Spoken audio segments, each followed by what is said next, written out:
Good morning, distinguished professors and colleagues, ladies and gentlemen, and all the guests.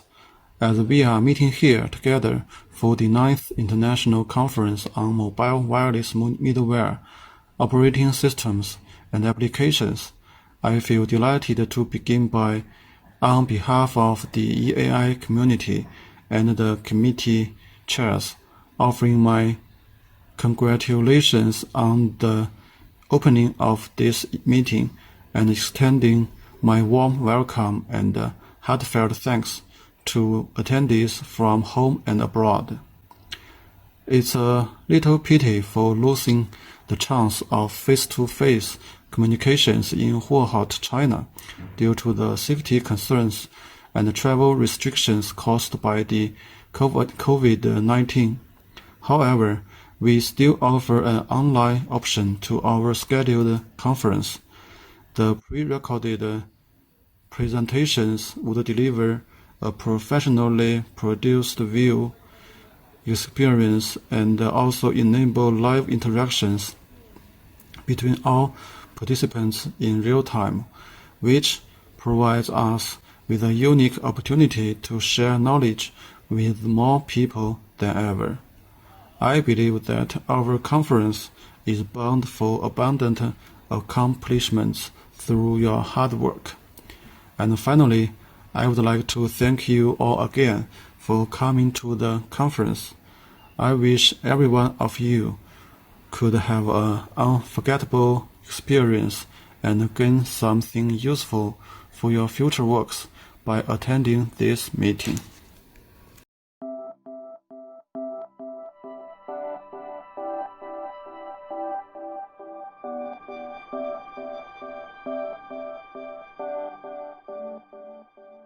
Ladies and gentlemen, let me welcome you to the EAI MobilWare 2020, the 9th edition of International Conference on Mobile, Wireless, Middleware, Operating Systems and Applications. I'm Barbara Cintava, the Conference Manager of MobilWare 2020. Unfortunately, due to the virus, I'm not able to meet all of you in person, so I'm using this opportunity to address organizing committee, the authors and participants on behalf of EAI. In particular, the general chairs and program chairs for their hard and excellent work throughout the whole process of preparations. Furthermore, there are truly many ways to collaborate with EAI, and we invite you to try this partnership, and please don't hesitate to reach out directly to me. My email address is below. If you are interested in holding a conference or workshop at this or other event in any of subsequent years, please email me as well. Importantly, I would also like to remind you not to forget about the opportunity to vote and leave a feedback on your fellow presentation. Now, I would like to point out the availability of the brochure, which you can easily download on the MobilWare website. EAI as well provides you with the opportunity to ask questions and participate in Q&A sessions through Slack. Upon accessing the link below for MobilWare 2020 Workspace, you can enter all channels which are divided into sessions. We will shortly show you how you can access these platforms. In addition, I would like to mention that after my presentation, my colleague Michael will talk more about EAI tools and also go into more details about the aforementioned voting, which you can make use of during this conference. To sum up, it's our honor to organize this year's edition of MobilWare. I hope you will have a wonderful time during this event and that you will follow the next edition in 2021. We will keep you posted, and the news about this event will be available on the conference website. We are looking forward to seeing you soon. Thank you for your attention.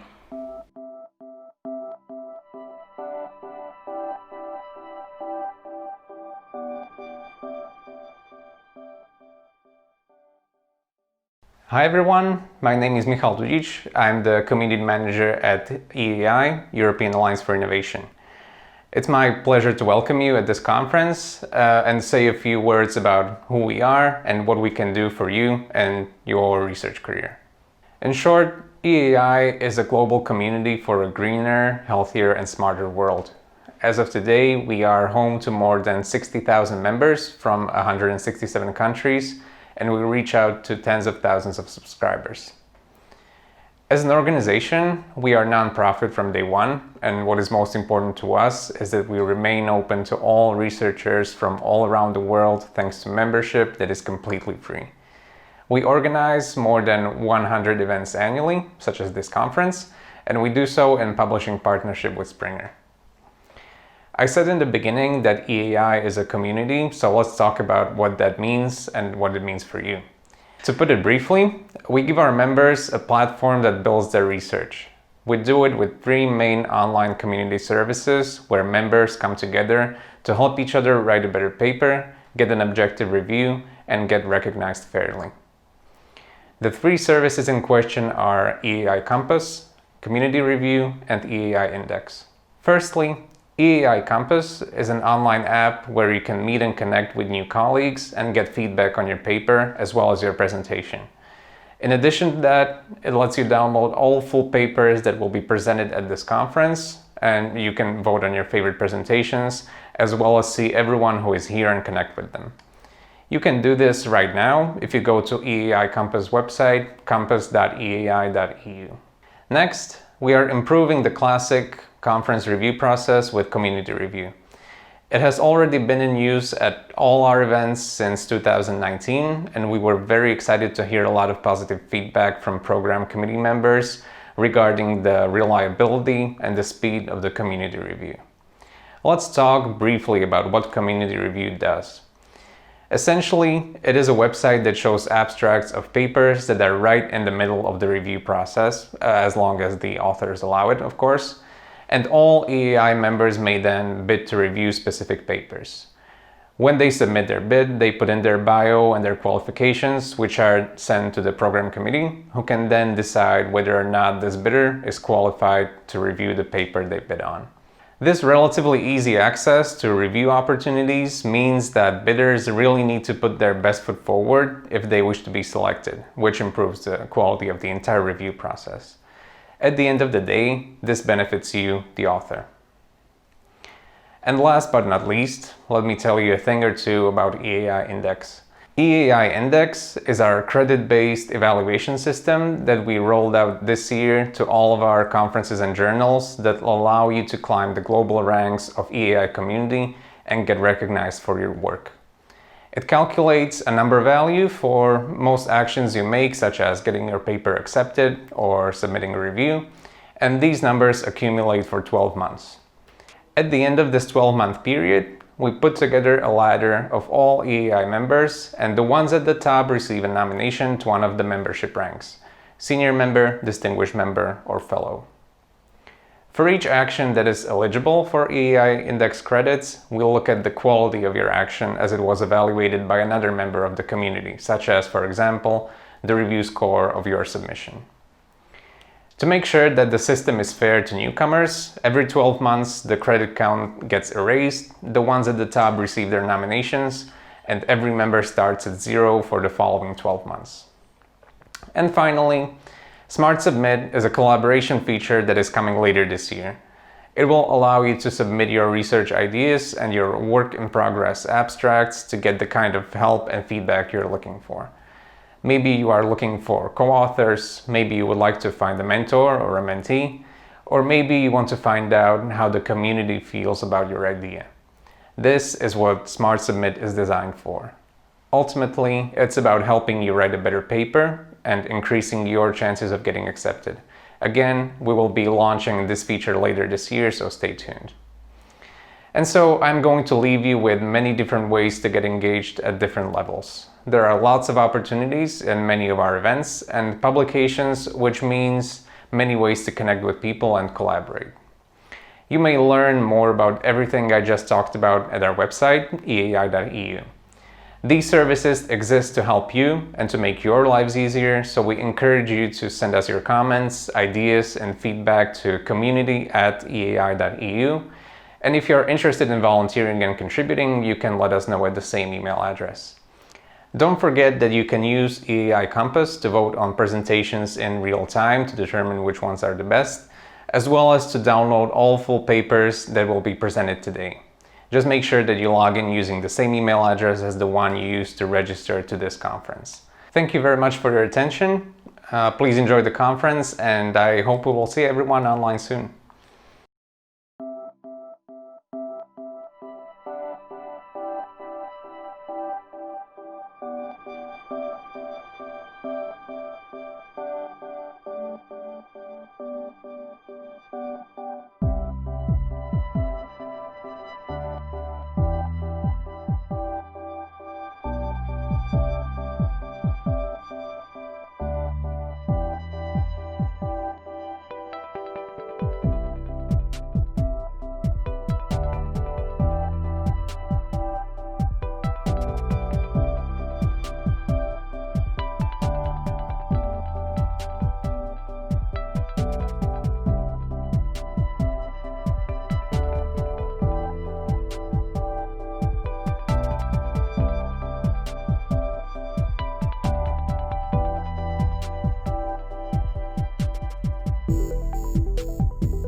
Hello, I'm Celimuge Wu from the University of Electro-Communications, Japan.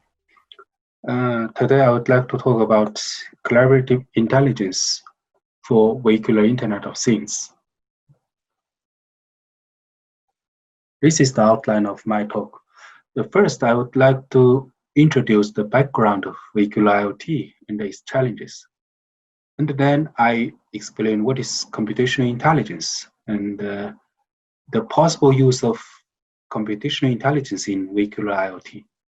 Then I will explain the three layers of IoT, namely the perception layer, networking layer, and the application layer. And then I conclude this talk. First, the vehicular IoT and the challenges. So vehicular IoT is one of the very important technologies for achieving autonomous driving, ITIS, and so on. So for the challenges, actually, the way we can see these challenges from three layers. For the first layer, perception layer, we can know that the traditional sensing technologies cannot satisfy the requirement of perception of a complex environment. So we have to combine the results from different types of sensors. For example, like cameras and also some other GPIs or some other sensor devices. So the perception, considering different types of these sensing devices would be very important. And for the networking layer, the main challenge is the mobility of vehicles. So due to the highly mobile features of vehicular environment, achieving an efficient communication in a is very challenging. And for the application layer, the main problem is to process the vehicular big data in an efficient and accurate manner. And also we have to consider the collaboration between vehicle, edge device, and also the cloud server. So the collaboration between different types of entities would be a very important topic in vehicular IoT. And I would like to first show the importance of using computational intelligence in vehicular IoT by explaining some experimental result we have done in 2014. And this is actually the data collection task in a car racing game.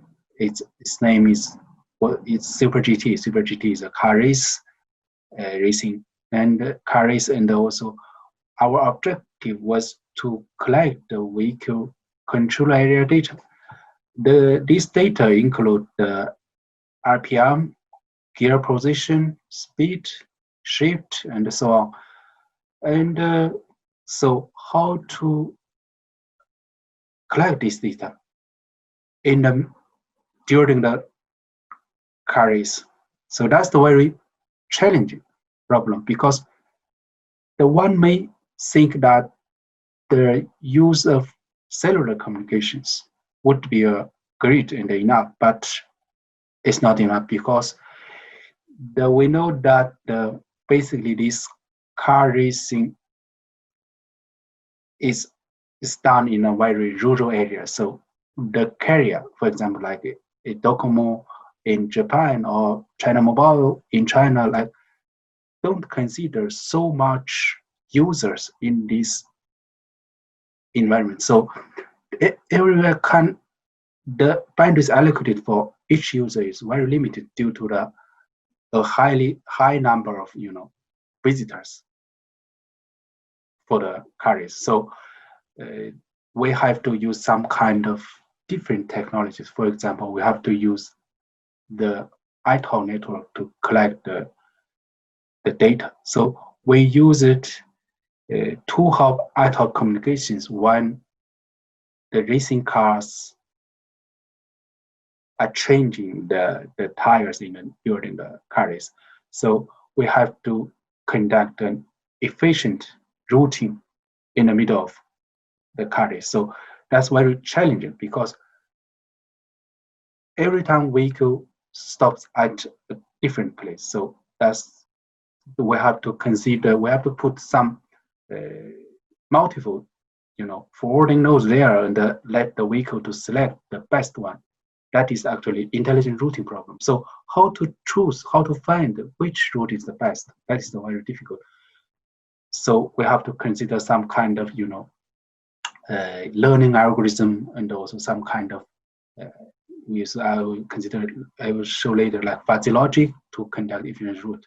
And we show that if we can conduct very efficient routing, we can get much better performance than the traditional one.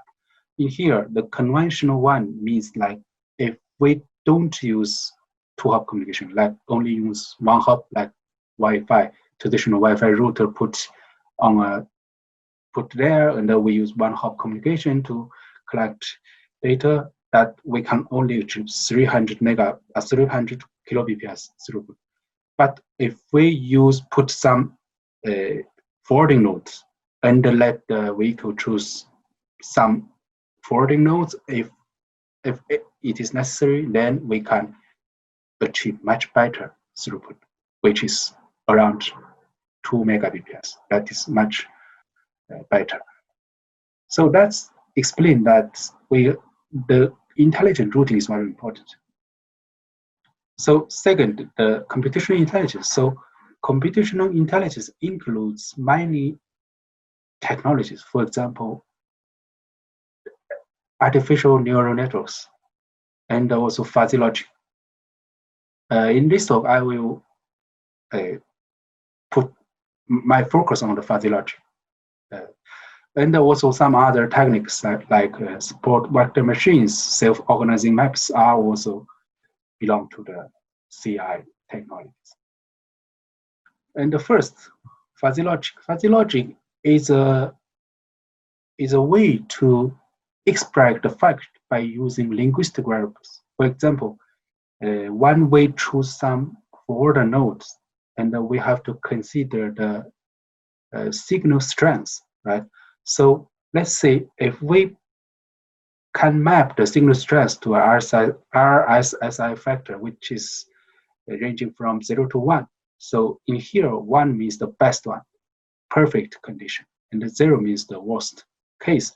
In this case, for the computer, computer mostly uses this kind of like numerical value. For example, it's 0.5, 0.8 or something, or 1 or 0. This is numerical values. So we use like linguistic variables. For example, the signal strength is good or medium or bad, right? So the fuzzy logic makes the conversion between these numerical values and the linguistic values. And fuzzy logic uses these linguistic variables and some kind of fuzzy rules to express the fact and make some calculations, and then find the final answer, and then convert the final answer to a numerical value. That is the basic approach for the fuzzy logic.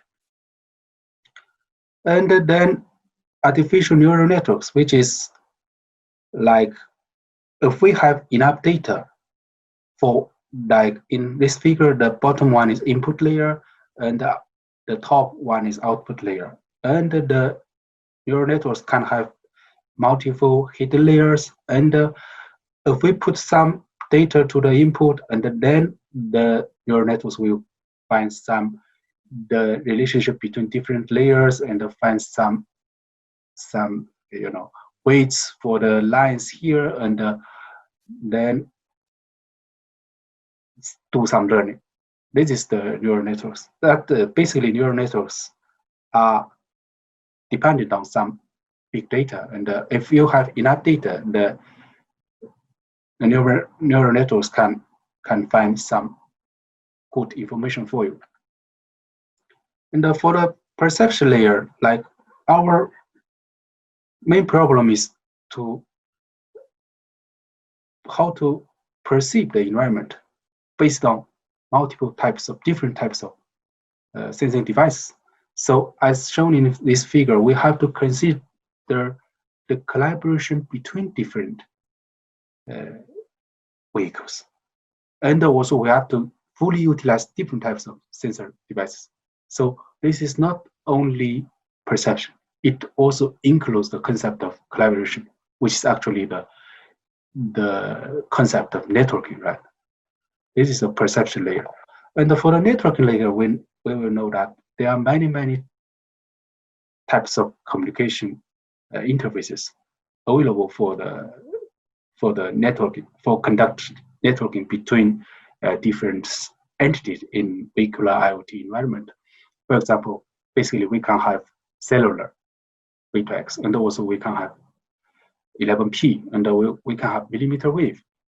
And this all constitutes a multi-access environment. And for the V2X communication, it's from the networking perspective, we can classify this communication into two main categories. The first one is broadcast communication. For the broadcast means like the sender is one sender send messages to multiple receivers, which is broadcast. And at the same time, we have to conduct multi-hop broadcast. So multi-hop broadcasting means like some vehicles have to relay or forward the packet. So how to choose the forwarder would be a very important problem. And that would be very challenging. It is more challenging than the typical forward selection in a unicast environment. Right? So the basic challenges here is like how to achieve the packet dissemination ratio, high packet dissemination ratio, and also the short delay, and also we have to maintain a very low vertical overhead. And for the unicast communication, which is one sender send messages to one receiver, which is the basic internet scenario, right? So here the routing overhead and the routing metric would be important, because how to choose the routing metric has actually affected the performance. For example, if we only consider the number of hops, it also cannot result in a very good performance, right? So we have to also consider cross-layer performance, because sometimes we use TCP to send some big data, but the performance of TCP is dependent on the routing and also dependent on the lower layer, for example, the 11P and some other lower layer protocols. And the spatial temporal challenges means like the high mobility sparse connectivity and the high density. These kind of spatial change would impose some challenges to the design of the protocol. And also temporal challenges means that temporal varying feature of the environment. So also this is also a good opportunity, because we can use this temporal big data to predict something and then enhance the performance of our system. And the spatial temporal challenges means like we have to consider all these two challenges, and we can utilize this by using, like, for example, we use big data assisted resource allocation in vehicular networks. And this is the work regarding the spatial challenges in vehicular IoT, and this where we discuss the mobility issue and also sparse connectivity issues. And this is the paper we have written for dealing with the high density environment of vehicular IoT. For example, let's see the left-hand side figure. Like, let's see S1 to Sn is the source nodes, and the corresponding destination nodes are D1 to Dn. And for the worst scenario, we can have different forwarder nodes for different traffic flows.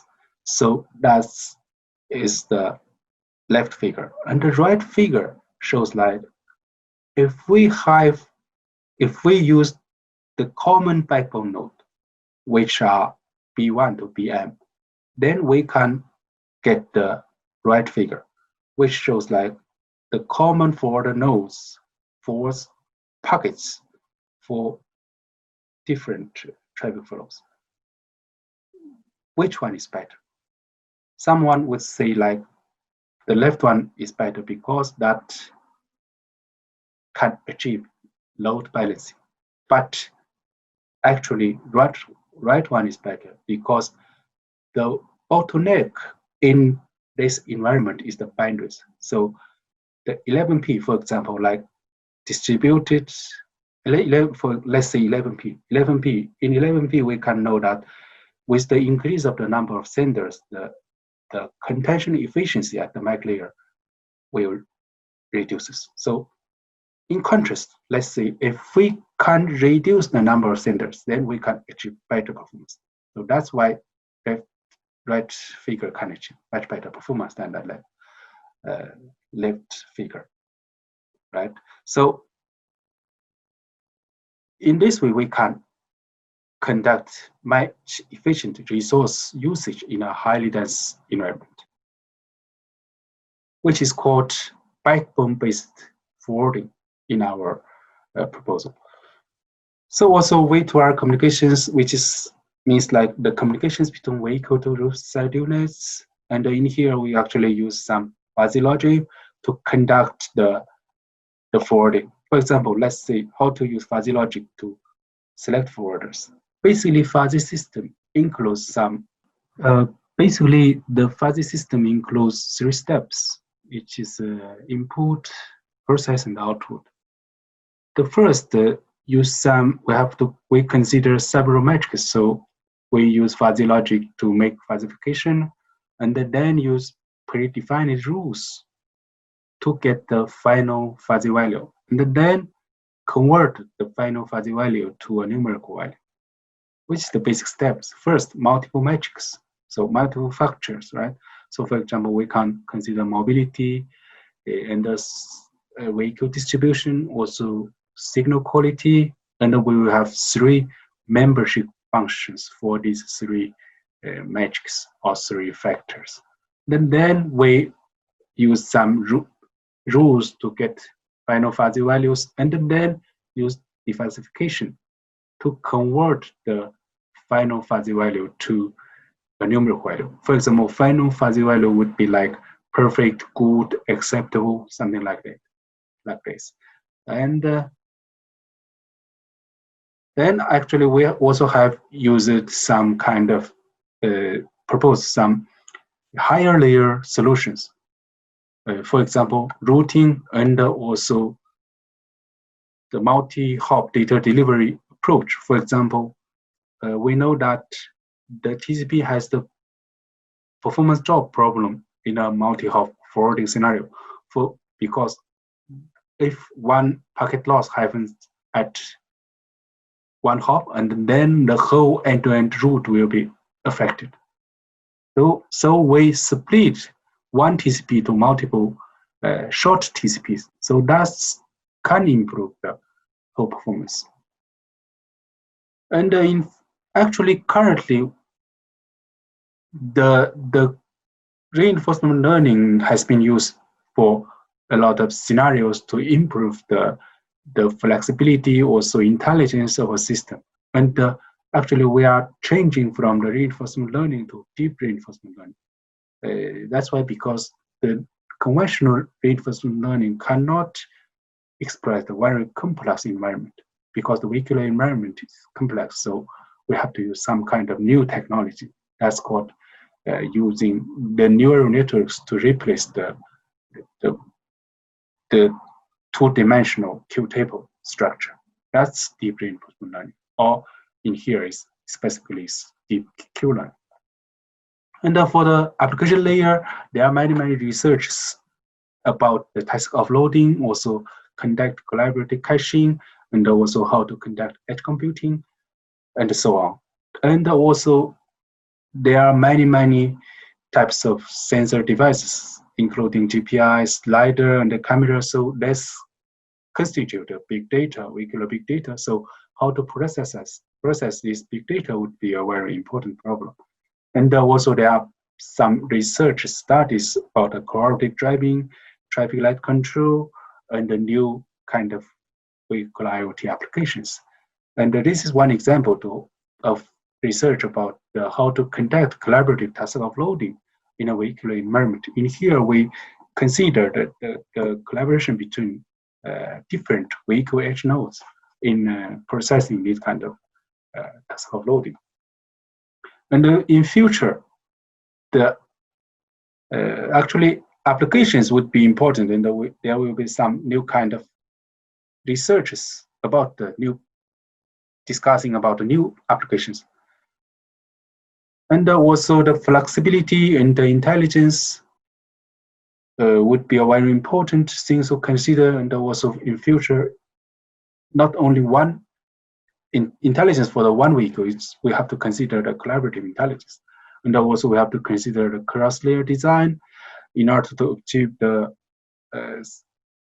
best performance. And also the design and the evaluation with the consideration of real-world performance is very important. Also, the integration of computing, caching, and the communication would be also a very important topic in the vehicular IoT area. And thanks a lot.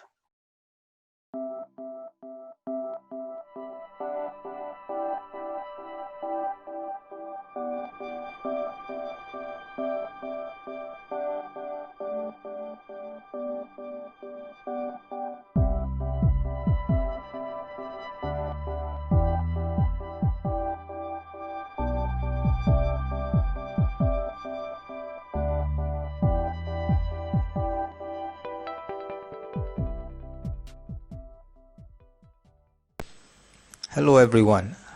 Today I'm going to talk about information-centric networking in the Internet of Things, and also things like webcams, and also controllers, or actuators, basically things that can actually do something to the physical environment.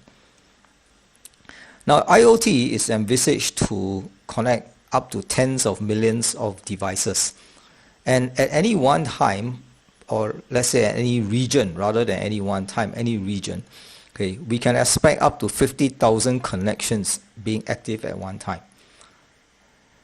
Now, another thing about the IoT is that the way the data model of IoT is also very much like the information-centric networking model that the traditional internet itself has become. So in IoT, communication is all about retrieval of large amounts of data, be it actuation data, measurement data, monitoring data from a large number of sources, for example, the sensors. And the traffic pattern usually takes the form of consumers requesting for a certain piece of data without knowing or caring which particular device provides it. So in other words, it's very similar like us browsing the web as well, right? We want a web page. We want to look at a web page or a website. We want the information that is provided by the web page or the website. But we don't really care where this particular web page or website is actually located. What is more important to us is the information, right? Except that the information we request for tends to be huge, whereas for IoT, the data tends to be in small pieces. So now the question is that we have this new model of usage, right? But then the internet wasn't designed for this. So how do we fix that? So the question is, we have to replace something, and what do we need to replace? Now, what is first of all an information-centric architecture? So an information-centric network architecture is one that is content-based. So rather than focusing on the hosts that contain the data, right, we focus on the data itself. And how do we identify the data then? We use names, right, natural names. So for example, if you look at the first line, it says NZ, AC, VUW, ECS groups, wine. So in other words, it translates more to the Wireless Networks Research Group that is part of the Engineering and Computer Science School in Victoria University, which is an academic institution in New Zealand, right? So it doesn't matter where this information is stored, but this is the kind of information that is required. Now, that long string is also useful for us to uniquely identify the piece of data that we need. So for example, wine can be the name of a similar research group that is located in Spain. So how do we then differentiate that group from us? Well, the first entity there says NZ, which stands for New Zealand. So obviously the one in Spain will use ES, which is the domain name for a Spanish site. So to request for the information about the wine research group, then consumers will just request for the data using that unique name and not care about where the data is stored. Now, the benefit of that is that data can then be cached and replicated across the network. Well, here I mean across the internet. Right? So there can be multiple copies of the same data that are placed in various places in the internet, and if anyone requests for that data, then the internet will look for the closest one and deliver it in the shortest possible time, rather than always having to come to our server in New Zealand to retrieve the data. So then the next question comes to when and where to cache. Now let's first of all look at traditional approaches. Okay? And that is traditional, I would refer to the approaches that were designed for the traditional internet. The first thing is that the traditional approach relies on servers, powerful servers deployed in various locations in the internet and equipped with sufficiently powerful computational resources as well as storage resources, so large caches. Now, because of that, then it is natural to assume that, well, it's fine to cache everything everywhere. When we say everywhere, we are referring to places where the cache data or the data that has been requested has somehow traversed through these locations.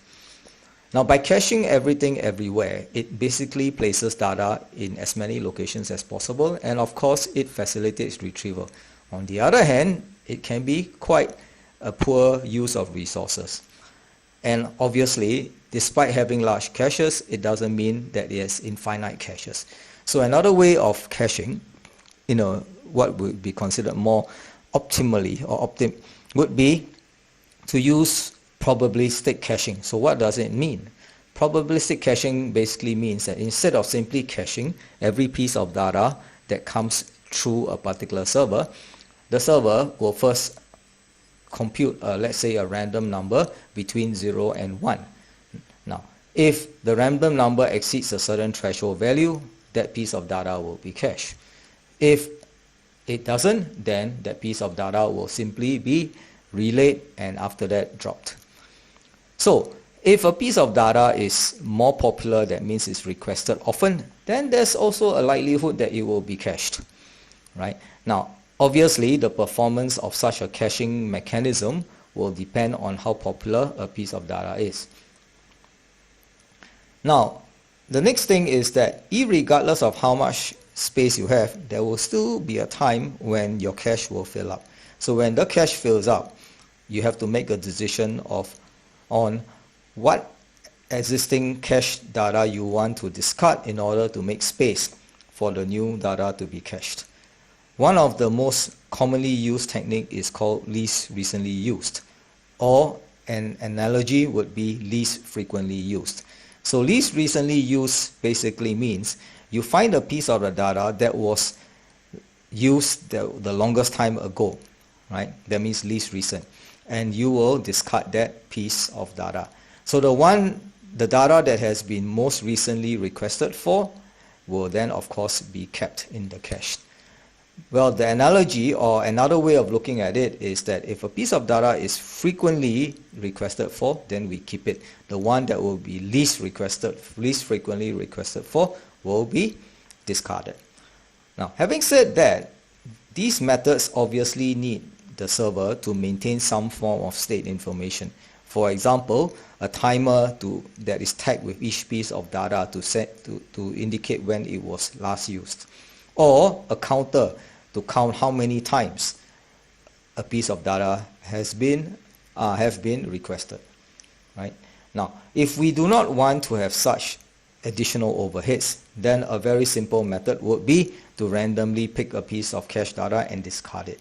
So obviously, this method is simple, straightforward, but if you are so lucky to pick, lucky as in lucky in inverted commas, to pick a piece of data to discard, and the very next request comes, and it requests for this piece of data that you have just discarded, and then you will then have to incur that overhead of going all the way to the source or the producer of that data to request for it again, and therefore incur a pretty high overhead as compared to just returning the cache copy.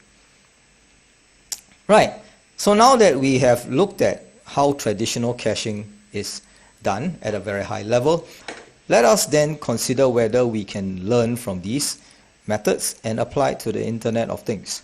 So what have we learned from traditional caching? Well, traditional caching, despite having a lot of cache storage, the method of caching everything everywhere is still considered to be inefficient, right?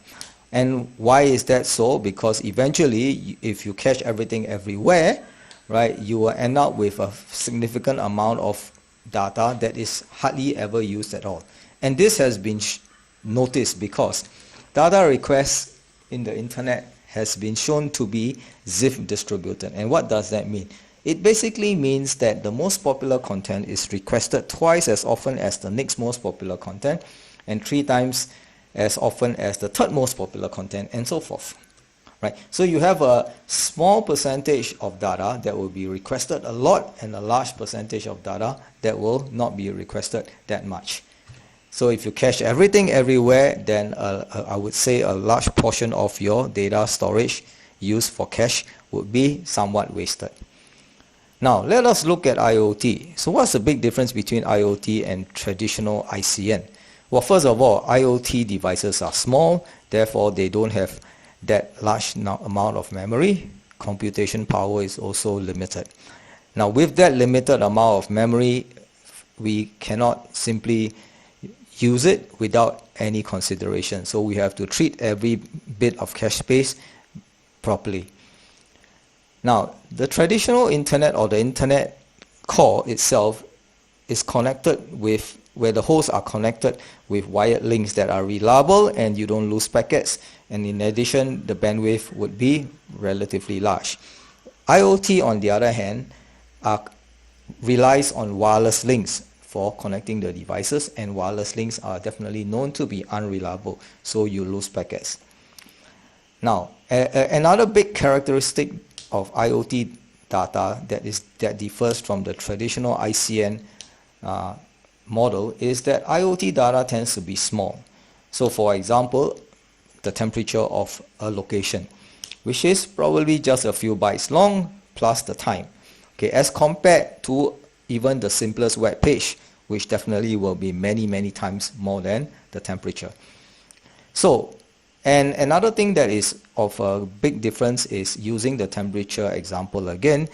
Well, the temperature that's 30 minutes ago may not be valid and may not be the same as the temperature now. So if we have a piece of cache data of the temperature of a room, then, and if we want to just know the current temperature of the room, that reading that was cached 30 minutes ago will no longer be of use and should actually be discarded.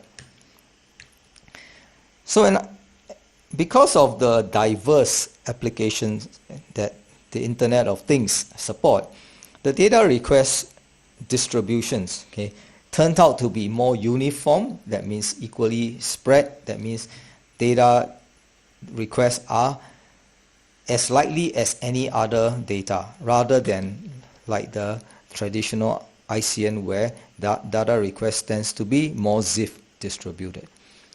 So in conclusion, at least for this part, can we apply the lessons from traditional ICN caching to IoT? Well, I guess the answer is pretty obvious. Now, because of that, well, the research community has already started looking at caching strategies for IoT. So one of the first, or one of the more popular ones would be what we call dynamic caching probability. So what do we mean by that? We compute the probability to cache a piece of data dynamically depending on various factors. So for example, if we look at an example called p-casting, which considers the content age, the node battery status, as well as the cache occupancy to generate a probability of caching.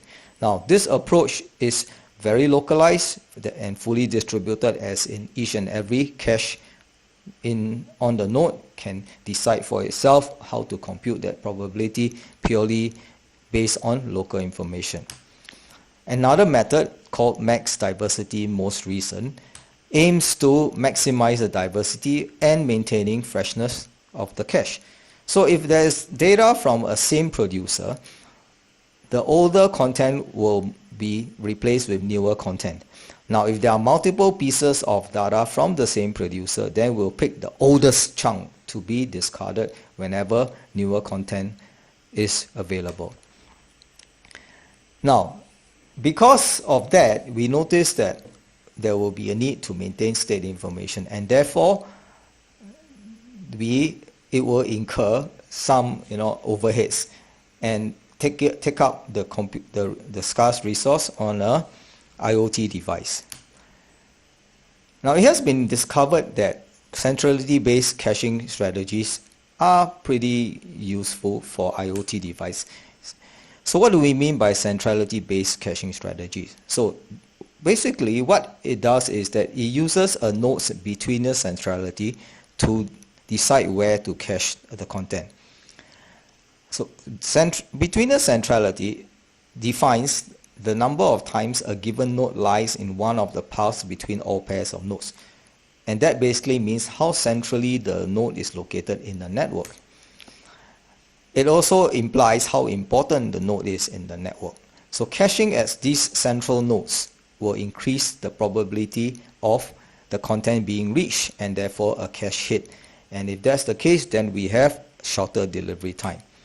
Now, however, in order to get this centrality value, you need to have the knowledge of the full network and to be able to compute it accurately, either at a centralized location or at individual nodes. But in that case, individual nodes will then have to exchange information about their connectivity and before they are able to compute their individual connectivity, completeness, their centrality value. Now, as a result of that, they obviously incur a significant overhead. An alternative to not having to have this total global knowledge is this approach of what we call ego betweener centrality. So ego betweener centrality essentially says that we do not need the information of the full network, we just require the information of our one-hop neighbors, and we compute the centrality value of this subset. Well, that sounds good because then we reduce the communication overhead significantly. And therefore, if I just show you the various examples of how the network is being partitioned into small subnets, we then get to see how the ego centrality between the centrality value is derived. Now, let's just disregard the way the ego between the centrality is represented as a floating point number. But if I compare the betweener centrality value and the ego betweener centrality value, we can sort of notice that it is a pretty good approximation in terms of finding the central nodes. So what we want to do then is how can we exploit the advantages of centrality-based caching and yet not have this super high overheads. So we came out with this idea of approximate betweener centrality. What is then approximate betweener centrality? So what we do is that we do not pre-compute the centrality values. On the other hand, as each request passes through a particular node and the data comes back, the more times this happens, it basically means the more central a node is. And as the communication progresses, a node then counts how many times this exchange of requests and data occurs and slowly builds up the information about its centrality value. So over time, the nodes in the network will be able to determine its centrality value. So as shown in this diagram. So if you look at it, the node in the center now has a centrality value of 2, which previously was shown to be a very high centrality value. Now, one would then argue that, well, then in that case, this approach is not good. Well, I would counter argue that in the sense that because we measure the centrality value based on message exchange. So although the node in the middle has theoretically a high centrality value, the fact that few packets actually pass through it implies that traffic doesn't flow through this node much. So if we were to actually cache data there, there's also less likelihood that there will be a cache hit. Now, our approach therefore reduces the messaging overhead significantly, right? Without having to exchange information in order to in order to get global network information. However, we do acknowledge that using this kind of approach does also cause problem, because a node with high centrality value, again using the example previously, will naturally experience a lot of strain. So basically, like nodes number with a centrality value of 32 will be caching a lot of data and handling a lot of requests. Now, in a traditional internet, that's not a problem, but in IoT, that node with centrality value 32 is very likely to lose its energy very fast. Right? So in order not to expose nodes to such excessive stress, what we propose then is to spread the load to nodes that are nearby. So for example, the two that are marked with X. Now, if we were to spread the load of the node with centrality value 32 to the two X's, then we can then sort of minimize or at least reduce the energy consumption, and therefore prevent node 32 from dying very quickly. Now, talking about energy awareness, right? Now, if a few nodes start to lose energy very fast and needs maintenance, then we need to send, for example, crews to replace the batteries or to do maintenance. So now, if we have to do that too often, that will become unviable, and therefore we do not want that. So it would be better if all the nodes sort of drain their energy at a balanced rate, and we can then send maintenance staff all at one time to service more nodes than multiple times to service only a few nodes. So in conclusion, the internet has evolved from communication to information distribution.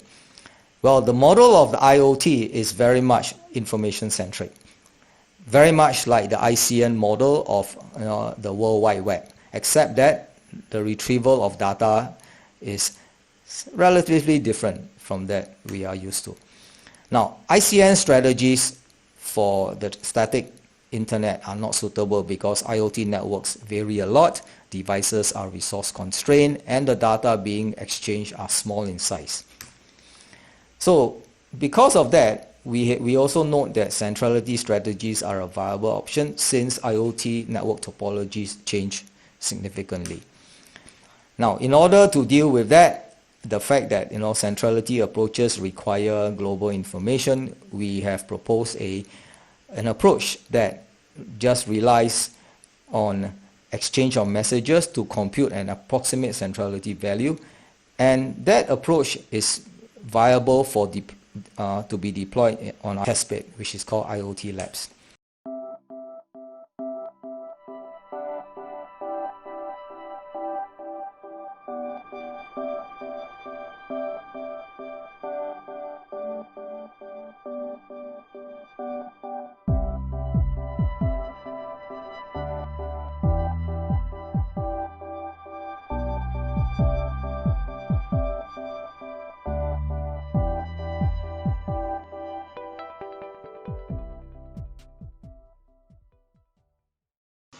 Hello, everyone.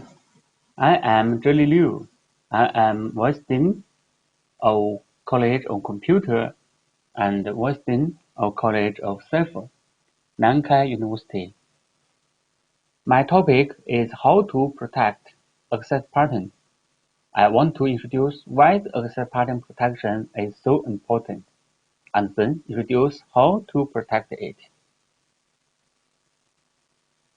At present, we know that to protect our data privacy, we always store the encrypted data to the cloud. However, encryption makes data operations on plain text cannot perform directly on ciphertext, such as the keyword search. To implement keyword search over ciphertext, searchable symmetric encryption was introduced. It allows a client to store encrypted documents on an untrusted server or an untrusted cloud storage or an untrusted database. Then the client retrieves all documents containing a certain keyword by submitting a token that cryptographically encodes the keyword. This is an example.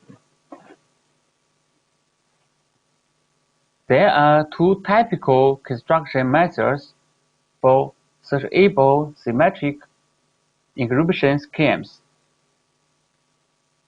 The most popular one is at the right, named inverted index. It creates a list for each keyword. The list contains the document identifiers related to this keyword. When the client performs a keyword search, the client first submits an encrypted keyword. The cloud cannot know which the encrypted keyword the plaintext value, but it can return the list of document identifiers to the client. However, encryption alone may not be secure enough, because an untrusted server can gain sensitive information from users' access pattern. For example, in the symmetric searchable encryption mentioned above, it has two leakages. One is the search pattern leakage. That is, the same keyword query will be leaked when two queries use the same encrypted keyword. The other is access pattern leakage. This is, the same keyword query can also be leaked when two queries return the same encrypted files. In this case, a file injection attack can be launched easily. Considering the most simple case, if the injected file only contains a keyword, when injecting this file, it will be stored into an inverted list related to an encrypted keyword, because the file only contains a keyword. By this way, the attacker will know which keyword it is. So we have a question: how to protect search pattern and access pattern? Normally, access pattern is defined as when, how, and where the data blocks are accessed. The simple way to protect access pattern is downloading all the data blocks to the client. However, it's very impractical. It results in O n bandwidth and the computation overhead. RAM, that is, oblivious random access machine. It is a solution to protect access pattern in memory or encrypted cloud storage, encrypted database. The RAM models all require that the data blocks must have the same length, because the different lengths will lack the information of data block. A typical RAM model is layered RAM. It divided all the n data blocks into log n of 2 levels. Each level contains L's power of 2 data blocks. Concurrently, inside a level, there are some real blocks, time blocks.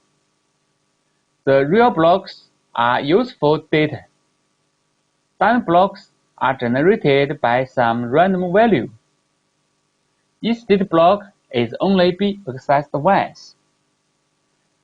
The client maintains a position map to store the position of a real data block. In some cases, the client must download some data blocks and randomly permutate them, and only the client knows the permutation. When reading a block, the client will send a position for each field level, that is, read a block from each field level. Among these levels, only one is real block, and the others are all dummy blocks. By this way, it hid which the real value is accessed. When writing a block, the client will add a block to the first level. When consecutively field level happens, the client will download blocks in these levels, shuffle them, re-encrypt them, and then write them into the next unfilled level. At the same time, the client will clear the third levels. In fact, the shuffle operation is very heavy. It needs some cryptographic operations and even download all the data blocks in the worst case. To further reduce the bandwidth and make the RAM be lightweight, partition-based RAM was proposed. Its idea is very simple. It divides n blocks to square root of n partitions. Each partition contains square root of n data blocks. In this way, it reduces the bandwidth from O(n) to O square root of n. However, the partition-based RAM still requires that the client download data blocks, shuffles, and re-encryption them. How to make the client be more lightweight? For example, consider the case that the client is the firm. To achieve this goal, multi-cloud RAM is proposed. It moves the heavy shuffle operation to the clouds. It allows two non-concurrent clouds to implement the shuffle, re-encryption the data blocks. However, when the data block is transferred among the clouds, it must re-encrypt it again to avoid the link breach. This results in that a data block is encrypted many times. We call this onion encryption. The layers of onion encryption is very large when it can be downloaded to the cloud. As a result, The goal of multi-RAM is to save the communication and the communication overhead of client. However, the client must remove the layers of owner information for the functional ability. Although it claims that the client can finish it at the spare time, it always brings computation overhead. This is the workflow of the multi-cloud RAM. To further reduce these overheads, we make the cloud to achieve that each block is always 2 layers of owner encryption. The inner layer is for data confidence. The outer layer is avoiding attackers to distinguish the same data block. That is, break the linkability of the same data block. When reading a data block, we use SOR technique to SOR all the fetched data blocks and return only one data block to the client. Because the client knows all the random number of dummy data blocks, then it can generate the corresponding value of dummy blocks and SOR them to get the single returned data blocks, and then get the real data block. Notice that the dummy block is an encryption of 0. In this way, it reduces the bandwidth of read operation.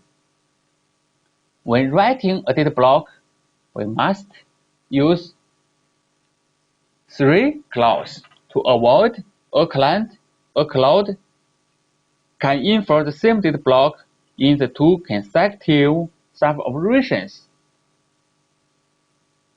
To achieve 2 owner encryption for the same data block, it will be sent it to a cloud.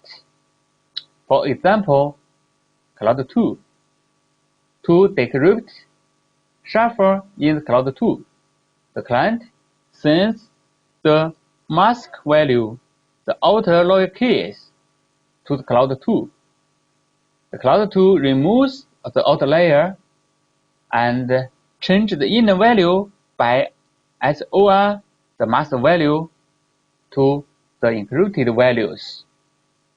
Then it shuffles and only encrypts them by the new out key, and then returns back to the source cloud.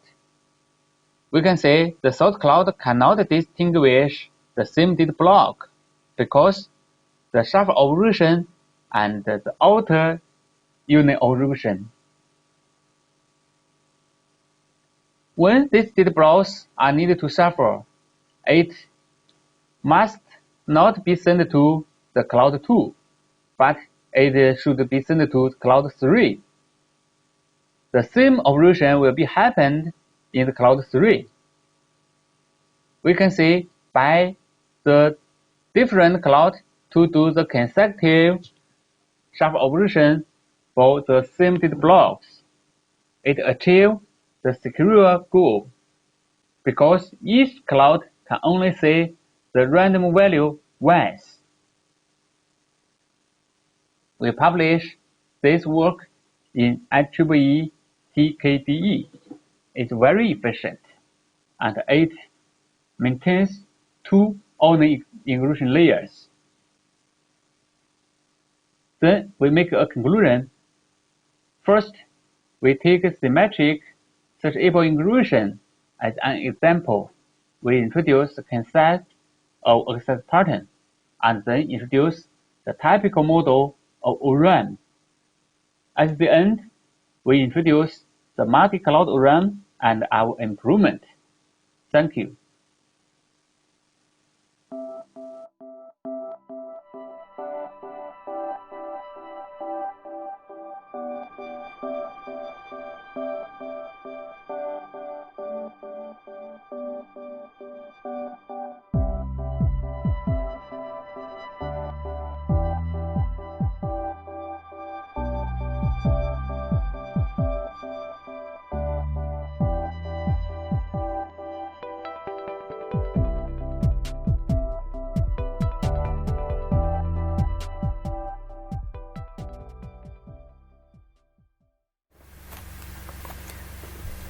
大家好，我是美国德克萨斯大学奥斯汀分校的白源。我今天宣讲的论文题目是公共交通对传染病传播影响研究。一、介绍。考虑到中国和其他西方国家城市交通的差异，人们愿意选择公共交通来满足他日常出行的需求。相比之下，在中国的一些城市，如北京、上海等，平均公共交通出行率可以高达40%。公共交通作为一个高风险的地方，人们互相接触，传染病传播的概率往往被忽视。这种忽视可以被理解，尤其是在西方发达国家。但是，在中国的大城市，公共交通的干预可以在一定程度上抑制传染病的流行趋势，在一定程度上扩大传染病的传播阈值。在这方面，我们的工作可以提供一种方法来模拟公共交通出行的影响，并估计公共交通出行期间感染控制的有效性。二、数据与方法。我们使用布莱克斯堡居民的数据构建社会网络。有了公共交通信息，我们可以借助谷歌地图来安排人们的日常出行。我们提出了一个新的模型框架，来描述个体通过整合公共交通传播传染病病毒的动态过程。在这个模型中，我们利用敏感暴露、感染、恢复模型中的链式二项式模型来模拟公共交通中疾病的传播过程。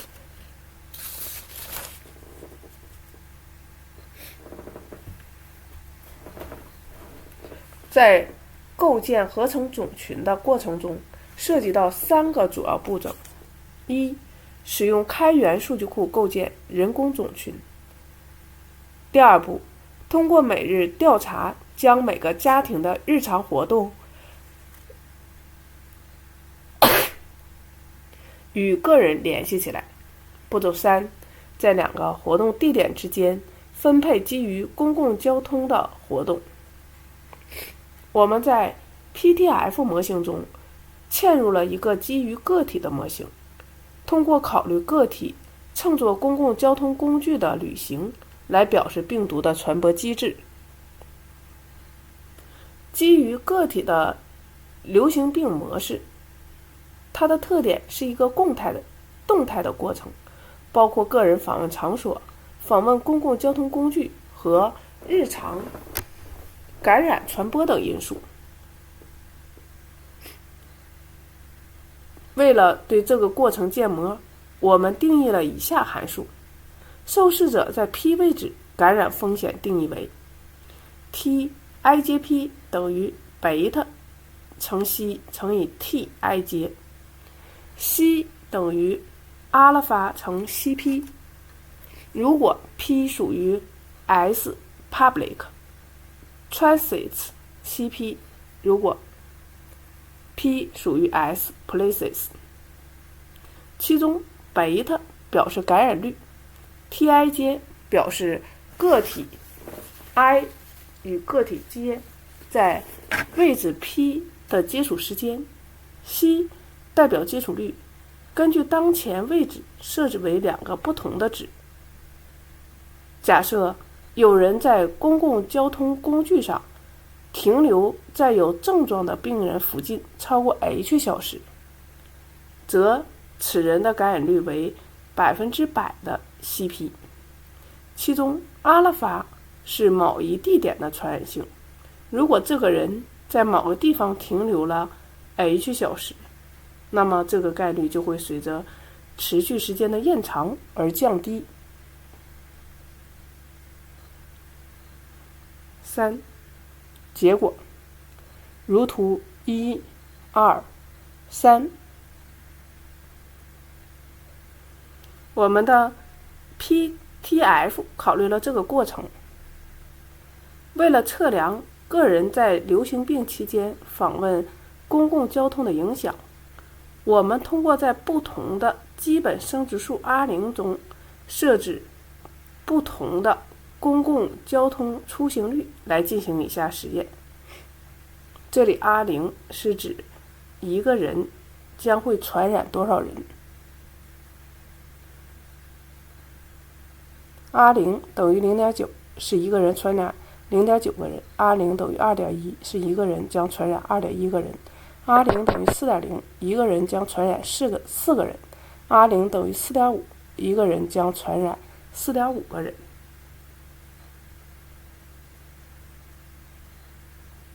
从这3个数字可以看出，随着乘坐公共交通工具的人数减少，受感染的人数也减少了。在每个图中，较高的 R0 对应于更大的感染人群。如图1所示，在每个子区中，时间阈值 h 越大，感染的人数越少。此外，当只有 10% 的人乘坐交通工具的时候，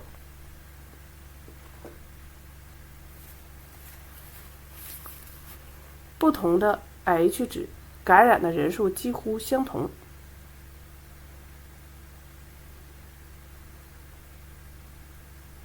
这意味着，当乘坐公共交通的人数很少的时候，公共交通的干预效果不能在流行病流行过程中起到很大的作用。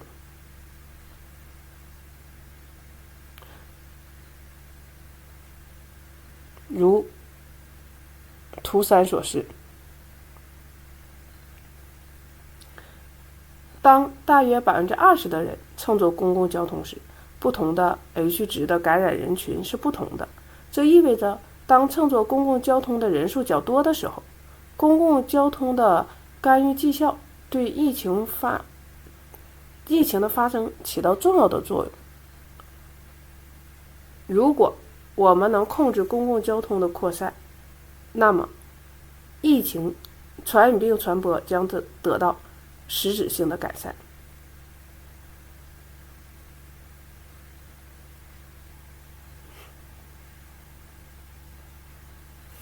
结论：我们的模拟结果表明，公共交通出行概率高的个体，在发生传染病疫情时会增加传染人数，类似于学校关闭干预。对其他领域类似的研究具有指导意义。我们的结论是，公共交通出行率会影响传染病传播的过程，因为它们会影响社会网络。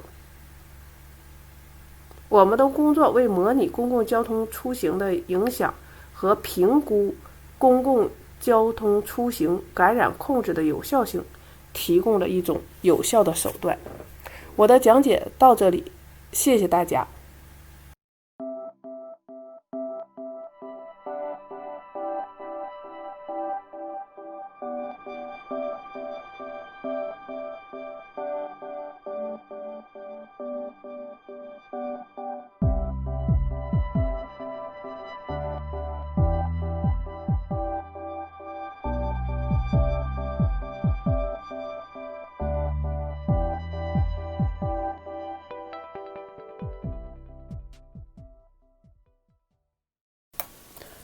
大家好，我是吉林财经大学的张池军。我今天宣讲的论文题目是城市交通网络时空交通事故风险分析。1. 介绍。随着城市化的发展，城市人口和车辆的增长，人们面临着交通拥堵、空气污染、交通事故等诸多问题。其中，交通事故对人民的生命财产构成了极大的威胁。如果能够识别和预测早期事件和风险，就可以进行早期预警和干预，以降低发生交通事故的可能性。然而，由于缺乏与交通事故相关的数据。如何对交通事故风险进行有效的动态预测，仍然是一个具有挑战性的问题。为了探讨不同因素的影响及交通事故在时间和空间的特点，我们构建了以交叉口为节点、路段为边缘、以交通事故为权重的交通网络。2. 原始数据。本文利用长春市市政工程设计研究院的一个开放数据程序，获得了长春市中心区1年的交通事故数据集。具体而言，该数据集包含5831条交通事故记录，涵盖长春市中心区自2017年1月1日起1年内的1077条道路。根据位置信息，将事故分为4种类型：交叉口、路段、居民区和环形交叉口，也就是广场，并将所有记录与交通网络进行匹配，来分析长春市不同交通网络时通交通事故风险。3. 定义交通网络。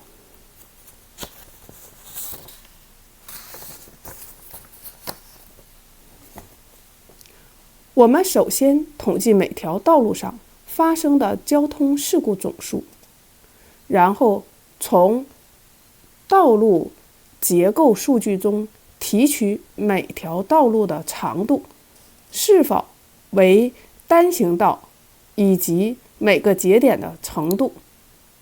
最后，我们通过数据集以交叉口为节点，以路段为边，并按总数加权构建交通网络交通事故数量。将交通网络定义为一个有向图 G (V E W), 其中 V 是表示路网中经纬度精确交叉点的一组顶点一组顶点， E 表示路段的一组边，每条边连接2个点， W 是各边缘的权重。本文将权重定义为每个边缘发生的交通事故总数量。4. 时空分析。构建加权交通网络是为了探讨不同因素的影响，以及交通事故在时间和空间上的特征。这在很大程度上取决于原交通事故数据的可靠性。我们将交通事故数据的位置信息可视化，如图1所示。交通事故数据热图，如图1A 所示。长春市交通事故地理分布图，如图1B 所示。我们综合了长春市中心区2017年1年的交通事故记录，1077条道路共发生交通事故5831起。据统计，54.91% 发生在交叉口，15.47% 发生在环形交叉口，也就是广场。其他事故分别发生在路段和居民区。从图1B 可以直观地看出，环形交叉口和交叉口是交通事故的高危区域。图2，根据每次如图2A，根据每次交通事故发生的时间，我们统计每小时的交通事故数量，发现它与人们的出行模式高度相似。从中可以看出，白天发生事故数量明显高于夜间，并有早高峰7点到8点和晚高峰晚上4点到5点2个高峰。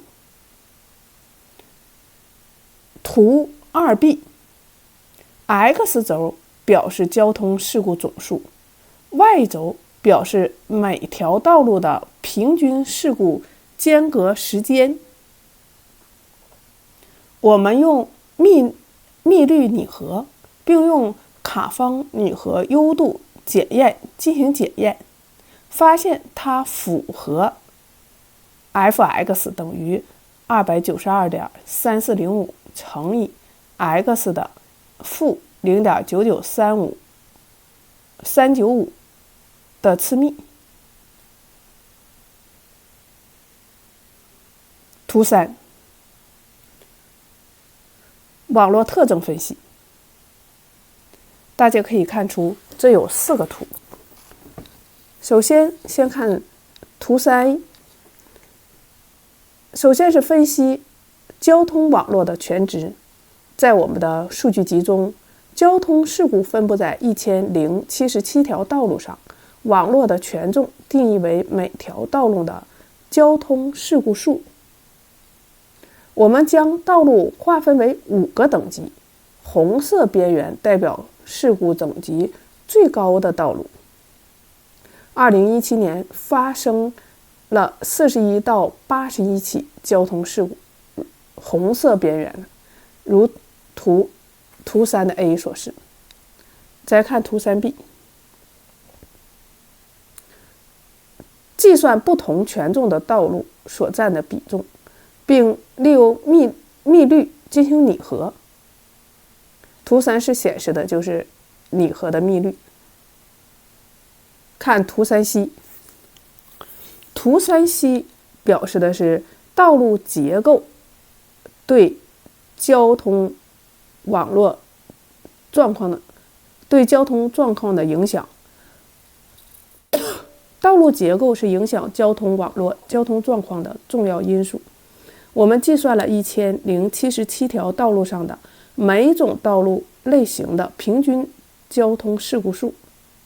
从图3C 可以看出，卡车道路的交通事故数明显高于其他道路。最后是图3D， 计算了不同气象条件下交通事故的平均发生次数。可以从图3D 中可以看出，中雪地区的平均事故明显高于其他地区。这里事故率最低的是大雪，其中一个最可能的原因是下大雪的时候，一些道路封闭了，还有一些居民不出行了，可能是这个原因。我的论文讲解完毕，谢谢大家。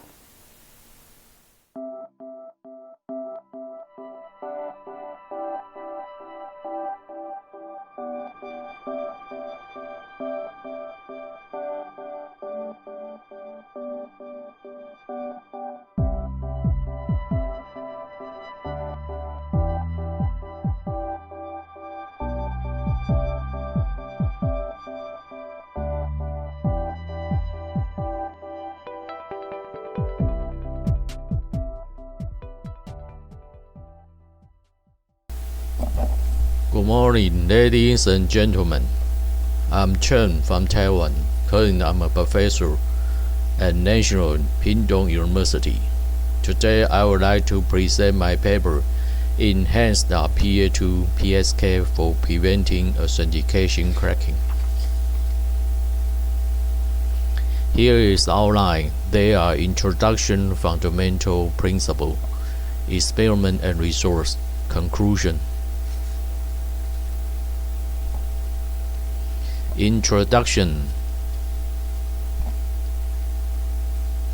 how to conduct ethical cracking and main wireless network. More secure is the matter of the concern to management. There are a lot of research concentrated on the way to break the PA2 encryption more. For example, ready, create, pendulum, and revert, and so forth. We skip this part to save the time.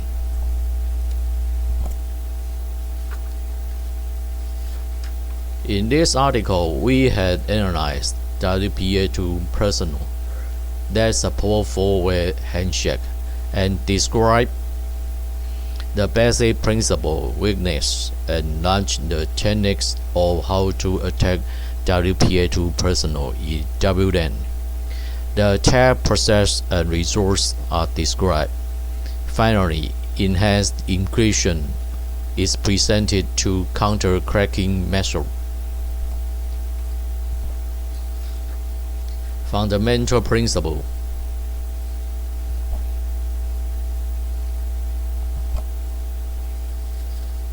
Our transmitted EAP method between STA and AP are encapsulated in EAP over LAN frame, which are further encapsulated in L2.11 WLAN format. EAP-EAP-EOL, and WLAN message allow handshaking between STA and AP without the need of IP.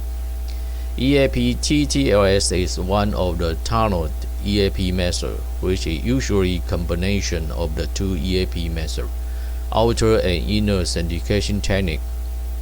The former create the secure tunnel, while the latter perform the user device authentication.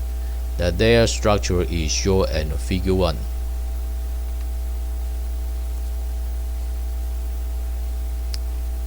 In our enhanced PA2 PSK four-way handshake, we put additional timestamp parameter to produce PMK. The rest of four-way handshake is the same as the original one.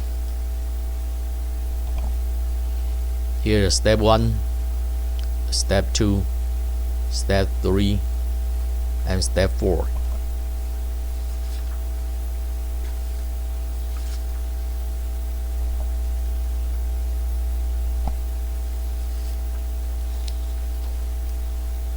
In passphrase cracking procedure, or STA in the same WLAN, use one shared passphrase to access the AP. It implies that successful passphrase cracking leads to potential access to all the keys during the PA2 PSK handshake.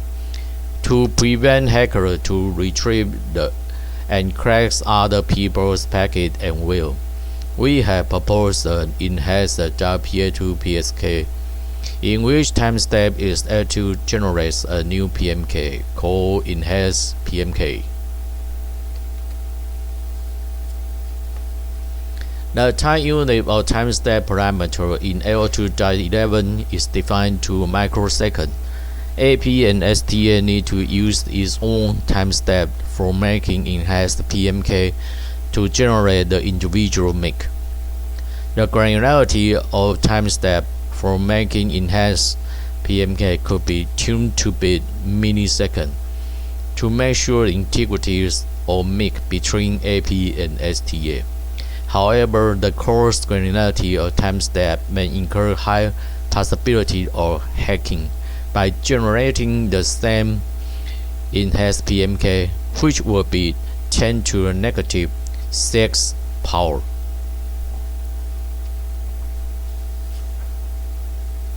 Experiment and result. We used AirCrack NG tool to crack the PA2 PSK packet.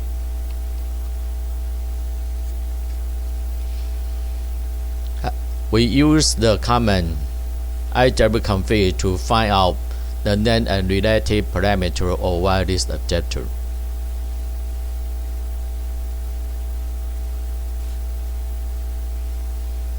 And then we search AP in surrounding and the STA connect to the AP.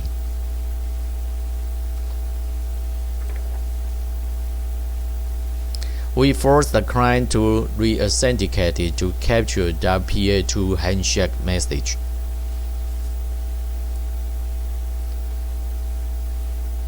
And obtain the PA2's handshake message in Figure 5.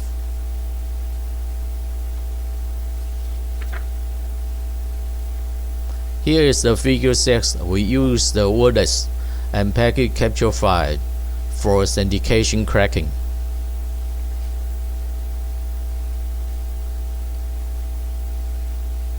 In these pictures, we have successful cracking passphrase for the wireless in original PA2PSK protocol.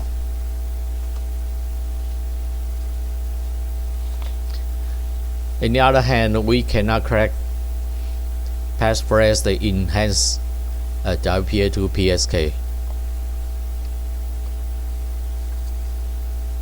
Conclusion: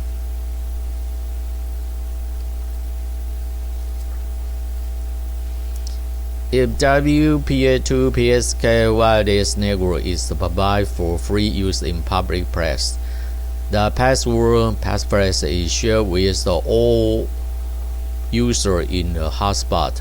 One password and passphrase generated one PSK. The PA2 does not have one forward secrecy. Once the hacker obtains a set of PSK, they can decrypt all the past and future packets encrypted with this set of PSK.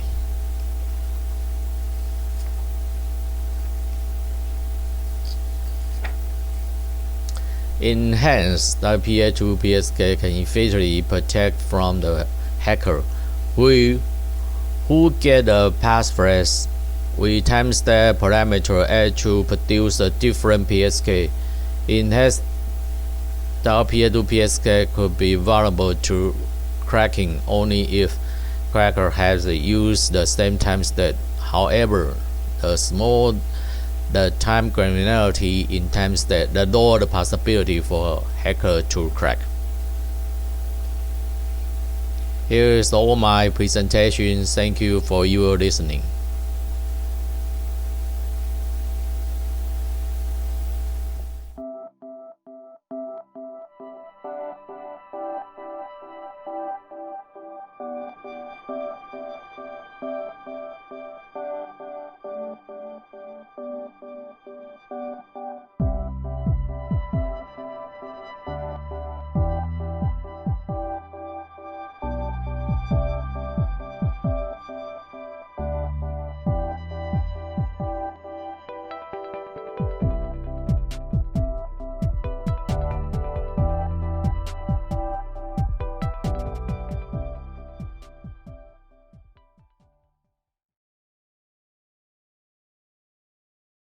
The inertial sensors embedded in current smartphones are being used in a variety of applications, including motion monitoring, safe driving, panoramic roaming, pedestrian dead reckoning, etc.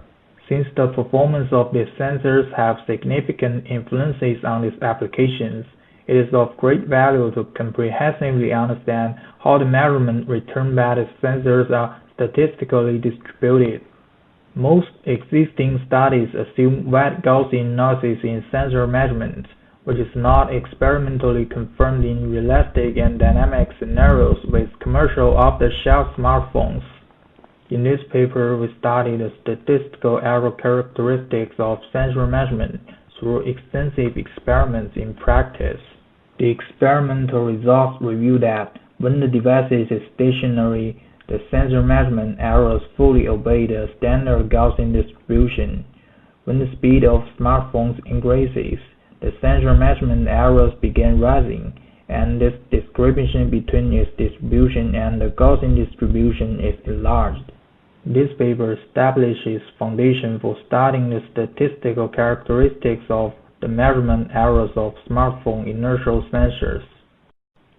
With the explosive growth of mobile devices in the past decade, the application scenarios based on smartphone sensors have become more and more widespread. For example, A smartphone can exploit the direction sensor to identify its trajectory to automatically control the moving direction of a game character, so that users are provided with excellent gaming experiences. A smartphone is able to improve its localization accuracy by inferring its user's trajectory based on PDR. At present, by using the inertial sensors embedded in commercial off-the-shelf smartphones, for example, accelerometer, gyroscope, and magnetometer, researchers on smartphone sensors have achieved outstanding progress in human motion, game development, panoramic roaming, safe driving, etc. In 4, a variety of smartphone sensors were employed to design a monitoring algorithm which detects the failing events of elders. In 15, an effective method was proposed to detect the movement of the user's body and head with accelerometers and gyroscopes to control the natural visualization of three-dimensional game objects in smartphones. In 6, the direction sensor embedded in smartphones was used to realize the rotation and translation of the panorama. In 14, a smartphone was employed to identify the driving status of a vehicle, such as going straight forward, turning, and emergency braking, simply based on the accelerometer embedded in a smartphone. More importantly, different step counting algorithms were proposed to accurately count pedestrian steps by only using an accelerometer.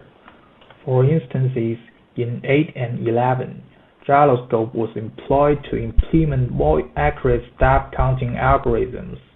In 16, pedestrian heading was estimated by efficiently fusing all the 3 inertial sensors. In these application scenarios, sensor measurements are often assumed to be corrupted by wide Gaussian noises, which has not been investigated in practice. However, there are few studies in the literature on understanding the statistical characteristics of sensor measurement errors in practical environments. In order to enhance the feasibility of existing studies relying on Gaussian distributed sensor measurements, we studied the statistical characteristics of sensor measurement errors by making the following contributions. We developed an application named Sensor Data Collector to collect the real measurements of various smartphone sensors. We employ the Access MTW to obtain the ground truth of sensor measurement so that we can evaluate the measurement errors of smartphone sensors. We process and analyze the sensor measurement errors by using MATLAB Toolbox to obtain the statistical characteristics of different sensor errors. We conduct extensive experiments involving different smartphones under various scenarios, including stationary, low speed, for example, smartphone is held by a walking person, and high speed, for example, smartphone is held by a running person. The results reveal that when the device is stationary, the sensor measurement errors fully obey the standard Gaussian distribution. When the speed of smartphones increases, the sensor measurement errors begin rising, and the discrepancy between its distribution and the Gaussian distribution is enlarged. The rest of the paper is organized as follows. Section 2 introduces the work related to calibration of inertial sensor measurements, as well as studies on offsetting and compensating these sensor measurement errors. Section 3 presents the design details of the sensor data collector. Section 4 provides details of the experiment in this paper and gives a subtle analysis of the experimental results. Finally, Section 5 gives a conclusion about the statistical characteristics of sensor measurement errors. Our experiments are only carried on the flat road. In the course of the experiments, we ordered an experimenter to carry smartphones and access MTW to do a standing motion, walking motion, or running motion. These motions correspond to the stationary scenario, the low-speed scenario, high-speed scenario, respectively. Smartphones used in our experiments are Nexus 5 and Huawei P7. Another device used in the experiments is Accent's MTW, an inertial magnetic motion tracker made by Accent. The Accent's MTW can collect highly accurate and real-time 3D measurement with multiple sensors. We set all sensor sampling frequency to 60 Hz and collect 10,000 data in each motion. 3 different scenarios considered in the experiment include stationary, low speed, and high speed. Specifically, in the stationary scenario, the smartphones are placed on the table. In the low speed scenario, the smartphones are held by the pedestrian who walks at a normal speed of around 1 meter per second. In the high-speed scenario, the smartphones are held by the person who runs in the playground at a speed of around 4 meters per second. In order to collect real and effective sensor measurement of smartphones and the Accent's MTW, we first align one Accent sensor with the smartphone such that their coordinate systems are overlapping, and then band them together using double-set adhesive tape. Finally, we process the sensor measurement obtained by the two devices to calculate the sensor measurement errors used in the experiments.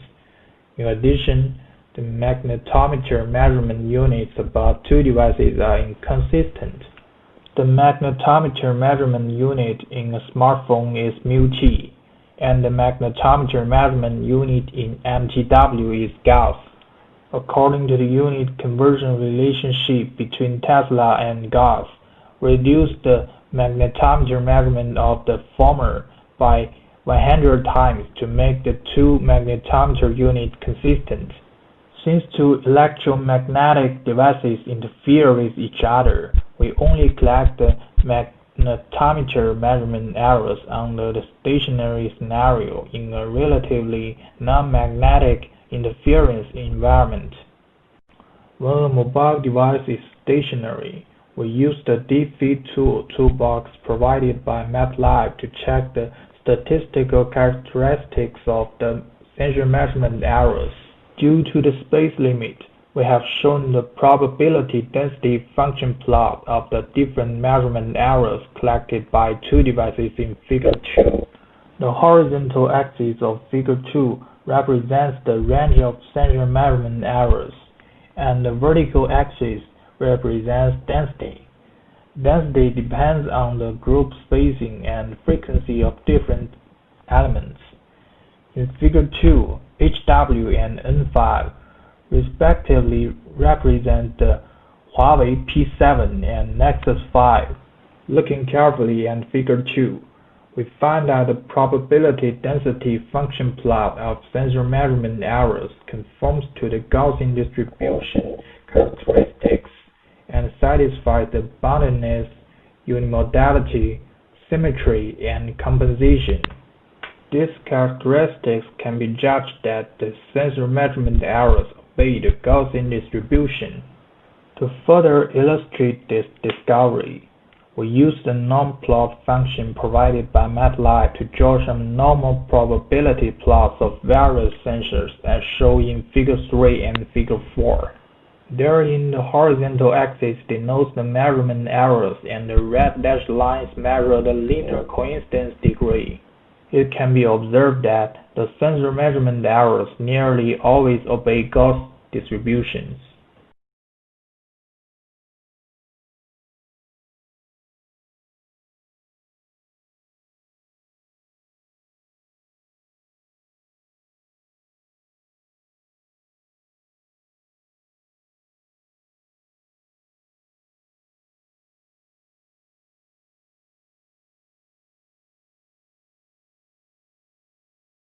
When a device moves in a low speed, the magnetometers in the smartphones and Accent's MTW will interfere with each other and affect the authenticity of the observed magnetometer measurements. Therefore, in the low-speed scenario, we only study the statistical characteristics of accelerometer measurement errors and gyroscope measurement errors. As shown in Figure 5, we can still observe that the probability density plots of various sensor measurement errors all conform to the Gaussian distribution characteristics. In addition, Figure 6 and Figure 7 illustrate the normal probability plots of various sensor errors with respect to Nexus 5 and Huawei P7, respectively. As can be seen, the various sensor measurement errors also obey the Gaussian distribution in most time, but there are also some outliers appearing in the head and tail of the sensor measurement errors. Thus, it can be concluded that the errors of accelerometer measurement and gyroscope measurement approximately obey the Gaussian distribution in the low-speed scenario.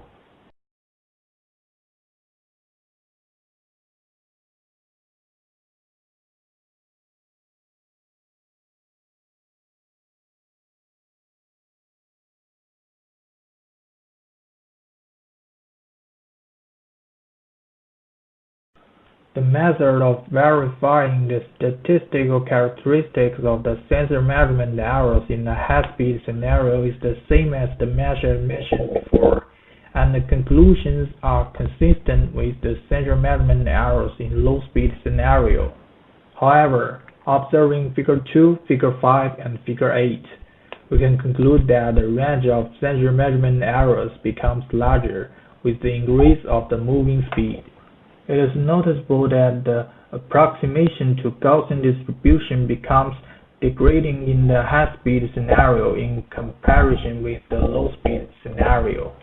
Finally, we present a detailed list of the distribution results of different sensor measurement errors under different scenarios and devices in Table 1, where mu represents the sample mean of the sensor measurement errors, and sigma represents the sample standard deviation of the sensor measurement errors. HW and N5 respectively represent the Huawei P7 and Nexus 5.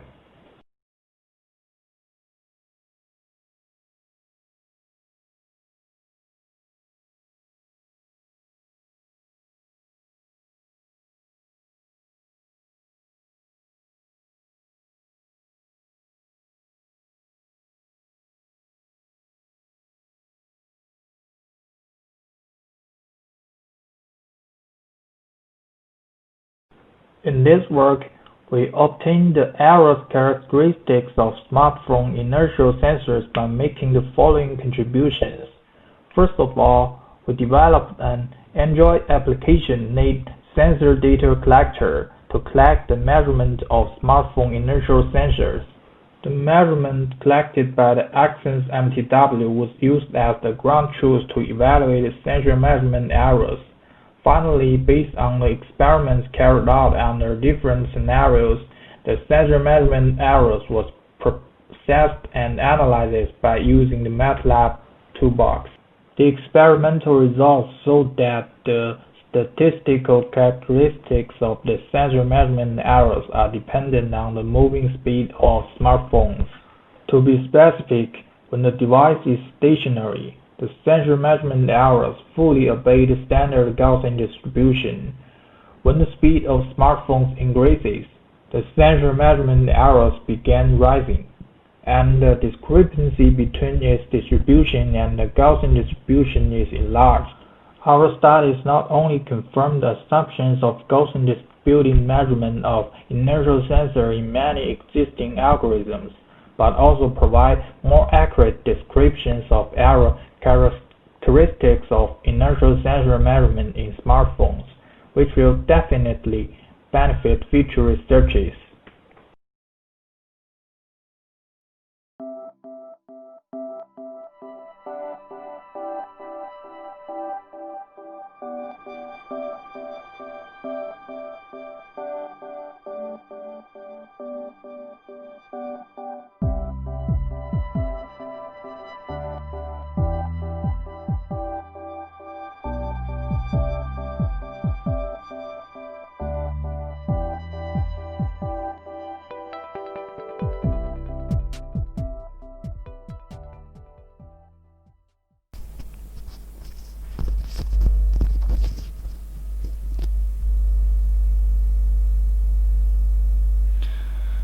Hello everyone, I'm Zhou Yuxin from Inner Mongolia University. I'm very honored to bring our academic achievements to this conference. I hope that after this pleasant exchange, there will be a lot of gains.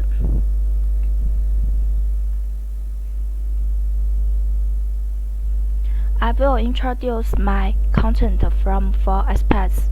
The first part is background and significance. The second part is design the tunable wideband bandpass filter. The third part is test results. The fourth part is conclusions. Part 1. Background and significance. Background. In today's society, bandpass filter is a fundamental component of wireless communication system that delivers signal within its bandwidth and attenuates signals outside its bandwidth, enhancing the desired frequency component and the high performance and compact bandpass filters have been widely used in modern communication systems. We designed the tunable wideband bandpass filter, which is used in hybrid frequency synthesis of PLL and DDS mixing in the outside of the feedback loop. The channels of tunable wideband bandpass filter is chosen by two ADGM1304 signal port 4 through SP40 MEMS switch, and they are integrated on a high frequency board with a substrate of R4350B. The central frequency of bandpass filter is 2.32 GHz, 2.38 GHz, 2.44 GHz, and 2.5 GHz, respectively. A wideband filter with adjustable central frequency is designed, and the bandwidth is up to 240 meters.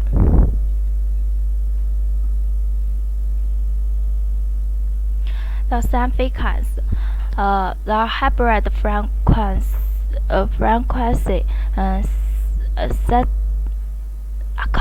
consists the mixer so that the spectrum has some new sphere, and the near-end sphere are relatively large at the central frequency. Therefore, the bandwidth of the bandpass filter provided cannot be too wide, and stop band suppression are high, and the design of the tunable wideband filter applied in the hybrid frequencies synthesize of PLL and DDS mixing in the outside of the feedback loop can remove the surplus and unwanted spectral components to improve the spectral purity of the hybrid frequency synthesizer. It is of great significance to improve the output quality of frequency synthesize. Part 2. Design the tunable wideband bandpass filter.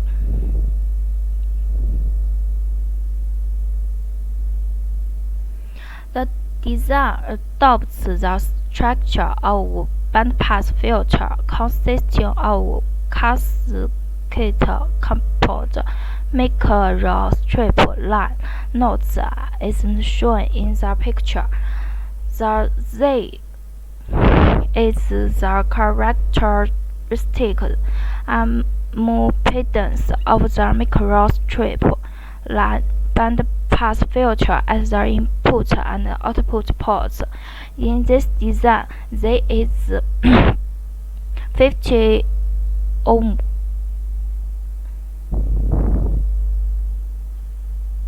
The length of each component unit in the filter is 1/4 of the wavelength corresponding to the center frequency. The coupled microstrip line also can be evaluated to the model.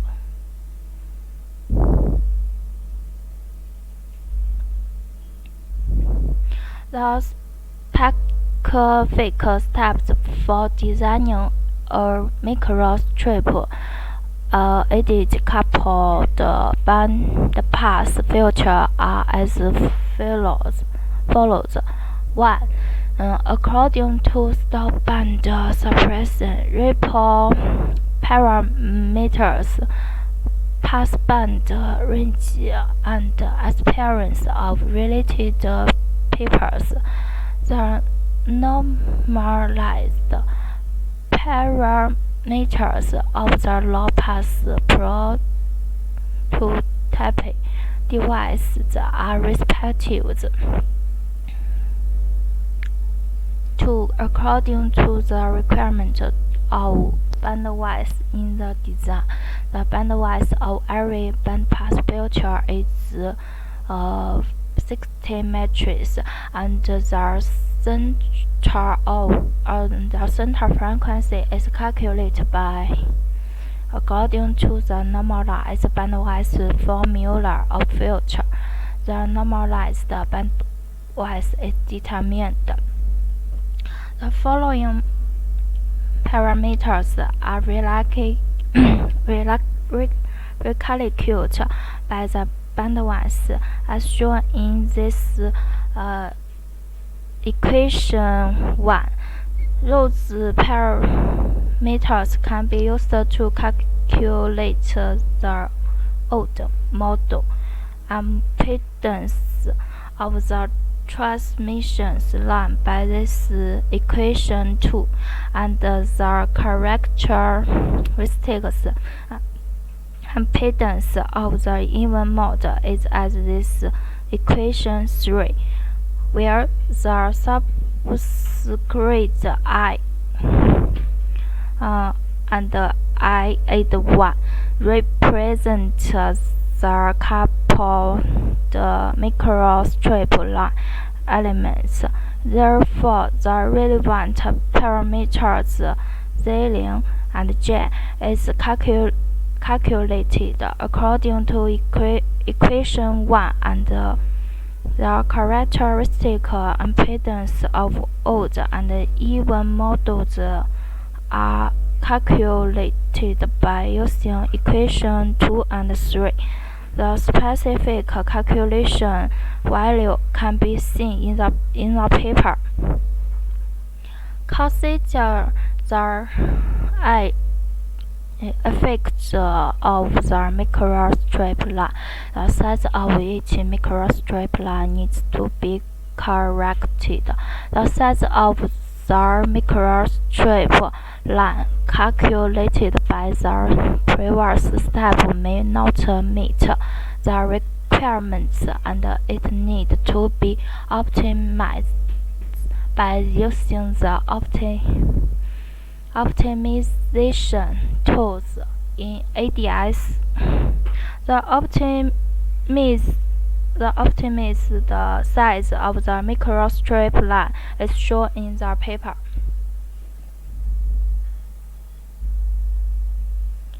Part 3. Test results.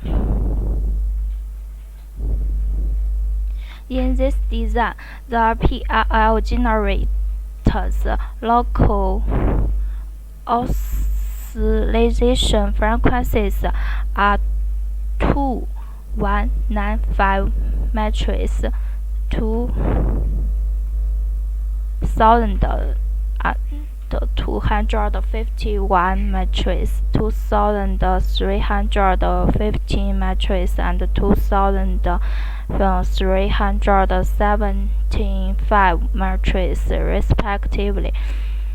DDS output F signal from 150 matrix to 135 matrix. This is the structure diagram of each module in the system as shown. The tunable wideband bandpass filter are tested by an agent E50062 to a vector network analyze. The size of tunable wideband bandpass filter is 288.18 millimeters long, 140.84 millimeters wide, and 0.762 millimeter high. The physical figure is as shown in the picture.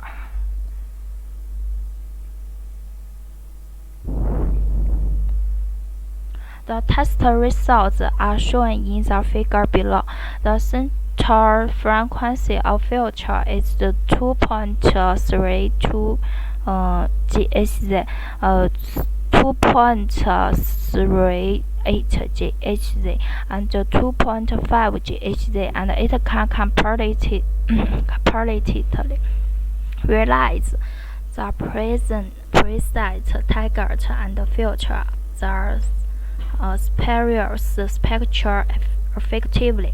The test results show the filter with central frequency of 2.44 GHz is slightly deviated, but other spurious spectrum is also filtered out.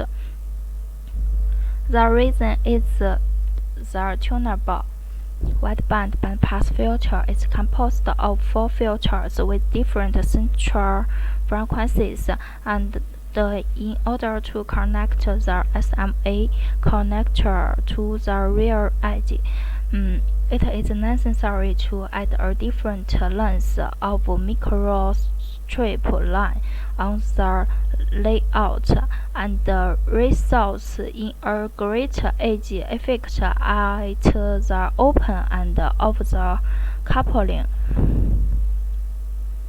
element microstrip line.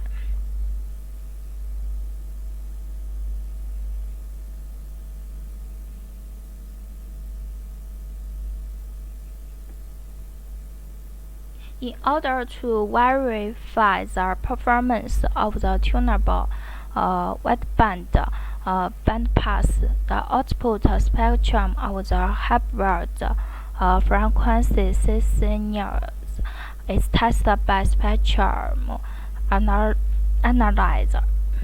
ADVA Advanced Test R3131A. The result of the test is shown in picture.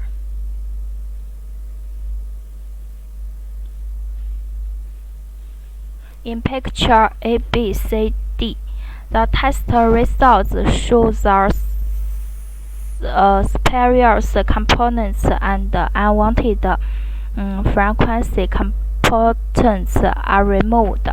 It meets the design requirements of index, and expected design goal is realized.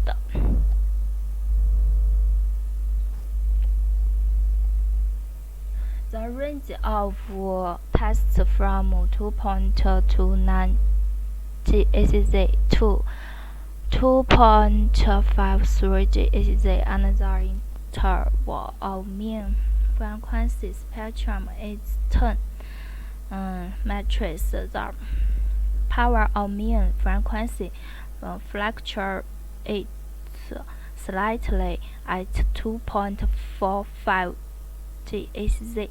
In this paper, the cost of spurious wave is introduced in detail. A spurious suppression is effective by tunable wideband bandpass filter. It is demonstrated that tunable wideband bandpass filter achieves the burst filtering effect. Part 4 Conclusions. In this paper, the tunable wideband bandpass filter is designed in hybrid frequency synthesizer of PLL and DDS mixing in the outside of the feedback loop. The major design difficulties of the tunable wideband filter is shown in the following. 1. It is difficult to filter the spurious, which is brought about by the DDS spur. 2. It is difficult to keep the band of output signals and suppressing the near-end spur, which it is necessary that the tunable wideband bandpass filter must have a steep transitional zone in order to meet the demand of the hybrid frequency synthesizer of PLL and DDS mixing in the outside of the feedback loop. The central frequency of bandpass filter is 2.32 GHz, 2.38 GHz, 2.44 GHz, and 2.5 GHz respectively, and the band width is up to 240 matrix. Finally, physical tests show the spurious components and unwanted spectral components, especially near-end spurious at the center frequency are suppressed effectively. Compression by the tunable wideband bandpass filter. Thanks for being here today. If you have any questions, please ask me freely.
Hello everyone.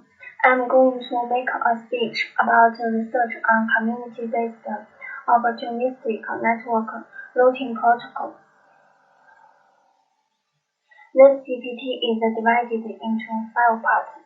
The part 1 is a research background, part 2 is a community division algorithm, and the part 3 is a comparative analysis of community division algorithms. Part 4 is an analysis of community-based routing protocols and experimental results, and the part 5 is a conclusion.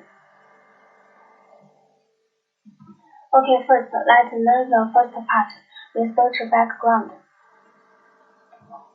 The opportunity network is realized through the internode movement to achieve inter-network communication. There is not a complete communication path between the source node and the destination node in the network. This paper studies the opportunity network routing protocol based on the community. First, comparing the advantages and disadvantages of GN and K-means to community partition algorithm. Select the algorithm with a high accuracy, high data transmission rate, and delay of the small GN algorithm. Then, the GN algorithm is applied to the spree and wait routing protocol. Regardless of the size of the network, the load density, the protocol is scalable and can maintain good performance. Okay, let's learn the part 2, community division algorithm. The one is the GN algorithm and the other is the K-means algorithm.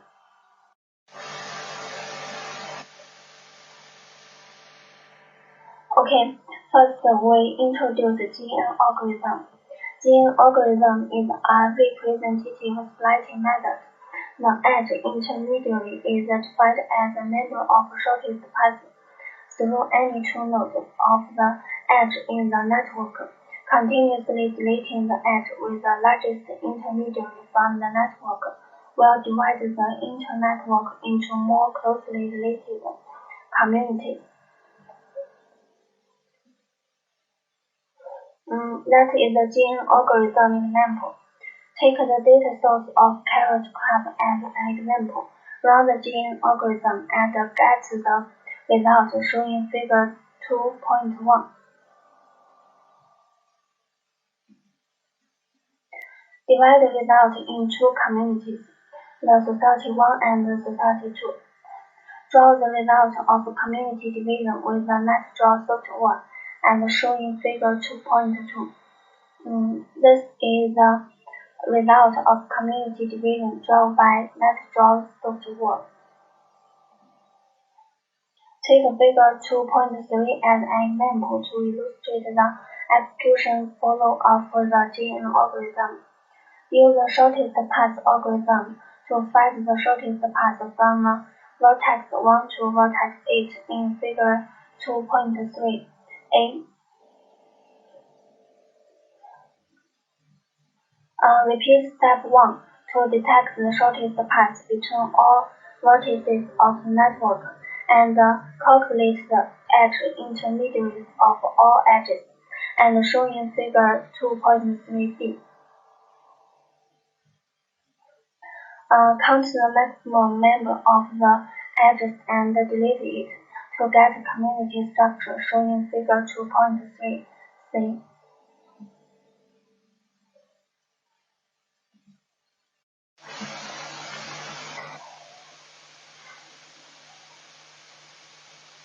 Run the GN algorithm to get the result showing figure 2.4.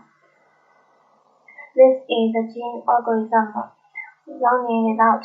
From the experimental result, the first example uses a carrot club data source.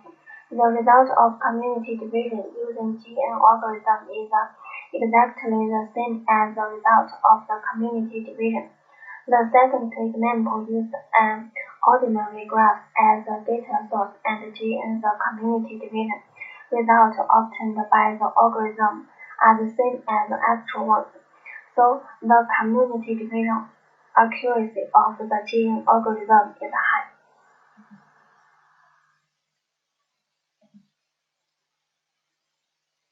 Okay, next we introduce K-means algorithm. K-means algorithm is a typical algorithm in common clustering algorithms.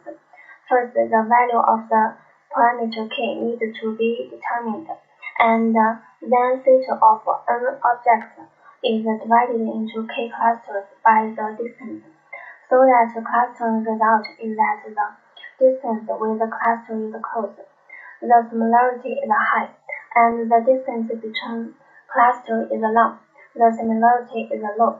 The similarity of a cluster is a measure of means of the objects in the cluster and can be regarded as a center of mass or center of gravity of the cluster.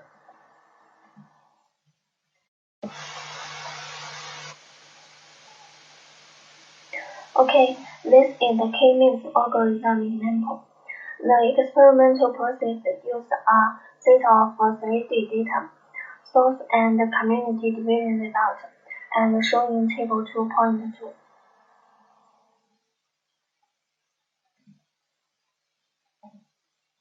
According to table 2.2, the data division results shown in figure 2.5 can be obtained. This is the K-means division of 3D data.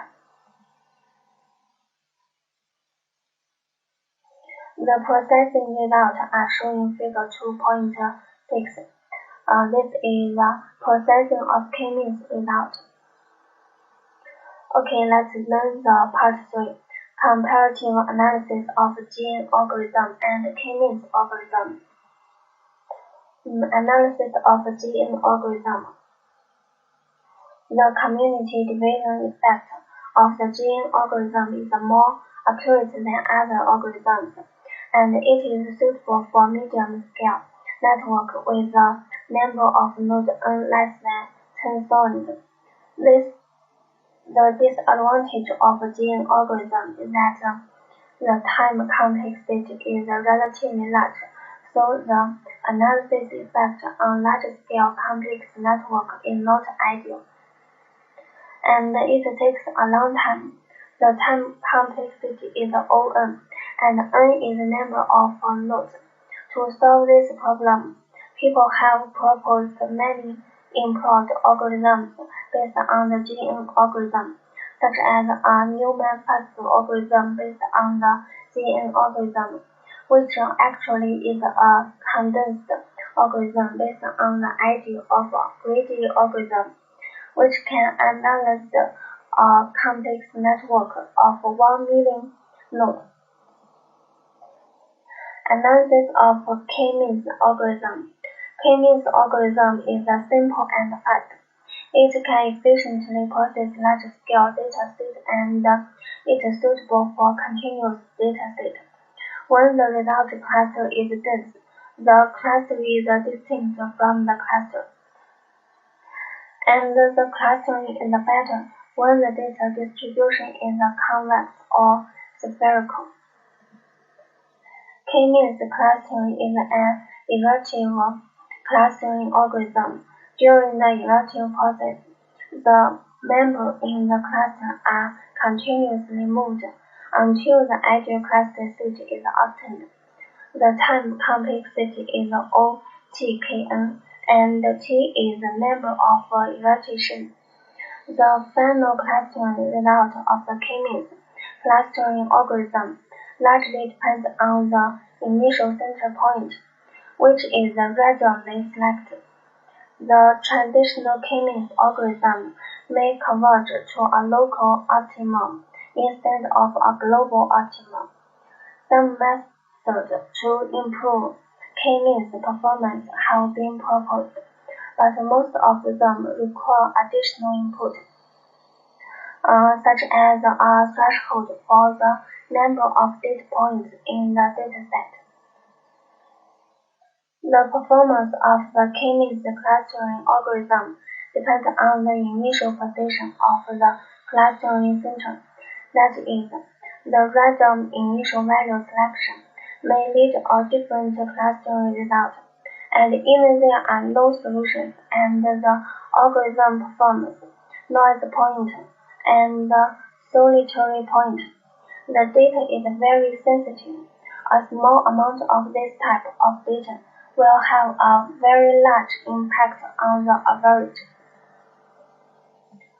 The solution is set different initial values and compare the calculation result until the results stabilize. But this is time-consuming and wastes resources.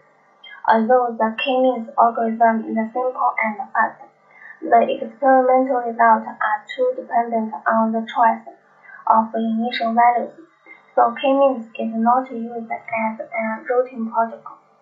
Although the time complexity of the GN algorithm is relatively large, the accuracy is relatively high. For the accuracy of the experiment, the GN algorithm is selected as a routing protocol.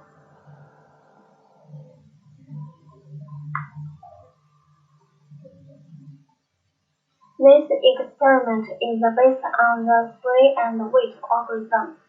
Spray and weight algorithm is a multi-computing scheme proposed by Spiropoulos et al. The SW algorithm is divided into two phases. In the S phase, each messenger will generate a corresponding copy and send to multiple different forwarding points so that some data packets in the source node will be diffused to neighboring nodes. In the W phase, if there is no when the destination node is found, multiple nodes handling the compute of the message switch to the direct sending state and forward the message to the destination node. The spray and weight algorithm has two modes, binary mode and non-binary mode. In binary mode, the algorithm mechanism is that when the source node encounters a new relay node, it sends half of the data packet to the new relay node, leaving half of the data packet on its own. The source node and the relay node repeat the above process until when there's only one data packet in all nodes. The node transfers to the weight phase and adopts the direct transmission to the destination node. The spray and weight algorithm has an L parameter, which describes the number of the packets. The spray and weight algorithm is based on a folding strategy, combining the fastness of the extensions routing, the simplicity, and the simplicity of direct transmission, and is committed to effectively balance delay and energy consumption. The transmission rate is high, the transmission delay is small, and it's close to the optimum. It has good scalability and can maintain good performance regardless of the size of the network and changes in load density. Okay, let's learn the part 4. Analysis of community-based routing protocols and experimental results.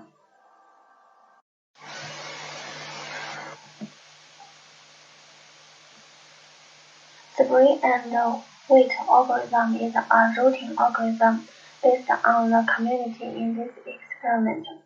As shown in figure 3.1, there are 5 communities, namely C1, C2, C3, C4, C5. The process of sending a message from the source node S in the community C1 to the destination node D in the community C5 is as follows. Step 1. If the node S and node D are in the same community, the message is directly forwarded in the community. Otherwise, step 2 is performed. Step 2. Node S and node D are not in the same community, and then send the message to the neighboring communities C3 and C4. Step 3. If the destination node D has been encountered, perform the forwarding in step 1. Otherwise, continue to forward step 4 until the destination node D receives the message. During the interprocess of message forwarding above, during the spree phase, a copy of each message in the community will be generated and sent to the node of the neighboring community, so that the data packet in the source node will be diffused to the surrounding communities. The destination node is not found during the message forwarding process, and the forwarding is continued until the destination node receives the data. Okay, the last part, conclusion. This paper processed a community-based opportunistic network routing protocol. The research is mainly divided into two parts. The first part is based on the existing opportunistic network routing protocol to process the community-based opportunistic network routing protocol. The second part is about consumption. First, compare the advantages and disadvantages of the two community division algorithms of GN and K-means.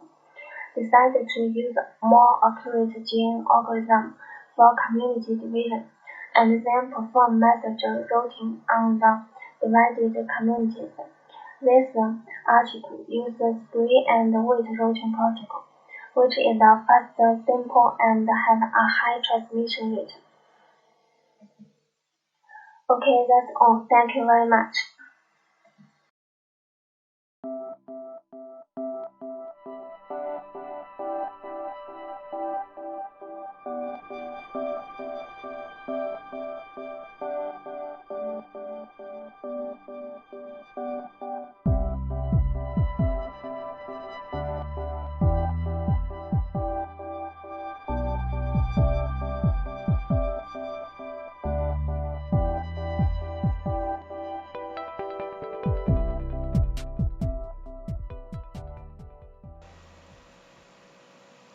It's an honor to share this paper with this opportunity. The name of this paper is Performance Analysis of Multipath TCP under High Load based on Software-Defined Network Environment. I will introduce this paper from the following 5 aspects. The first is the background introduction. With the development of information technology, people's demand for network performance has been increasing. For example, when we open a web page, it often fails to display normally for a long time or even disconnects. When the network bandwidth can't meet the application requirements, increasing the link bandwidth is a method, but it can't solve the problem by simply increasing the bandwidth. Another method is to increase the link bandwidth by aggregating multiple physical links. If the network bandwidth resource of different links can be integrated and used, then the network resource utilization rate will be increased, and this will also bring higher throughput to the network. Multipath TCP is to improve network resource utilization and throughput through multipath transmission. Next, I will introduce multipath TCP and load testing. It can be seen from the table that multipath TCP is built on the TCP substream. The multipath TCP layer is located below the application layer and above the TCP layer in the protocol stack. It provides a standard TCP interface for the application layer to hit multiple paths and need to manage multiple TCP substreams. The multipath TCP layer has functions such as path management, substream interface, and so on. Standard TCP communication uses a pair of IP addresses to transfer ordered data packets between two communicating parts. Therefore, there is a limit when using one interface, even if multiple interfaces are available at each end of TCP communication.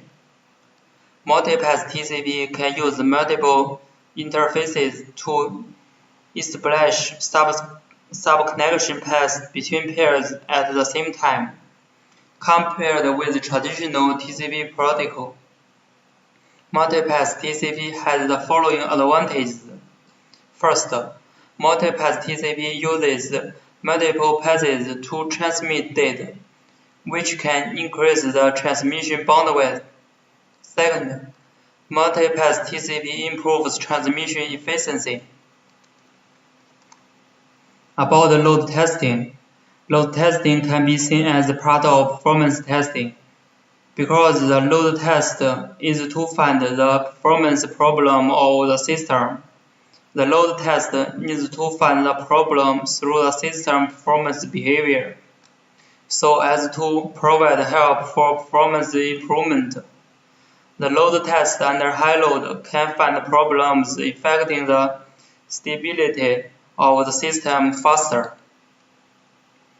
The common method of load testing is to gradually increase the system load and check the system performance changes under overload environment and find the maximum load and that the system can withstand without affecting other system performance.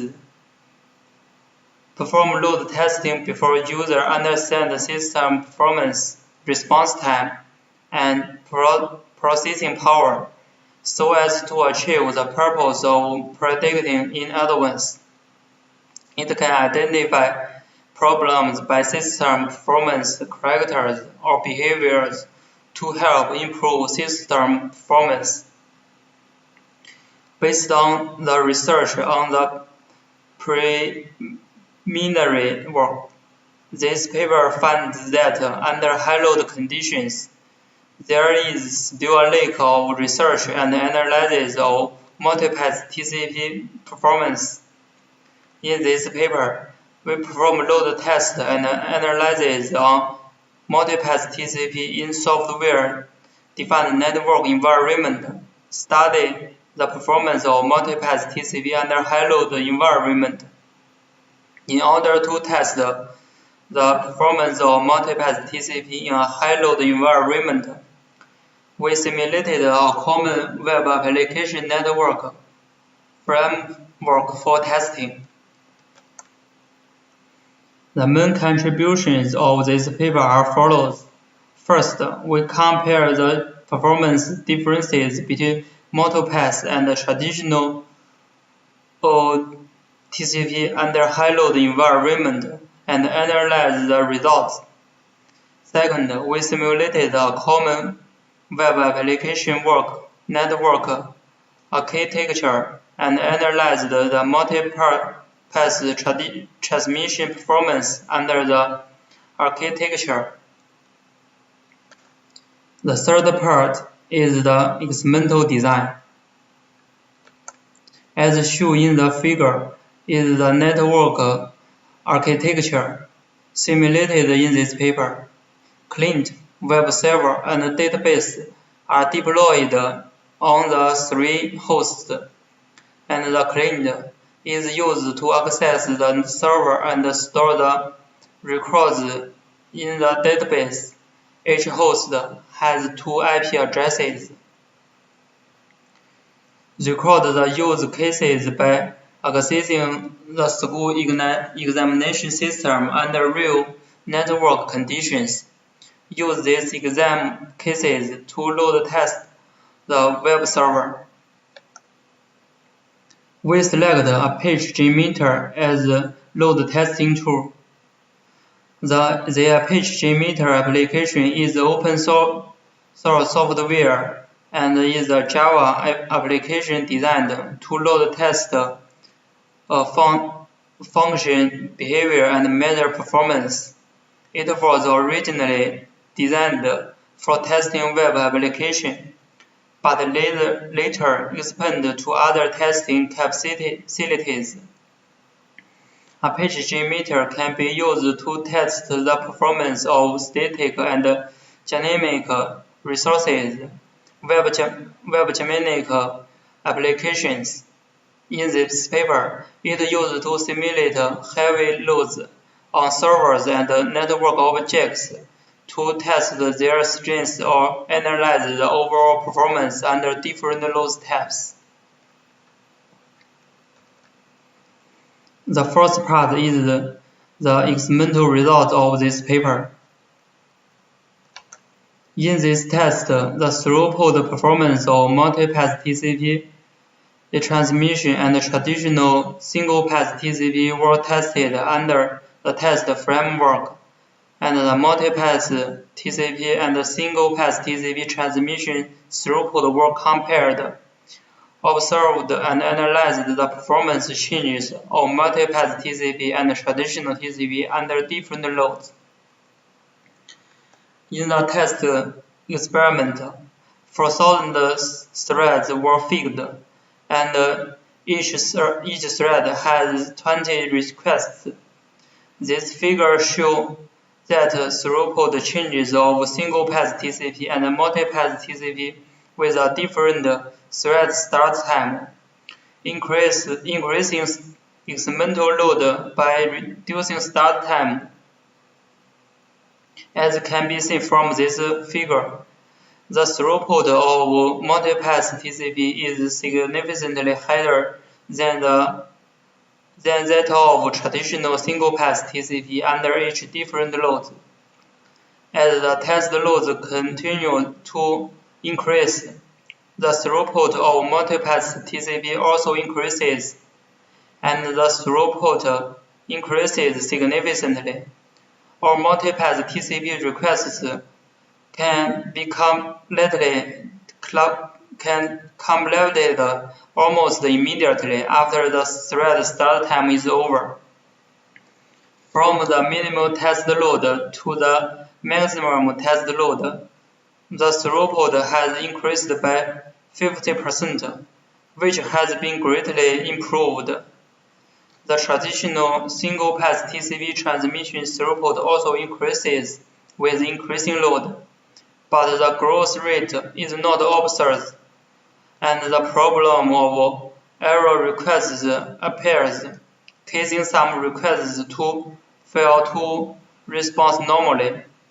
TCP takes longer than the start time to complete all requests. From the minimal test load to the maximum test load, the throughput increased by only 16%. As the test load increases, the traditional TCP and multi-pass TCP show different results. In the case of increased load, the number of error requests for traditional TCP changes, because multi-pass TCP increases with the increase of requests, and there are no error requests, so only the growth of single-pass TCP error request is deployed in the first figure. As the test load increased, the throughput of traditional single-pass TCP increased slightly, but overall it can't meet the demand, resulting in appearance of error requests. As the number of bad requests increases, the server needs more time to process the bad requests. Therefore, the time that the server responds to an error request will also increase, resulting in an increase in the total runtime of experiment. This is also the reason why the throughput increases, but the total running time of experiment also increases.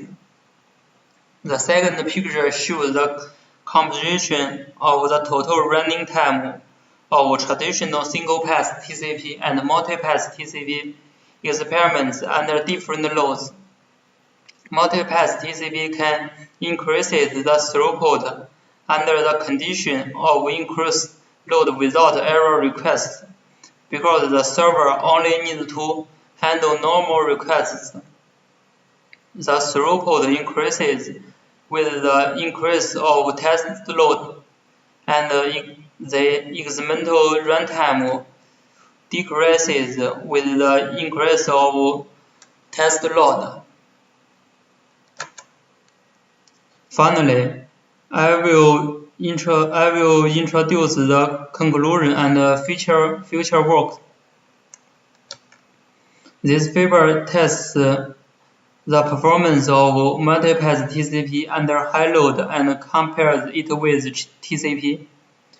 Through experimental results, we can see that under low or no load, the performance differences between multipath TCP and traditional TCP is not much different.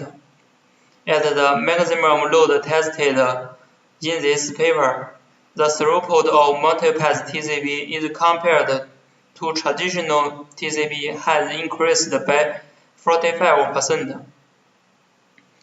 In future work,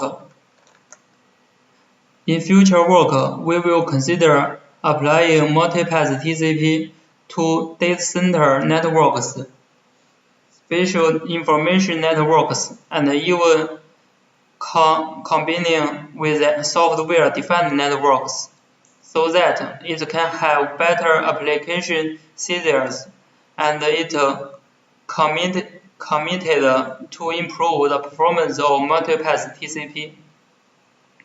This is all of this paper. Thank you for listening.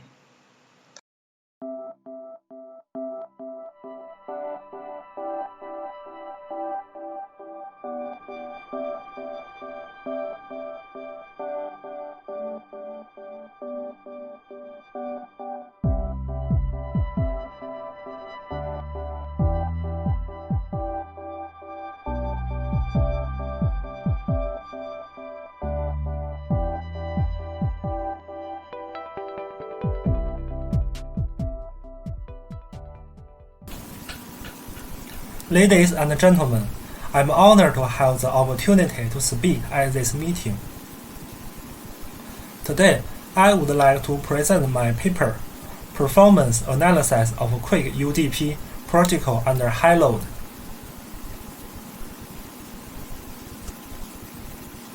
My report is divided into 4 parts: Introduction, Tools and Environment, Results, and Conclusion.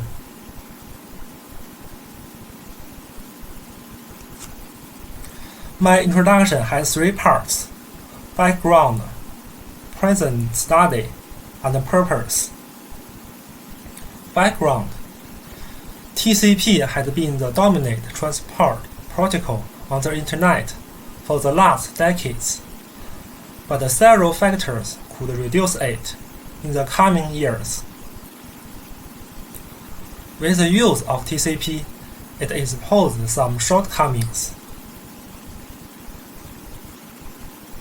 QUIC is a protocol that is expected to replace TCP. QUIC protocol is a UDP-based transport layer protocol proposed by Google in 2013, and its design goal is to make the Internet faster and more secure.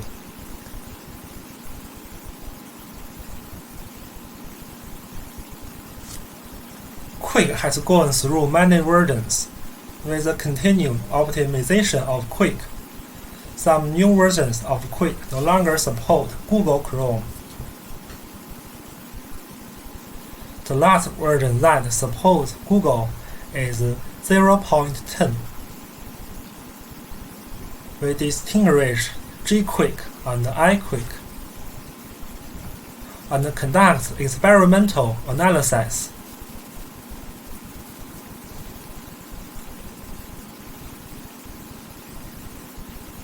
Present study.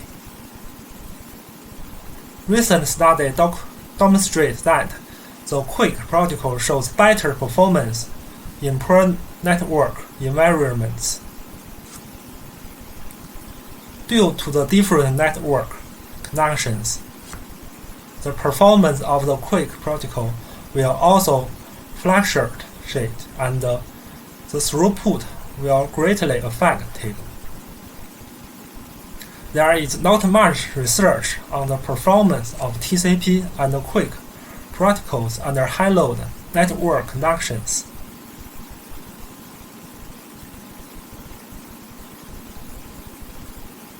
Purpose: the performance of TCP and QUIC protocols under high load is not clear. We modified the pressure test tool widget, and the modified widget is used to test TCP and QUIC protocols in a high load environment and collect the results to evaluate the performance of different protocols.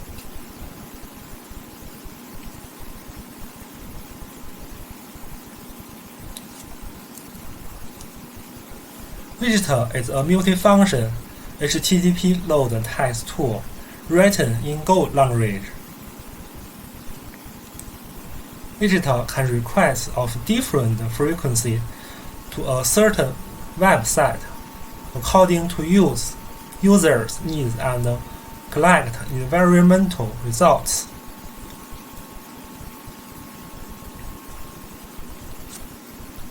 The original widget can only launch attacks against servers that support the TCP protocol.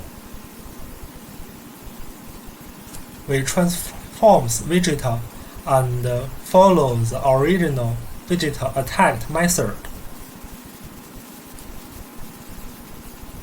By changing the underlying protocol called when the request is initialed, and the modified widget supports QUIC.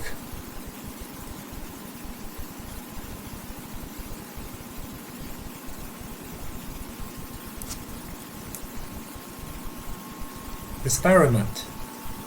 Our experiment is to build an environment through Ubuntu 18.4. The page side request is 11,000 bit.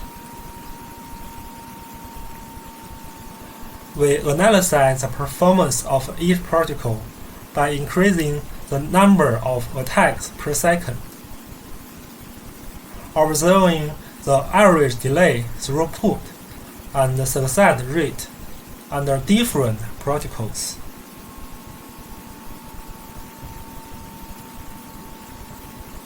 The original widget is used to test TCP, and the modified widget is used to test GQUIC and iQUIC.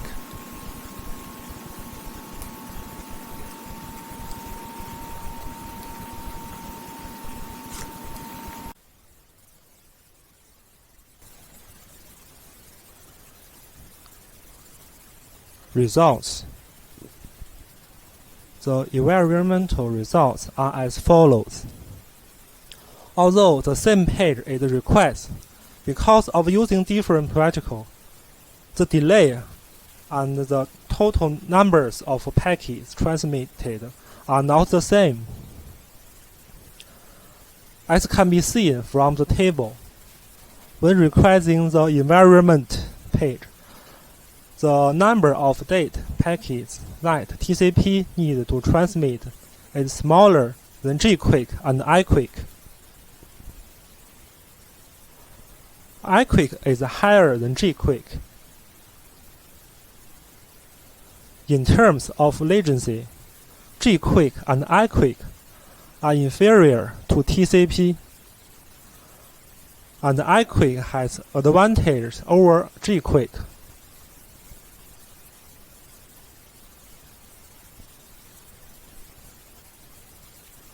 Through a lot of environments, we finally collected the environmental results of the strength test frequency range of 50 to 1000 times per second, and divided the results into 3 categorized according to the performance of each protocol. Low frequency band, medium frequency band, and high frequency band.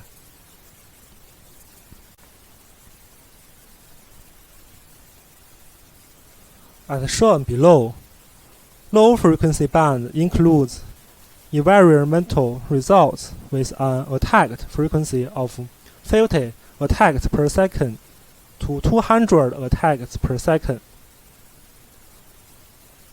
Medium frequency band includes environmental results with an attacked frequency of 250 attacks per second to 400 attacks per second. High frequency band includes environmental results with an attacked frequency of 600 attacks per second to 1000 attacks per second.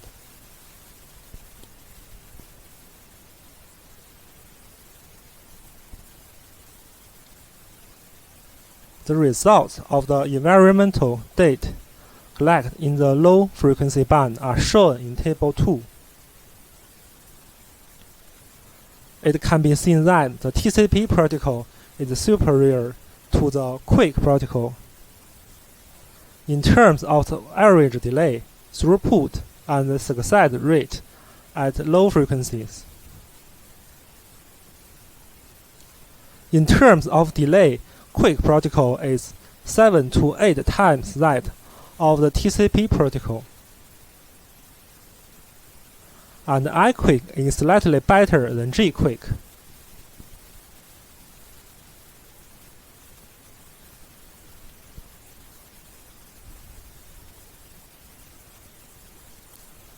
The results of environmental data collected in the medium frequency band are shown in Table 3.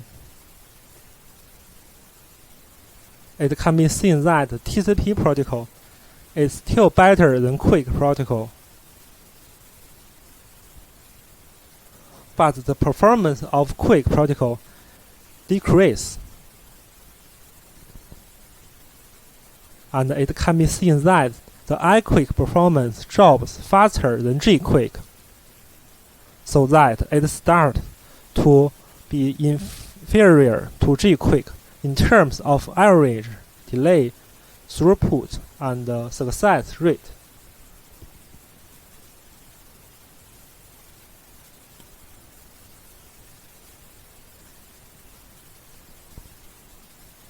The results of the environmental data collected in the high frequency band range are shown in Table 4. At this time, iQUIC has been unable to collect data normally and frequently reports errors. Therefore, the environmental results of iQUIC has not been added to the table. When the attack frequency is 600 to 1000 times per second, the performance of gQUIC protocol dropped sharply. This conclusion can be seen from the throughput and success rate of gQUIC.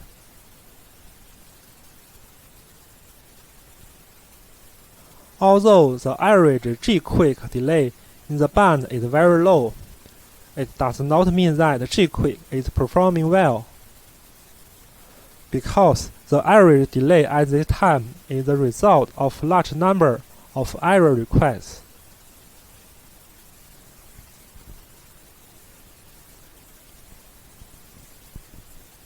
The average delay line chart of the environmental results, see Figure 1.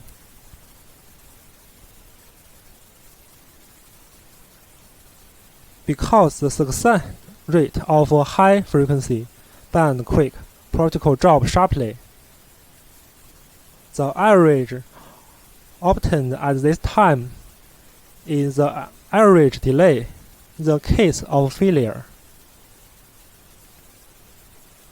which has no practical significance. so the line chart only includes the environmental results of low frequency band and the medium frequency band. It can be seen from the figure that when the attacked frequency is less than 150 times per second, the average delay of iQUIC and G-QUIC both remain stable, and the average delay of iQUIC is slightly better than G-QUIC.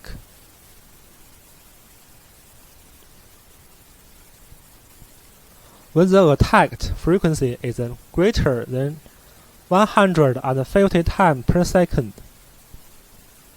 the average delay of iQUIC and G-QUIC started to increase.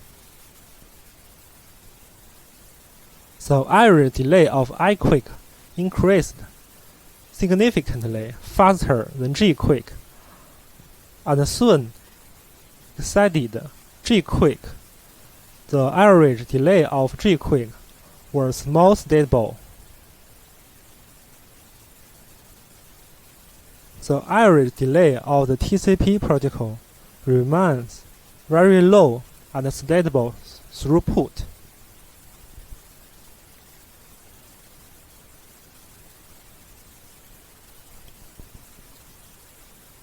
Conclusion.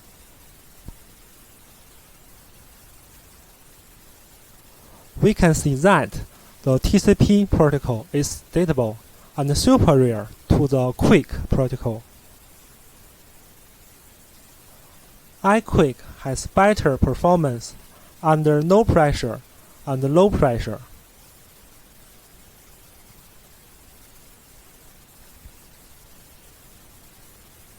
As the pressure increases, the performance of G-QUIC is more stable than that of iQUIC.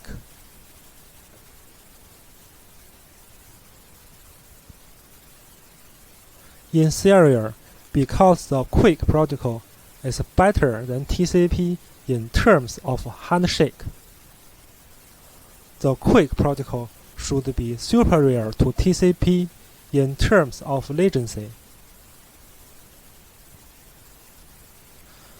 This experimental result is different from the original assumption.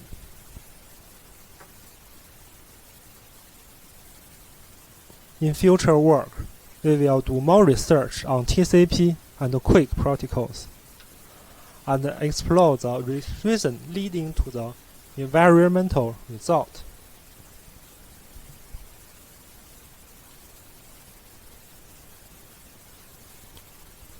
Thanks.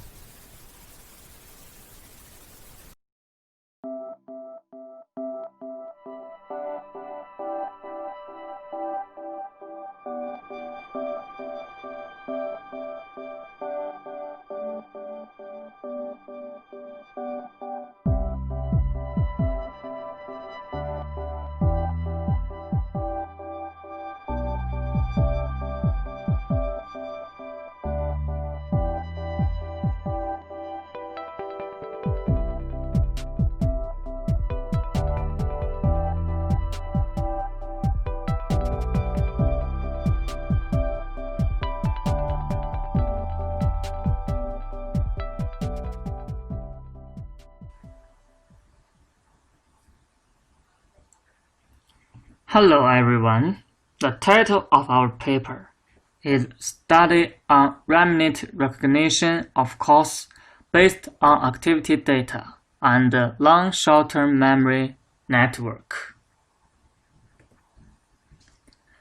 Nowadays, the total number of calls in China has increased significantly, and there is an urgent need to use mechanization and information technology instead of manual work. Ruminating refers to the physiological activity in which some animals return semi-digested food from their stomach to their mouth and chew again after eating for a period of time. When ruminating is abnormal, calls will have symptoms such as indigestion, lip ulcers, and finally lead to death. Therefore, early discovery and treatment can reduce the loss as soon as possible. The data contains all kinds of behaviors, of course, including feeding, ruminating, running, and so on. We use a variable collector designed by ourselves to fix the collector on the neck of the call to get the activity data of the call. Audio data and video data is difficult to take into account both algorithm optimization and recognition accuracy. The amount of activity data is small, so it is convenient to train in a deep network. Therefore, we choose the activity data as the data of call ruminant recognition study. Recurrent neural network has the characteristics of memory and parameter sharing. Long short-term memory network is the most common in recurrent neural network. It can solve the problem of gradient disappearance to a center extent. So, we choose LSTM network as a model of call ruminant recognition. The activity collection system mainly includes three parts: the activity collector, the base station, and PC. When ruminating, the call will wrench the football directly up to the mouth, chew carefully in the mouth, and then swallow back to the stomach. This progress is repeated. There was a continuous fluctuation in the neck of the call during the whole ruminating progress, and the ruminating condition was determined by detecting the fluctuation. The activity collector is one in the form of a collar on the neck of the call, which is used to collect the activity data of the calls in real time. The collector consists of a microcontroller, a bubble activity sensor, a wireless transceiver module, and a battery. Among them, the bubble activity sensor is developed by us. Bubble sensor is a new type of LT low power consumption activity sensor based on the principle of liquid solution, which is composed of transparent cavity, infrared emitting diode, and infrared receiving diode. The transparent cavity contains a center amount of silicon oil and air. When the sensor shakes, the movement of the bubble causes the change of the medium between the infrared emitting diode and the receiving diode, which leads to the change of the induced current of the infrared receiving diode. So, the movement trend is recorded as an electrical signal. The base station receives the data set by the activity collector and sends it to PC. The data is stored in PC. In the whole process of data from the activity collector to PC, the transmission rate is 8 items per second. RNN is sequential. The ruminating behavior of dairy cows is a continuous behavior over a period of time, so it is very nice to choose it.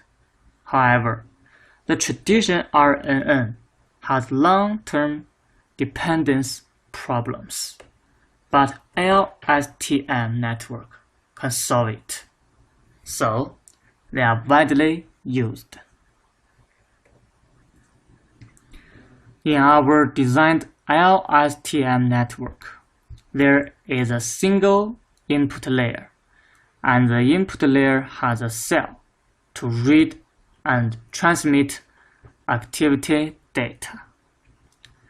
For the number of hidden layers and the number of cells in each layer, after we have tried many schemes, considering the final results and operating cost, we finally adopt the structure of 2 hidden layers with 10 cells in each layer. There are 2 cells in a single output layer. 0 represents non-remaining state, and 1 represents remaining state.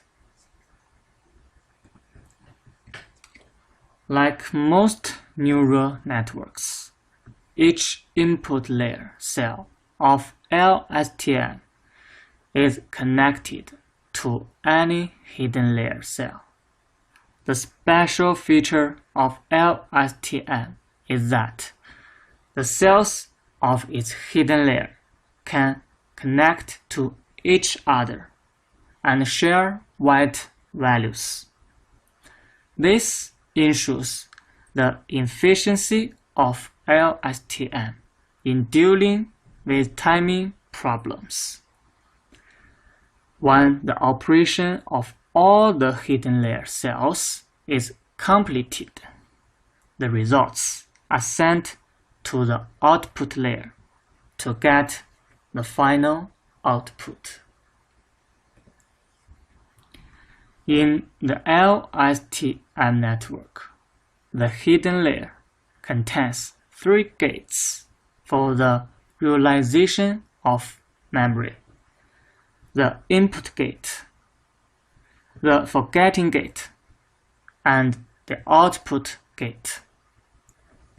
The input gate is used to update the cell status. The forgetting gate can decide which information should be saved or deleted.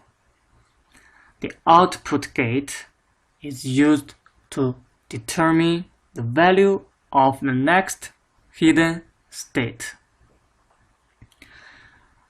Activation function is important in neural network.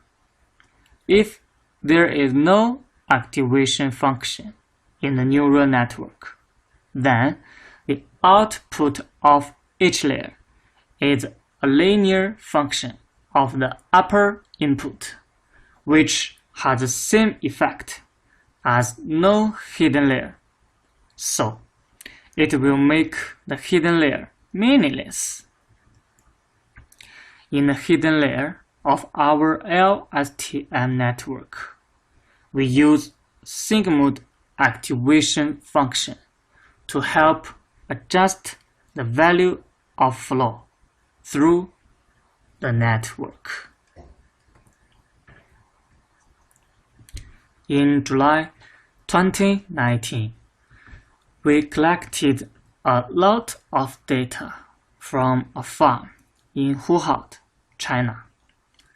Considering the integrity of the data and labels, we finally selected about 40 hours of data of 6 calls as the total data set. The data includes year, month, day, hour, minute, second, activity date, and manual marking.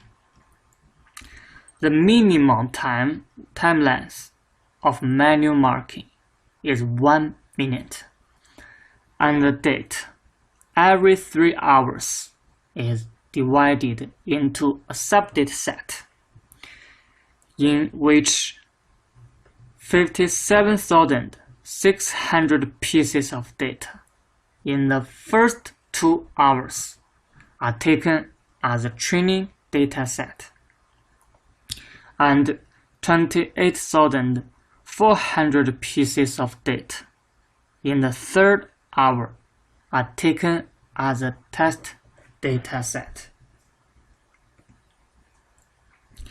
We use value of loss function as a mirror of training result. The process of neural network training is the process of minimizing the loss function. The smaller the value of the loss function is, the closer the predicted result is to the real result.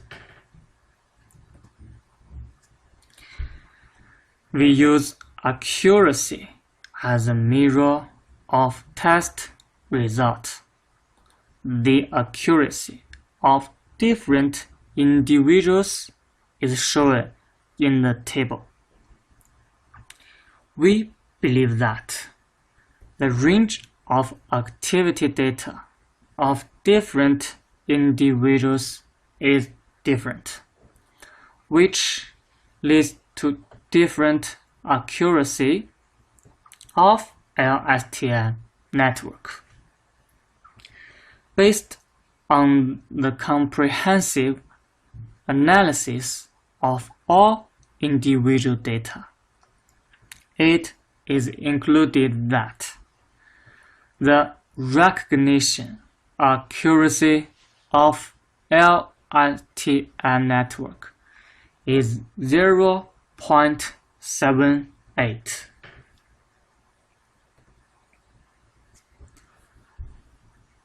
The experimental results show that the activity date can be used as a data set of co-ruminating recognition, and the long short-term memory network can effectively identify the activity date of bearing cause ruminating. From the analysis of experimental results, this study has a certain feasibility. From the practical analysis, this study combines co-activity date with long short-term memory network to provide reference ideas for intelligent animal husbandry. That's all. Thank you.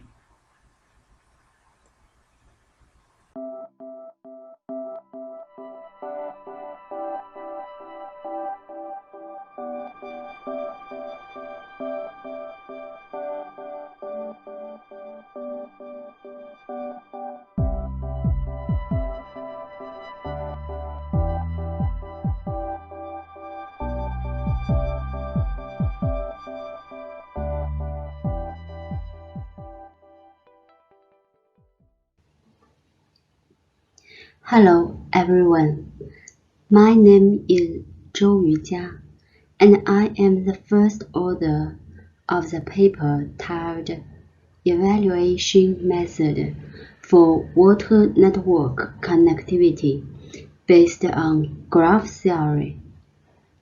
I'm very happy to have this opportunity to show you our current work.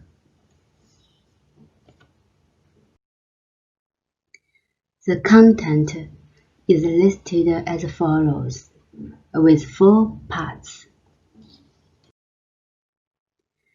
Here we can see the distribution of a river network in the city of Hangzhou become sparse in the recent decades. It is mainly because of the construction of urbanization. River network faces the problem of reduction both for the length and cross-section area. As water connectivity has the normal functions of flood prevention, water resources regulation, and improvement of water eco-environment, it is an important job to evaluate the river network connectivity and try to improve it. According to the previous study, water connectivity consists of structured connectivity and functional connectivity, as well as natural connectivity and artificial connectivity.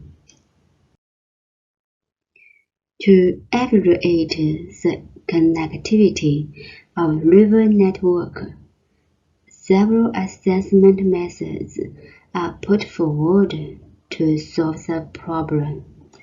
Here, we list 3 typical methods: graph theory method, hydrology and hydraulic method, and landscape ecology method. For the vertex connectivity and edge connectivity method, it can only describe the relationship between nodes and edges.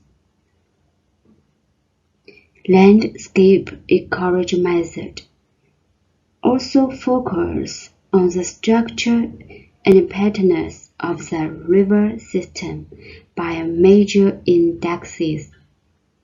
These 2 methods tend to consider structured connectivity. To evaluate the function connectivity, edge weights need to be considered. Here, hydrology method tend to calculate function connectivity by rainfall runoff process model with real detailed data, while hydraulic method describes the water flow in normal daily conditions. As we know, the graph theory is a very useful mathematical tool to help us to study the water network. Here, I will give a brief introduction to the graph theory. In our study, rivers or pipes are represented by edges. River intersections, consumers are represented by nodes. Edge weights describe the flow capacity. Why do we use flow capacity as edge weights? Because it can describe the flood prevention capacity with the maximum ability. Then, how to define the flow capacity? We know In the condition of the flat land, roughness can be ignored. The degree of patency within a river channel can be instead by increased river cross-section area. In other words, flow capacity before and after changing is decided by river cross-section area. Now we have nodes, edges, and edge weights. We give the flow capacity between any two nodes by network flows with Baoqi method. In this figure, we give a simple water network containing 5 nodes and 6 edges to carry the maximum flow capacity from node 1 to node 5. We can see there are 3 pathways from node 1 to node 5. The yellow pathway, the green pathway, the purple pathway. For the yellow way, it can carry 3 volumes from node 1 to node 5. The green way can carry 2 volumes from node 1 to node 5. The purple way can carry 2 volumes from node 1 to node 5. However, link from node 1 to node 2 is shown by yellow way and green way. Link from node 3 to node 5 is shown by green way and purple way. Each link cannot exceed its capacity. As a result, the total volume can be carried from node 1 to node 5 as 5.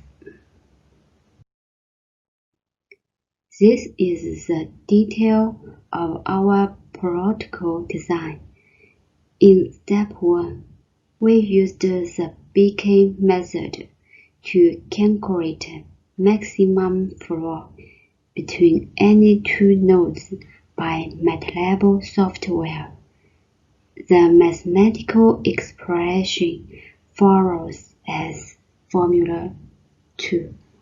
In step 2, average flow capacity of node is defined as Formula 3.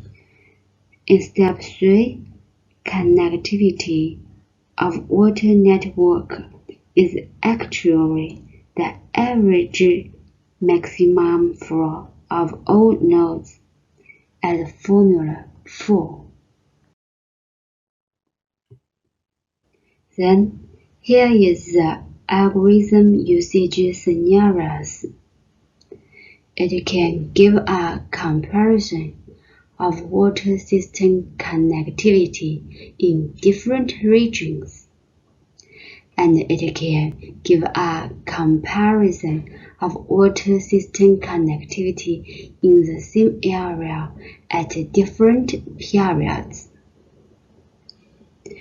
It can also give a comparison of water system connectivity before and after engineering measures. Moreover, it can give a comparison of water system connectivity in different planning schedules. Now we choose the third one as a study case to introduce.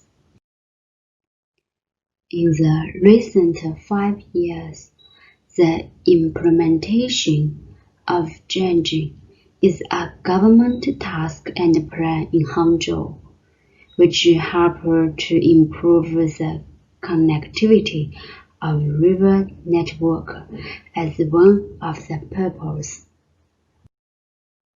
Here, we get the river network data and the dredging data of Xiachen district in Hangzhou. In these figures, it is a connected graph with 52 nodes and 71 edges, and 18 edges have weight ended. This table gives the data of the dredging rivers and the dredging volume and how to get the increased cross-section area. Here is the main result.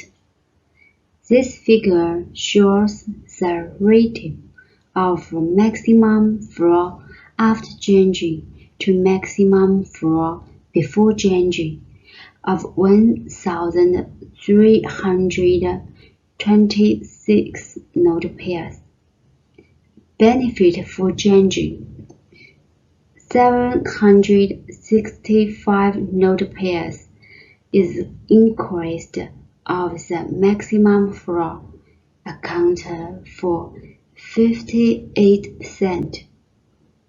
Among the increasing node pairs, there are 7 node pairs whose maximum flow increment reached 69.04%, and 42 node pairs whose increment is equal or greater than 60%. Most of these nodes contain the node 19 or 20. This is mainly due to the high node degree of 19 and the mass changing of the two nodes. Average flow capacity ended of each node is calculated by average maximum flow ended for point to all others.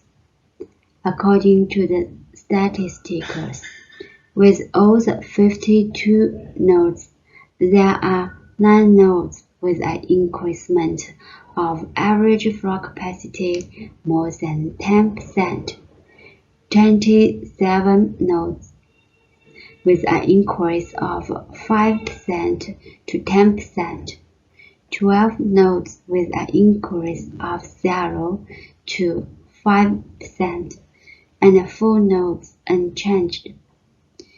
It is obvious to say there are 2 regions with a high increment. One is Henghegang, which has the highest river cross-section area ended by dredging, especially nodes 19 and 20, which are surrounded by dredging river linkers, have the maximum increase. Another region is node 44. Although the average flow capacity of node 44 before dredging is worse than most nodes, but all of the 3 connected linkers are dredged with cross-section area ended by 88.88%, which leads to a high increment. Above all, with the dredging data of the study region, the connectivity of water network is computed to end by 7.89%. This paper presents a method by using river cross-section area as each weight to calculate average flow capacity of nodes and the water network connectivity, which may be helpful to find a better dredging scheme. The concept of a network is applied to the water flow, namely maximum flow, which is used as the river flow capacity between two nodes, with the principle of the maximum flow of the path between two nodes is limited by the minimum flow capacity of the middle linkers in the path, and the flow of each linker does not exceed its own capacity. Otherwise, there are some future work middleware to do. Thank you.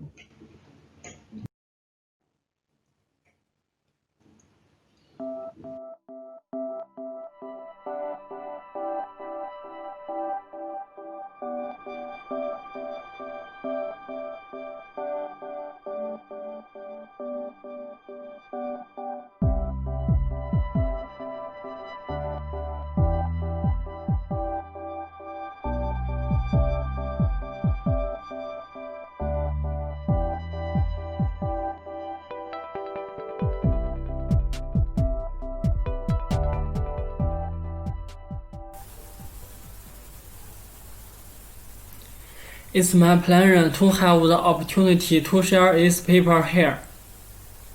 The name of this paper is a cross-domain secure deduplication scheme based on the threshold blood signature.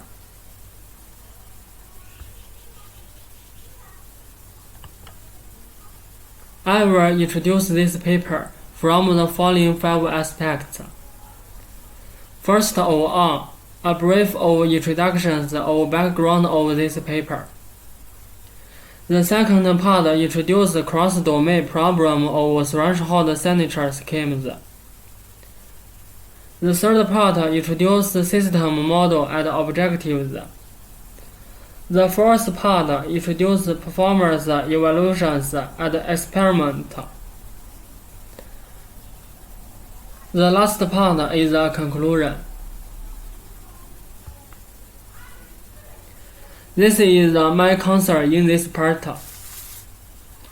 This paper provides a new threshold blood signature scheme to solve the existing data security issue of cloud storage.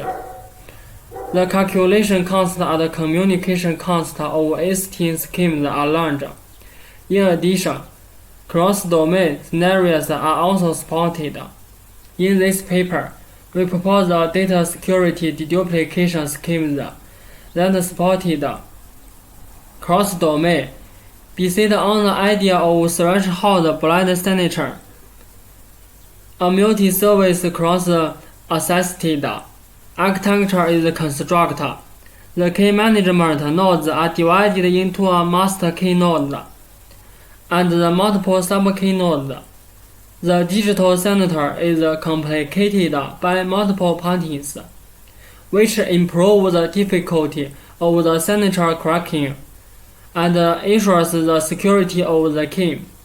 Communication and computational overhead is reduced by reducing the interaction between the key nodes and reducing number of signatures. In addition, cross-domain scenarios are also supported, and the practical application prospects are great. Our main contributions are summarized as follows. First, support cross-domain application environments. Key nodes can be distributed in separated network domains, and users can still perform deduplication and encrypted data when running between network domains. When a user in one domain moves to another domain, the user can recalculate the new key through the key nodes in the new domain, and the perform secure deduplication of the encrypted data. Second, reduce the initialization. Overhead of the key nodes, those threshold blood signature schemes requires each key node to communication with other nodes during initialization, and the number of communication is n times the n minus 1. In the scheme of this paper, the master key node interacts with other sub-key nodes once. The number of communication is n, and each sub-key node does not need to interact with other sub-key nodes. Third, reduce the computational overhead of signature verification. In the scheme of MIL, the blind signature generated by each key node need to be verified, and the number of verification is large, which results in larger computational overhead. However, these solutions only need to verify the signature once, which greatly reduces the number of verification and reduces the computational overhead. First of all, a brief introduction of background of this paper. With the rapid development of cloud computing technology, use trust to the out-source data to the cloud for storage management. How to effectively manage continuously increasing data will be a serious challenge for cloud service providers. The second part introduces cross-domain problem of signature schemes. This cross-domain problem of signature schemes. This scheme is a multiple key service-assisted deduplication architecture, which is mainly composed of client storage service provider and multiple key managed nodes, as shown in Figure 1. The client requests the file upload and file download from the cloud storage service provider. Multiple key management nodes generate the master key. Next, under this architecture, no key service can obtain the distributed key knowledge among all key servers, which can effectively resist conclusion architects between the cloud service and multiple key service and solve the problem of a single point of feature. However, this solution does not support cross-domain scenarios. In order to solve the problem of security deduplication in cross-domain environments, this paper and the master keynotes beside all the architecture of the Figure 2 as shown as Figure 3.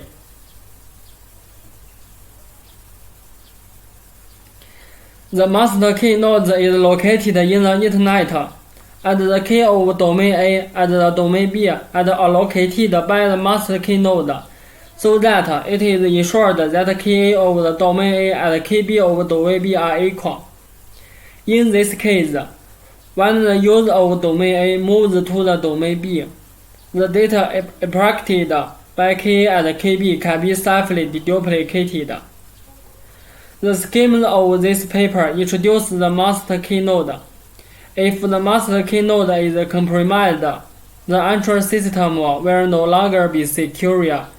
It appears that there is a single point of feature risk, but since the master key nodes only communicates with the sub-key nodes and only distributing the partial key to the sub-key node, after the key distribution is complicated, the master key nodes can be offline and does not receive network request.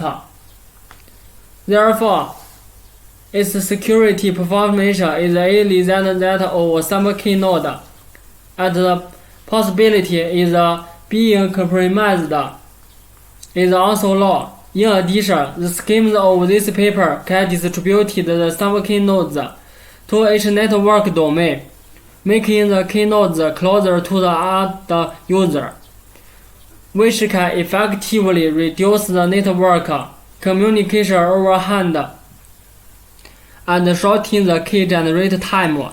It's very suitable for large-scale network environments such as the Internet of Things.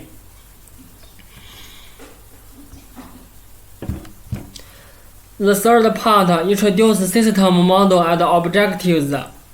This paper proposes a cross-domain deduplication scheme. The architecture is shown in Figure 4. It consists mainly of master key nodes, a server key node, a client, and a cloud storage node. I will introduce them one by one. First, master key node. The master key node must be securely abstracted. It generates the master key and the public key. It pulls the public key, generates part of the provider key of each sub-key node, and securely share it to the sub-key node. Second, there are multiple sub-key nodes which receive part of provider key generated by the master key node. Use it to set the blind message of the client and return the result of the client.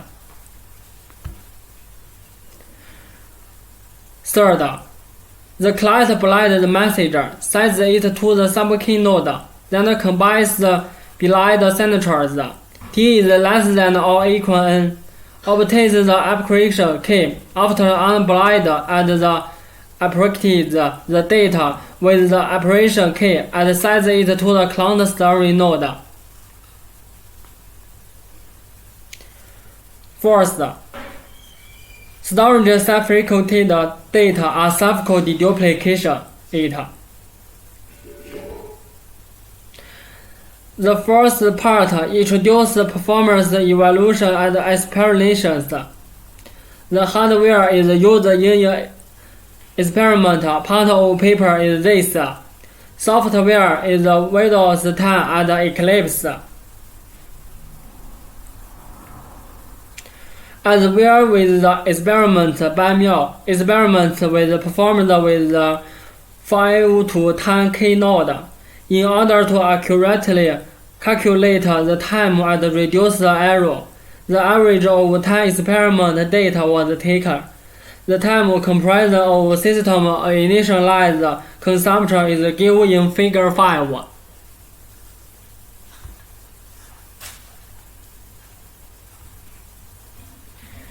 It can be seen from Figure 5 that the initialized time of schemes of Miao increase approximately as the power function with the increase of the number of key nodes, and the schemes proposed in this paper increase linearly. The experiment results show that average of performance is increasing by the 54.83%. As can be seen from Figure 6, as the number of key nodes increase, the time to generate the key increase linearly. The experiment results show that the average performance is improved by the 32.24%.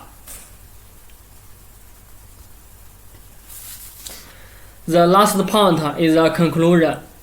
In order to solve the problem of cloud storage data security, a new threshold blind signature scheme is proposed. The key management node is divided into the master key node and multiple sub-key nodes so that the number of communication is reduced from the n minus 1 times n 2, and the verification is reduced from multiple times 2 ones. The experiment results show that the performance of schemes is improved in the terms of system initialized and key generation, and it is more suitable for computing resource concentrated application scenarios such as the Internet of Things. Thank you for listening.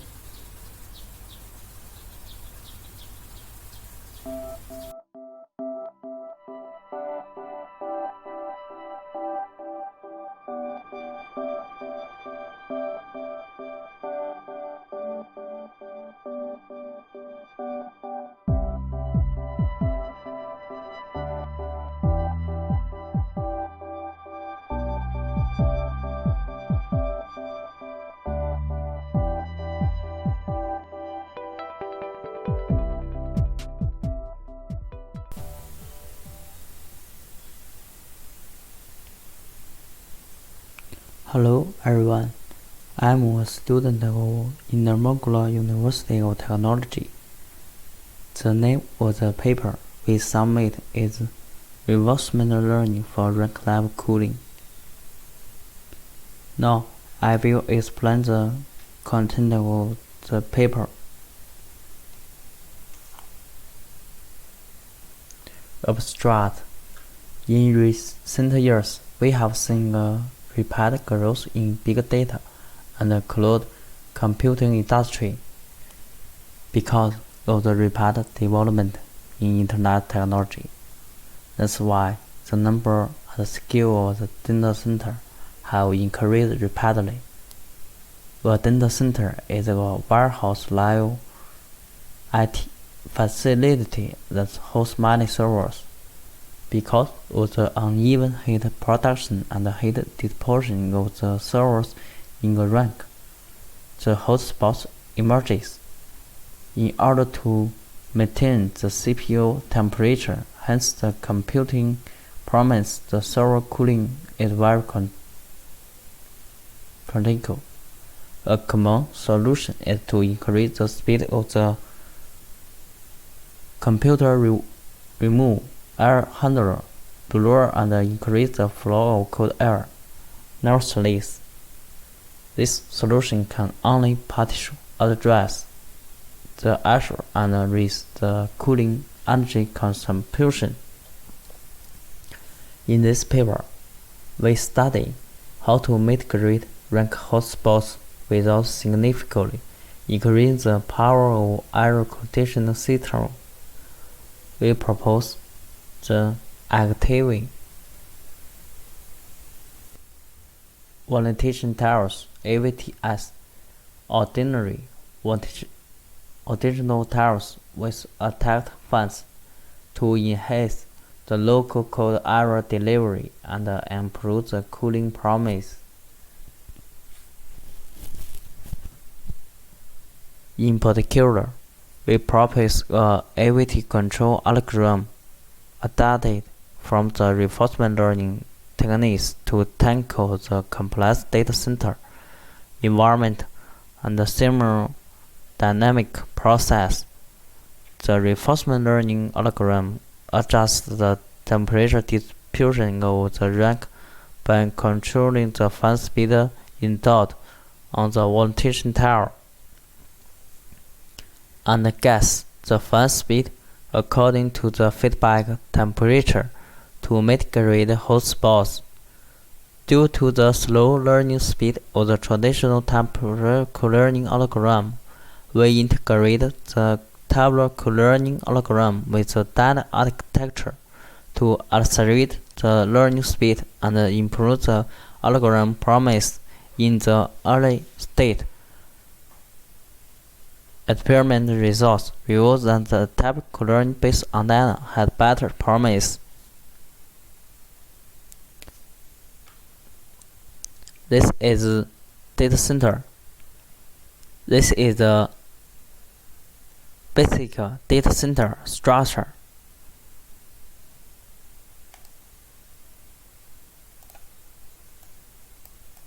This is the processing air cooling. The output air cooling. This is a rank. This is a rank. The rank has a lot of servers. This is a Wellington towers. The cool air flows out of the air to cool the server. And our experiment was, firstly, 6 temperature sensors were uniformly deployed on the rack. Secondly, Wellington towers were replaced with active Wellington towers. Fans were installed on the Wellington towers. We received the temperature data in real time, send the temperature data on the computer, and control the fan speed through our algorithm. Thereby, eliminating hotspots and reduce energy consumption. Markov decision process formulation. Reinforcement learning is a computer approach to understanding and automating goal-derived learning and decision making. It is distinguished from other computational approaches by its emphasis on learning by an agent from direct interaction with its environment, without requiring its preservation or complete models of the environment. Reinforcement learning uses a formal framework of Markov decision process to define the interaction between a learning agent and its environment in terms of states, actions, and rewards. Our main target is to control the fan speed of AVT and provide the average temperature distribution to the rank. Temporal-based approach requires that the state and behavior of the MTP model should have discrete value and space of the state, and the behavior should be small, because all values in this method are stored in the tabular.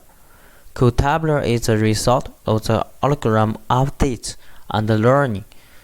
The advantage of the method is that the optimization solution of the problem learned by agent following is the tabular approach for MTP modeling. Following is the tabular approach of MTP modeling. System states.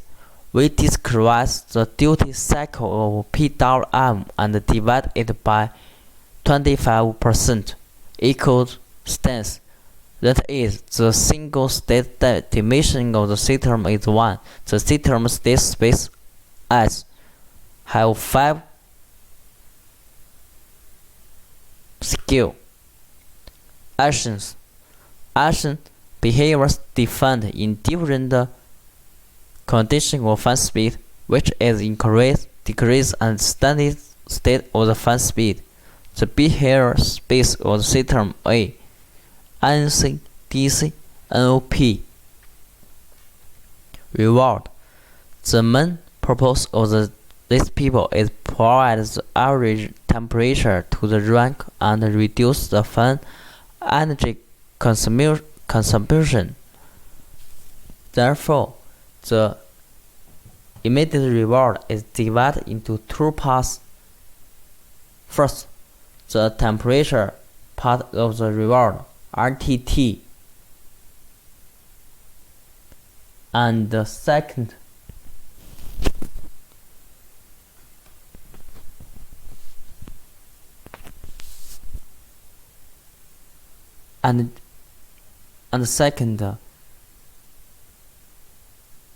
energy consumption part of the reward, RTE. Obviously, the smaller the fan speed, the lower the energy consumption. Therefore, the animated reward of system is set as RT, where W is to determine which part of RTE or RTT contributes more weight to RT. Therefore, all of them have negative value, and maximizing RT tending to 0 is the automation direction of the topic. Finally, the AVT control problem can be defined as the following decision problem. Algorithm 1. The basic typical learning algorithm for solving the AVT control problem. First, define time index, state and time t, action and time t, Q-table matrix with set as multiply A.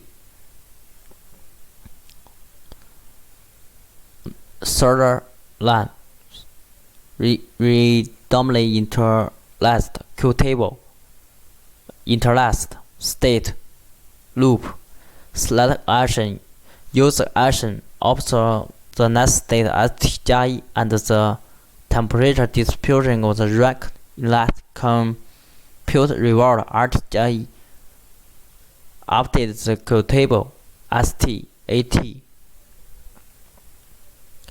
Tabular co-learning based on DANA. DANA is a general term for classical algorithm frameworks that integrate model-based reinforcement learning with non-model-based reinforcement learning. DANA can learn both from models and from the experience of environment interactions.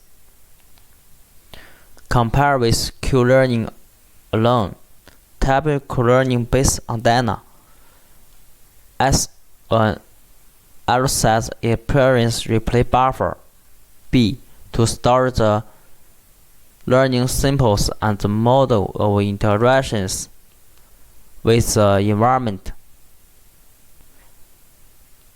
In addition, a thread was opened in the program after one step of algorithm training. M samples were randomly selected from the experience replay buffer for model training. Tabular co-learning based on DANA algorithm as the experience replay buffer string transition between 5-6 lengths of the above algorithms and selects M set samples for model training.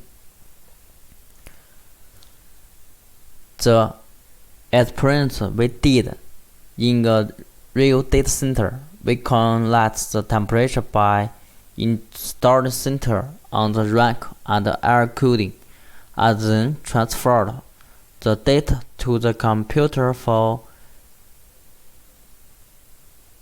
intensive learning algorithm training. The total reward based on co-learning with data is closer to 0 than the total reward based on Q-learning, and can be seen from the figure. The average of algorithm tabular co-learning based on DANA total rewards is higher than algorithm tabular co-learning. See Figure 1.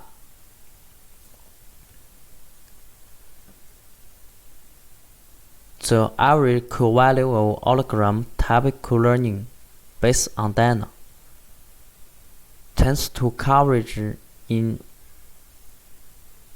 40 steps and flattening slowly in 500 and 400 steps. After 500 steps, the average value of Q tabular becomes stable, and the average value of Q tabular converges in the range of negative 0.2 and negative 0.3. However, in tabular Q-learning, the time steps of the average Q tabular value from 0 to 1750 was continuously declined. The average value of Q tabular is down from negative 1.1, and there is no convergence. The convergence speed of tabular co-learning based on DANA is much faster than tabular co-learning, and the average value of tabular co-learning based on DANA is large, which proves that the algorithm learning a great reward and its promise is better. See Figure 2. Thank you.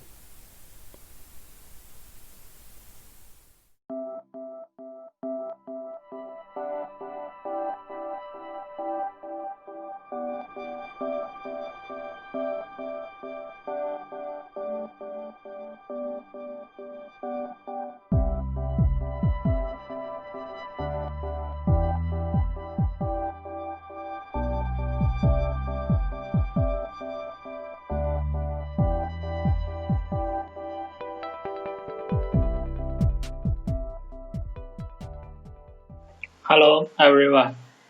I'm honored and proud to have the opportunity to speak at this conference. Today, I would like to present our paper, a comprehensive cellular learning automata-based routing algorithm in opportunity networks. With the rapid growth of wireless communication, portable smart devices such as PDAs, smartphones, and table computer have been very popular in real world. A large number of smart devices carried by mobile users may organize themselves into opportunity networks for exchange and routing messages. Opportunity networks is a special kind of mobile ad hoc network in which nodes can communicate and interact with each other without a fixed communication infrastructure. Nodes communicate with each other by utilizing their contract opportunity and depend on short-distance wireless link. Data dissemination between nodes utilize a store, carry, and forward paradigm. For example, node A wants to send a message to a node D at time T1, but they belong to different subnets. So, node A firstly sends this message to its neighbor node C. At time T2, node C meets node G because of moving, and send this message to node G. At time 3, node G encounters the destination node D, and it will deliver the message to the node D. The transmission is finished at this fashion. Opportunity networks are applied in many areas, such as vehicle ad hoc network, wildlife tracking system, underwater sensor network, search and rescue system, and so on. In these all conditions, there is no infrastructures. The characteristics of opportunity network different from conventional ad hoc networks be determined by high node mobility, low node density, intermittent contact, high communication delays, and finite resource. These mobile devices in the opportunity networks usually are powered by batteries. Energy resource is finite and it is very difficult to perform battery recharge during moving. Energy exhaust or with critical low battery reserve will not be able to take part in message relay in the future. So, energy consumption is a major and important factor for these devices to prolong the network connectivity among devices and the network lifetime.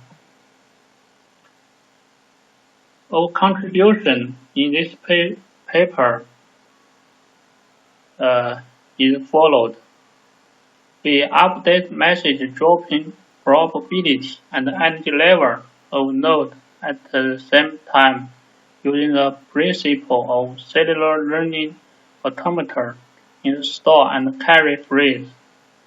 Connects duration between nodes and are calculated according to the historical record in the forward phrase. In this paper, we use DICLA model to describe the thematic opportunistic networks. The DICLA named thematic irregular cellular learning automata.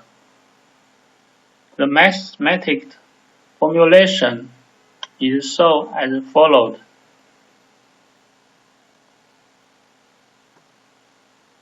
Why we use this DICLA to model opportunistic networks? From this comparison, we can show the likeness between the DICLA and the opportunistic networks. We can consider node as a cellular in the DICLA and the node mobile in the opportunistic is considered as dynamic in DICLA, and the connection unpredictable in the opportunistic network is very similar with the irregular connection in DICLA. And the opportunistic networks nodes are self-organized. This is very similar with the reconstruct in the DICLA.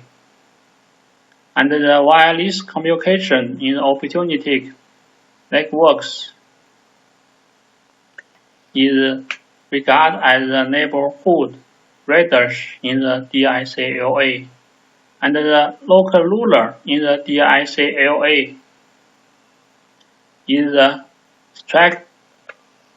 the stream we want to describe in the opportunistic networks, and the action taken in the DICLA is the opportunistic networks to deal with the message delivered.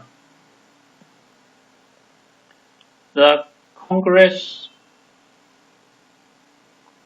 congestion issue in the opportunistic works is occurred in this station.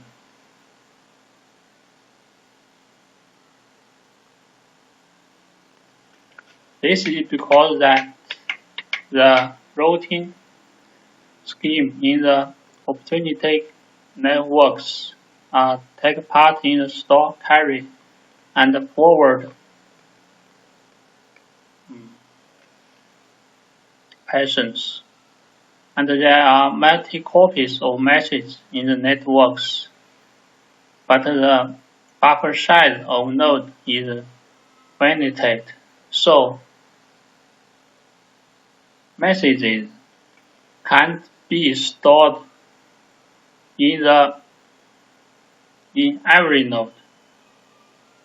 When node buffer is full, the congestion is occur. If a node want to receive a new message from its neighbors, it wants to discard some message in its buffer, but this will discard the deliver probability for messages. So we define the message probability and update the message droppability according to the DICLA method using the principle of dynamic irregular cellular multiple learning automata. We think a node as a cellular and its message buffered in this node equipped with a learning automata. Connections between nodes established and break can be described as the dynamic process of DICLA. The variable A and A0 and A1 means the action that DICLA can take, which indicates discard or keep this message respective. The probability of each action is PR or PD according to the initial value of PI and PD is around as 1.5. The state of each cellular should be updated periodically at the fixed intervals at the beginning of each interval. Every node inquires message distribution from its neighbors.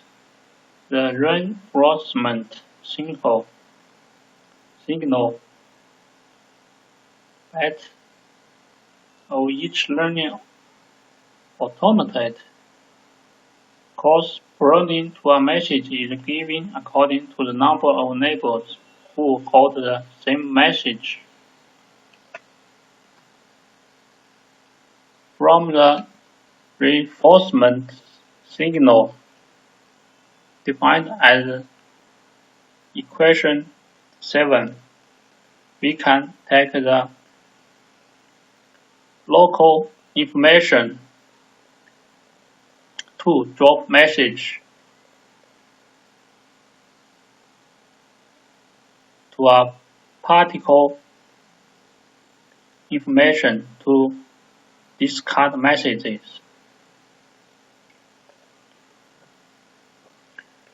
The energy issue during message dismission in the network is defined as formulation 8, 9, and 10. They take the same scheme and the message drop probabilities.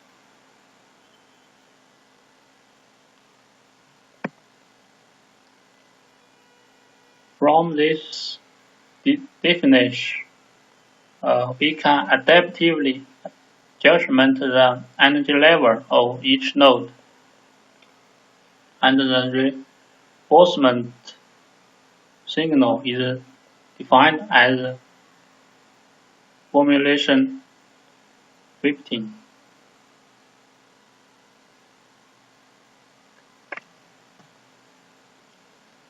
The flowchart as shown in this paper.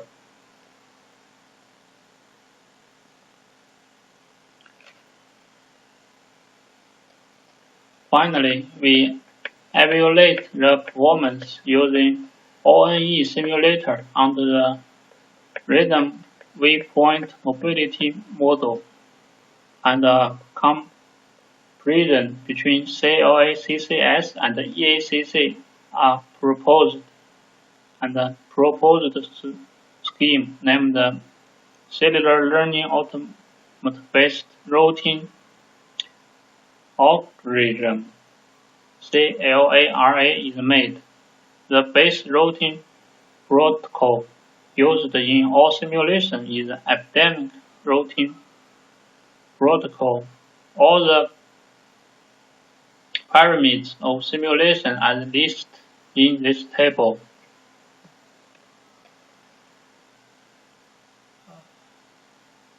We use this metric in this paper to describe the performance of all routing protocols in energy respect. They are defined as follows. Delivery rate. The delivery rate is defined as the percentage of delivered message to the total number of created messages. Overhead rate. It is a metric to measure the transmission effectivity and defined as the coordinate between replicated message and delivered message. Average resident energy. It is the average energy left of node after the simulation is over. Standard deviation of residual energy. This metric describes the distribution among residual energy nodes.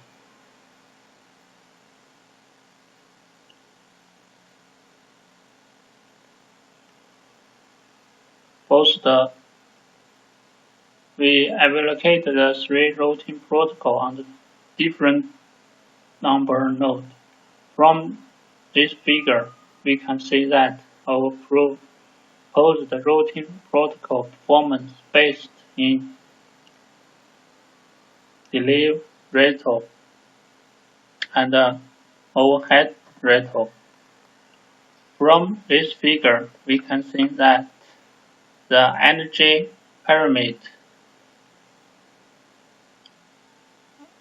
energy metric of our proposed CLA RA is much more better than the others.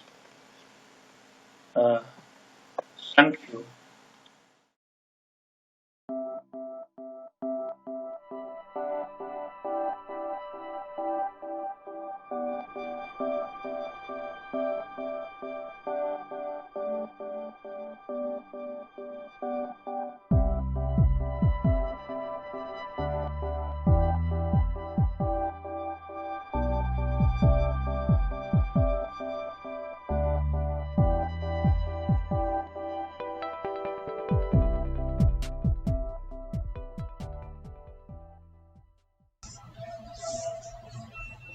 Research on the application of personality course, recommendation of the learning to rank based on knowledge graph.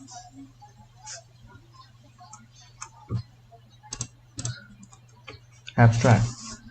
Having as a problem that the computer technology level of most non-computer major students in college and universities is not even, which cannot be expected aimed at teaching, using evaluation data of students for each course capture to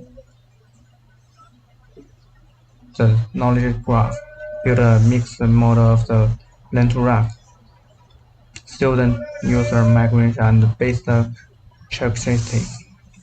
Finally, the top-end recommended data course or source. In general, the recommendation is only applied to the recommendation service of immersive platform. The personal recommendation proposed in this paper is mainly used to serve students to improve the quality of course teaching. Introduction. The base course of university's computer is an important subject in the study of university and college. Almost every major college student in the first semester of college will be required to the computer-based public course. Its main function is to offer a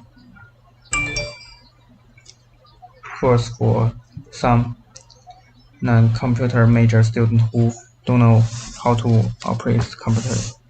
The basic operation must application skill of most of computers are introduction. The probability of logical thinking, computer operation, software use, and calculation think of non-computer major undergraduate data has been collected. The course of College Computer Foundation is widely applied, covering most non-computer majors, so it has very practical application significance. But now, students of different majors have different understanding of computer software and hardware. For example, the freshman major in computer electric and electrical are very skilled in the use of computer technology and common software. Some students can reach the level of simple programming. However, students major in sports, music, arts, and so on have poor understanding of computer technology. So, some students are still unfair with the use of keyboard and mouse. Differently, family, environment, and background also affect students' computer technology level. Therefore, the following problems exist: the teaching of University Computer Foundation and the opening of the course capture. 1. First, the normal agreement of course capture and the traditional course recommendation cannot even meet the requirements of students with different computer operation levels. Secondly, traditional course recommendation can meet the needs of students multiply course capture, such as cumulative filtering, content-based recommendation, and mixed recommendation.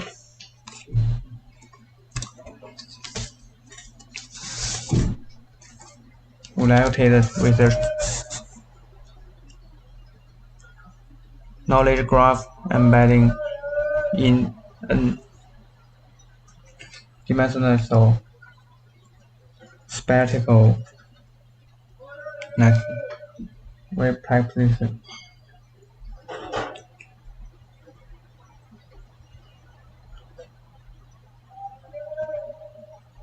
Since 2012, Google proposed the concept of a knowledge graph. It has been widely used and students in the various fields. It has become the base technology models of various internet service. It is often mentioned with autoblog technology and can this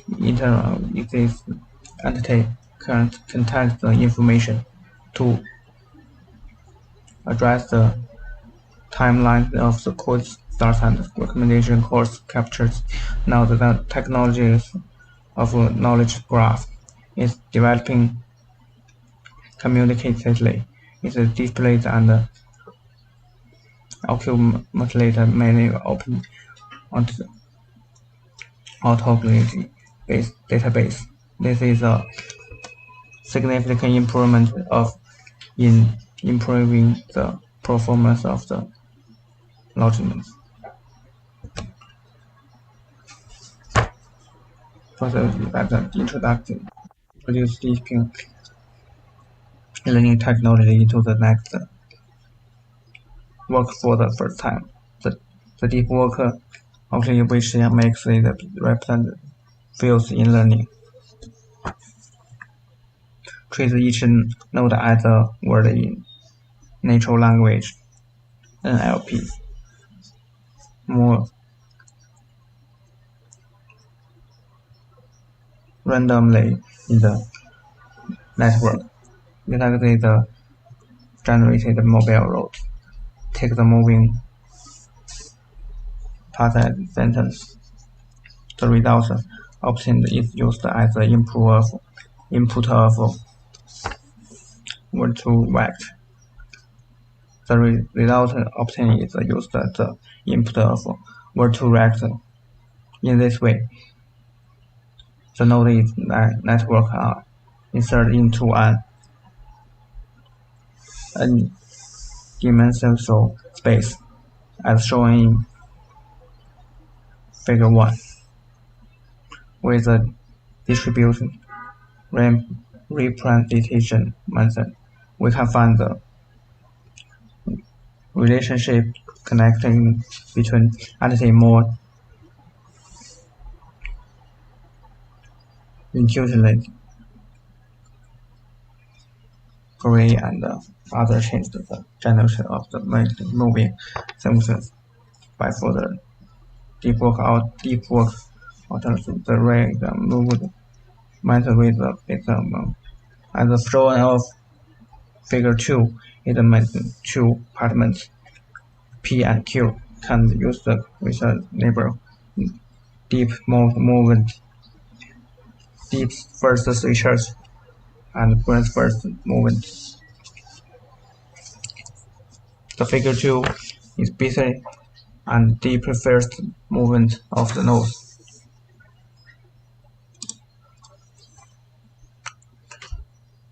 With first movement emphasize more adjacent node and show its nodes between them. The deep first movement shows the homogeneity between nodes and on further level, the conditional property of its movement.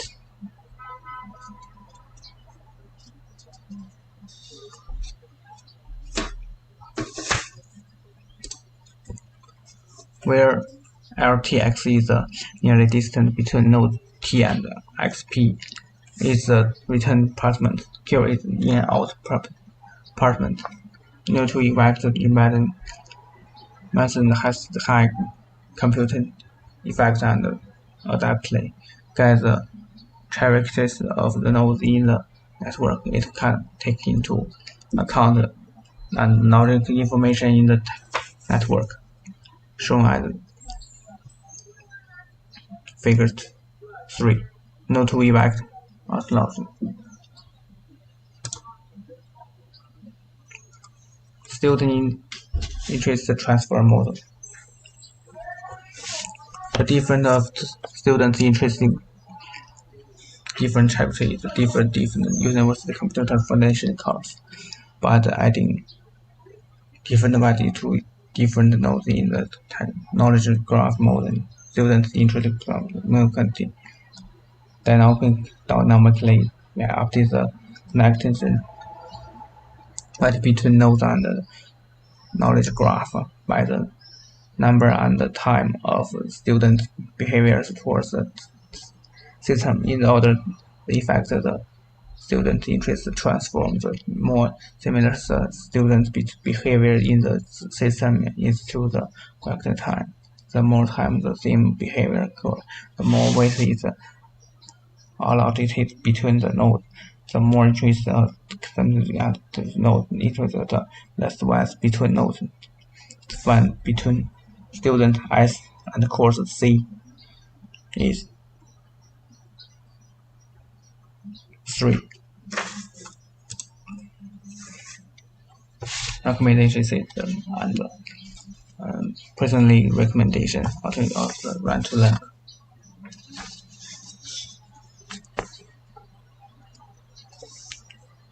The purpose is the purpose and take into account the long-term and short-term prefer of the student of course and of the interest and other.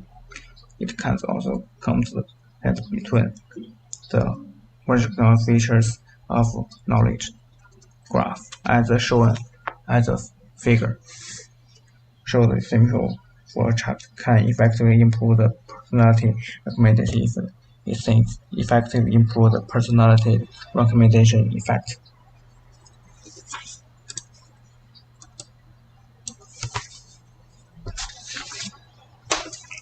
Recommendation are logically based on run to length as a figure. As the results of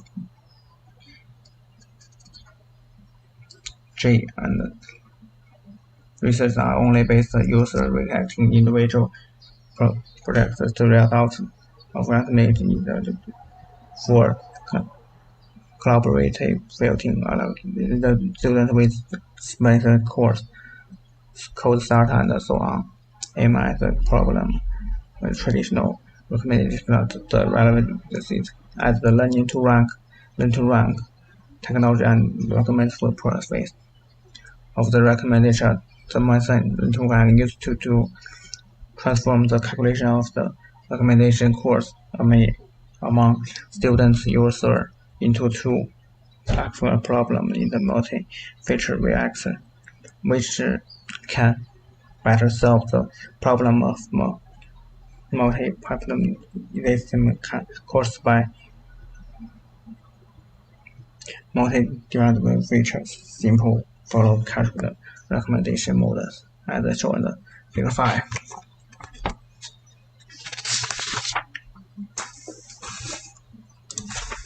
In the framework recommendation, but the circular learning, the first is magnitude, the first as C with Y as C. The second is exactly its feature. The second is to calculate the feature, obtain the X as C vector. Then we construct and get the set X. That is the corresponds of the Y feature exciting of the algebraic development as a figure 6. In the graph, the connect and have the information to build the knowledge graph. Calculate them capture.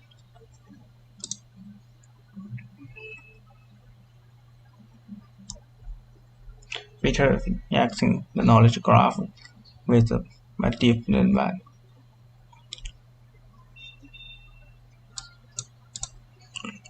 Calculate them. This paper based on the introduction, the background on the graph in the University Computer Foundation in course on the university. This paper proposed something that my first was also learning personality course recommendation.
Well, today is a great honor to attend these meetings.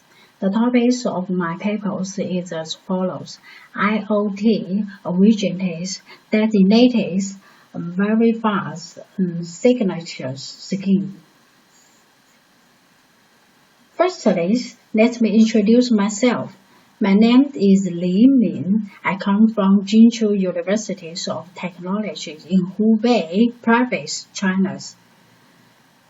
According to my papers, I may introduce the following 4 aspects. They are introductions, preliminaries, and analysis. The last one, it is about the conclusions. I think, firstly, I will give you an overview of my articles. You know, in order to reduce the computational cost of digital signatures scheme in Internet of Things, and in order to improve the security of signatures, an IoT digital signature scheme is proposed. Okay, I will begin the first contents. I will describe my first contents. It is about the introductions. In the introductions, you know, IoT is a connection of internet objects, services, people, and the device that enables information exchange and data sharing in different domains. In recent years, due to rapid development of the Internet of Things, each device can be tagged with RFIDs, thus having the units identities and being on units identified with WSN.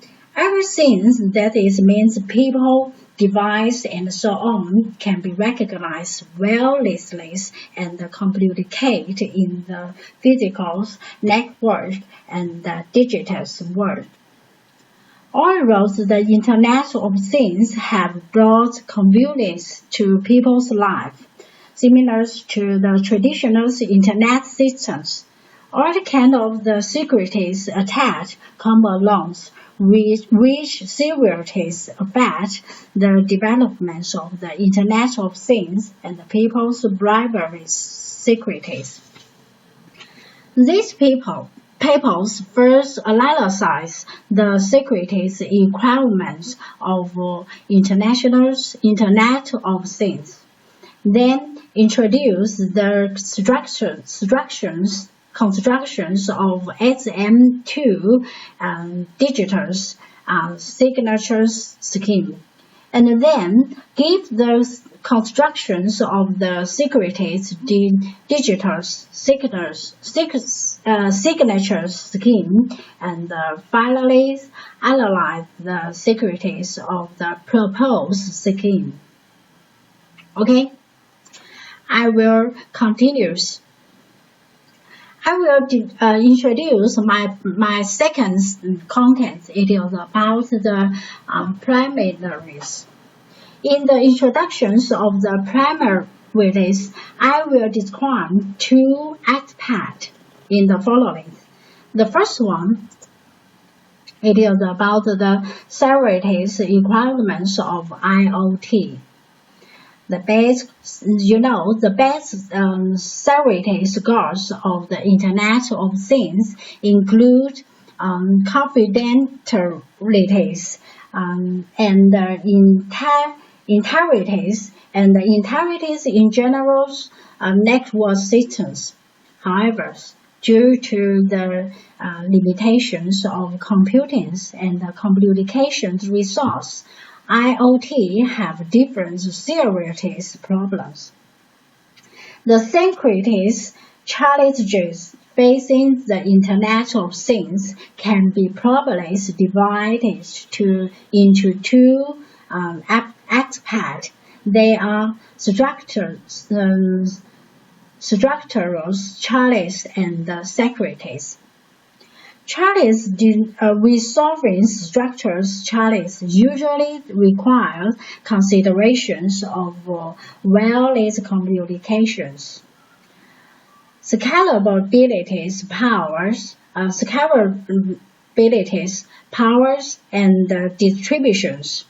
Well, resolving securities chalice require considerations of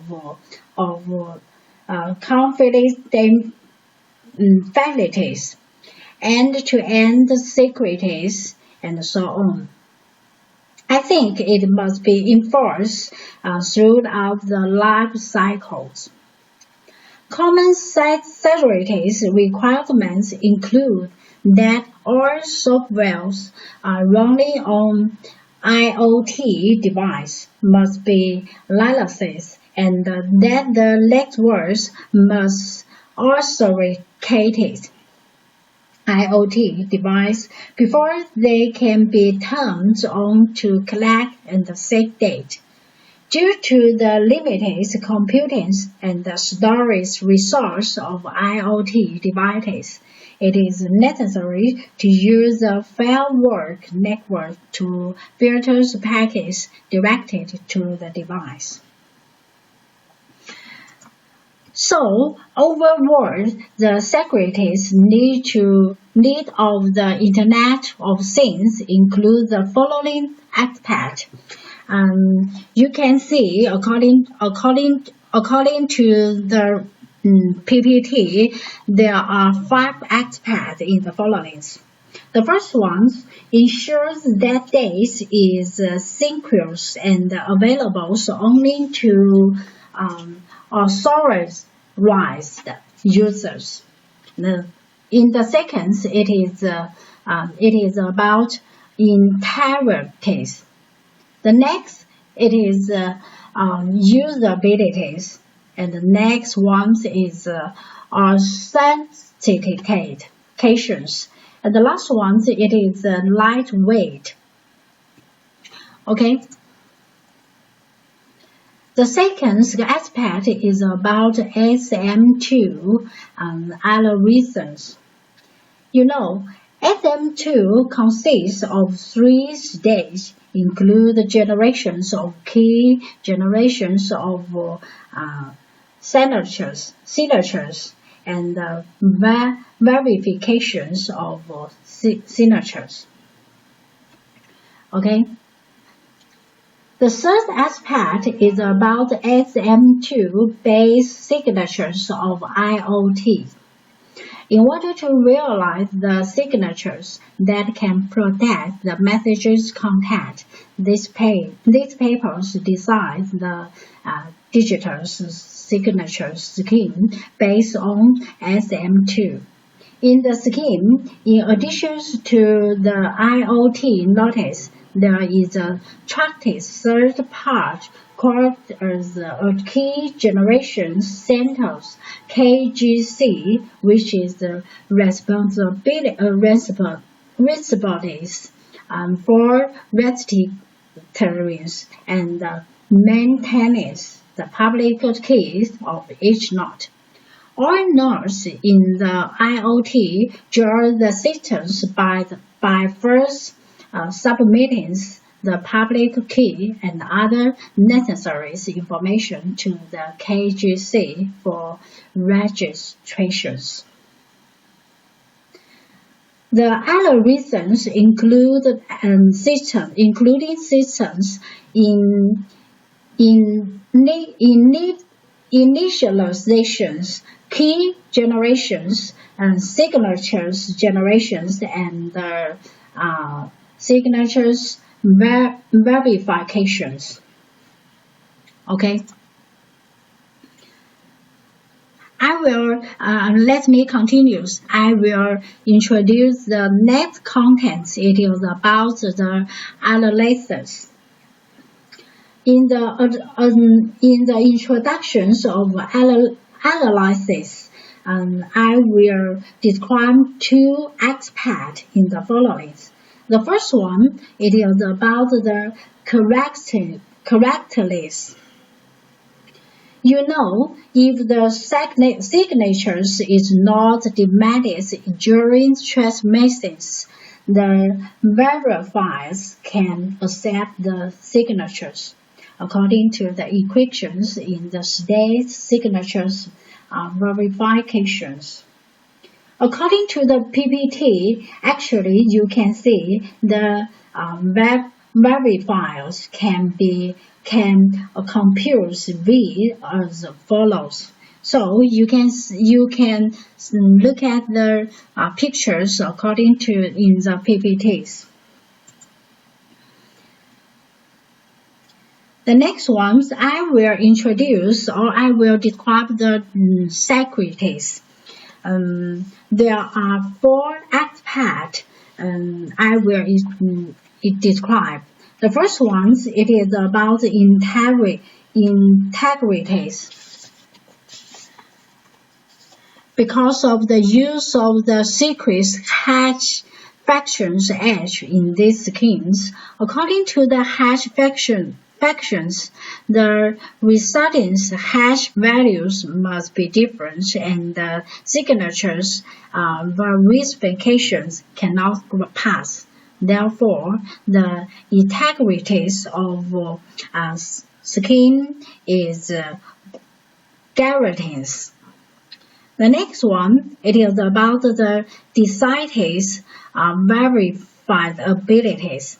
According to the signatures verifications equations, no one other than the decides verifiers B can verify the availabilities of signatures because they do not have a private key of B. The next one, it is about the non-reputations. If A tells to Dennis is signatures on M because the scheme is constructed based on SM2 signature scheme.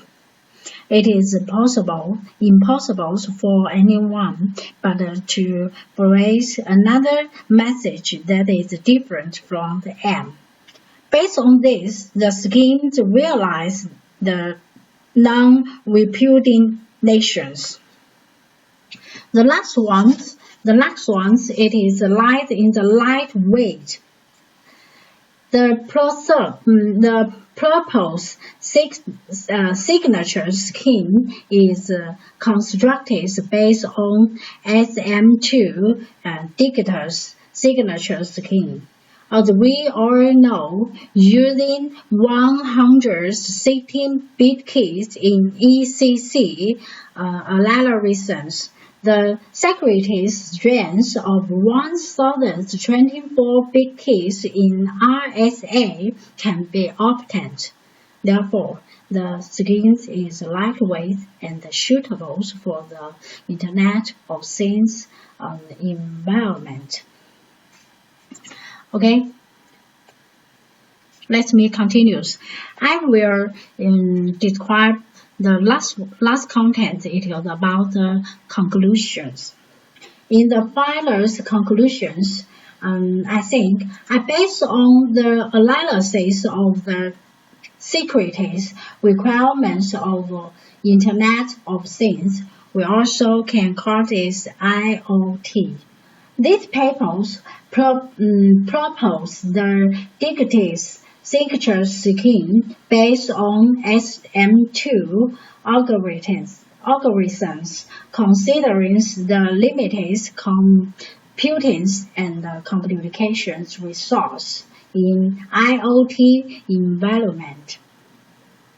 The signatures based on SM2 ensure the scheme's highest efficiencies.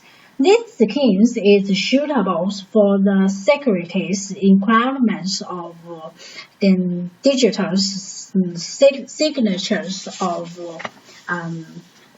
sensitive contents in IoT. Okay, my introduce is over. Thank you.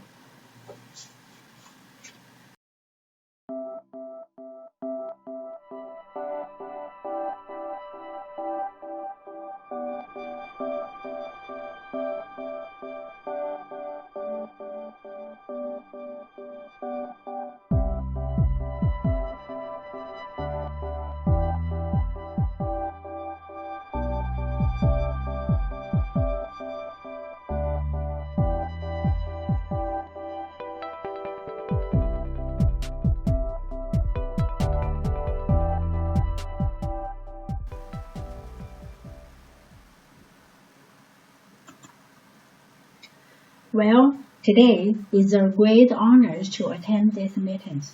The topics of my papers is as follows: remote sensing image recognitions using deep belief network. Firstly, let me introduce myself. My name is Zheli Liu. I come from Jinzhou University of Technology in Hubei Province, China. According to the papers, I merely introduce the following 4 aspects. They are introduction, deep belief network models, and experimental analysis. The last one, it is about the conclusions. Firstly, I will give you an overview of my article. You know how to acquire high-dimensional state such as remote sensing image effectively has become the research hot part in recent years. Deep learning is a kind of learning method which use many kinds of the simple ledgers to learn the mapping relations of the complex ledgers. I will attempt to apply the deep belief network models. We also can call this DBN, which is important in deep learning. Using the new large-scale remote sensing image dataset, which the buttons change as the research object. The training mechanisms of DBNS is studied and compared with CNNS. The results show that the accuracy and the speed of DBNS is better than that of the CNNS, and more effective information can be obtained. Okay, let me introduce my first contents. It is about introductions. In the introductions, you know, with the development of the remote sensing technologies, remote sensing image processing has become the focus of the research in many fields, such as medical, statistical research, and so on.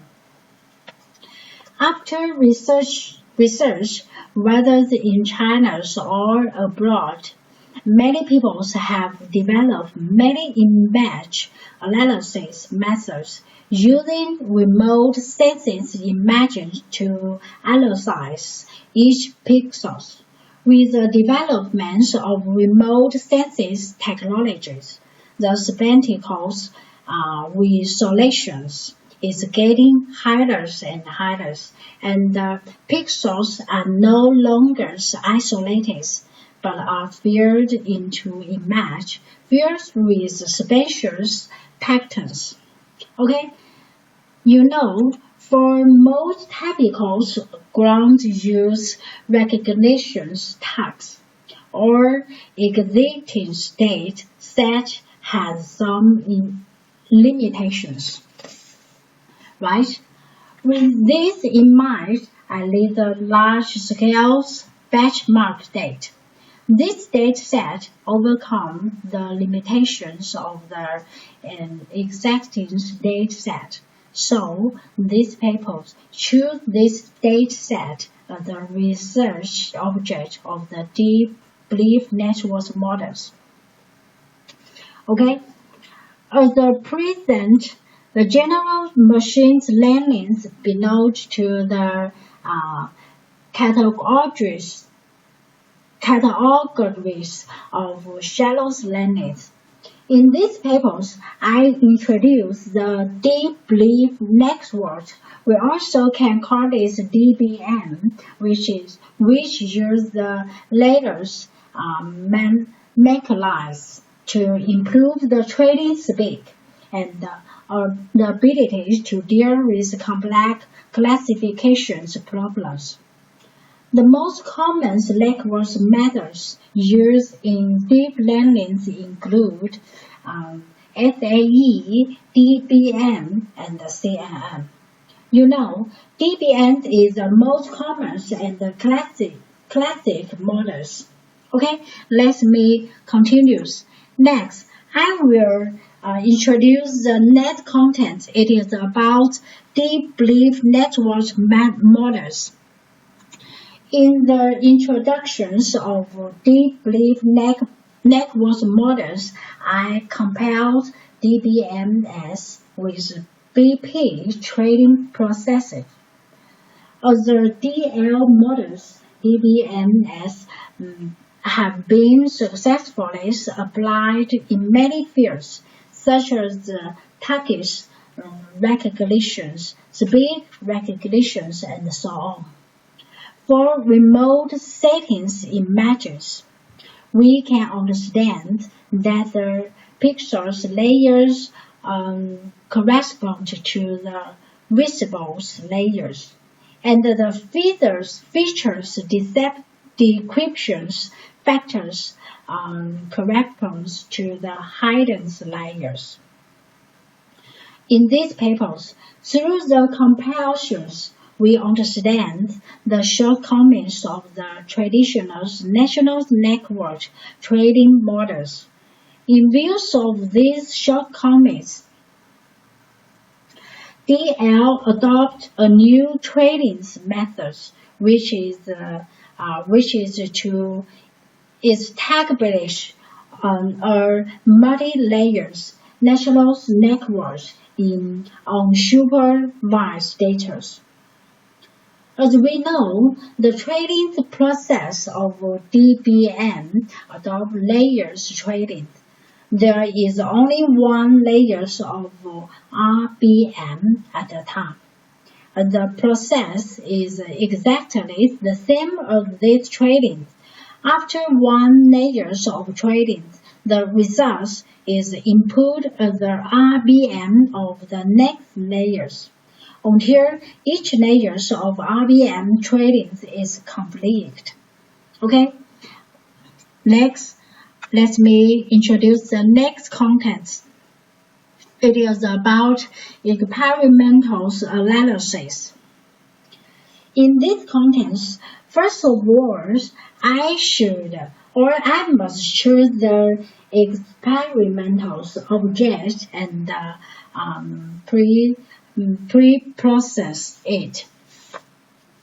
The experiment selected in these papers is based on MNIST dataset. In order to get the image closest to the standard experiment, the colors images is processed, and it is transferred into gray image, and the experiment trading set and the test set are constructed. The double layers DBMS structures is still used in this experiment. I selected 5 objects in this text. For example, beaches, cloud, deserts, island, and lake. For remote sensing image, it is output layers is 5 units, right? Okay, next. I did an experimental analysis. These sections focus on comparing the accuracies and the speed of the same targets trade by DBMS and CNN, and initializes other parameters of DBMS models. When MNIST dataset is used to train the models. DBNS are compared with CNN. The impact of the numbers of this on CNN recognitions and classifications accuracies can be seen in the picture 5 in the papers. Through the experimental tables, I get the result that when the DBNS models and the CNN models train the same target, the training time is shorter. That is means DBNS has a higher recognition rate in remote sensing image recognition. Okay, let me introduce the last content. It is about conclusions.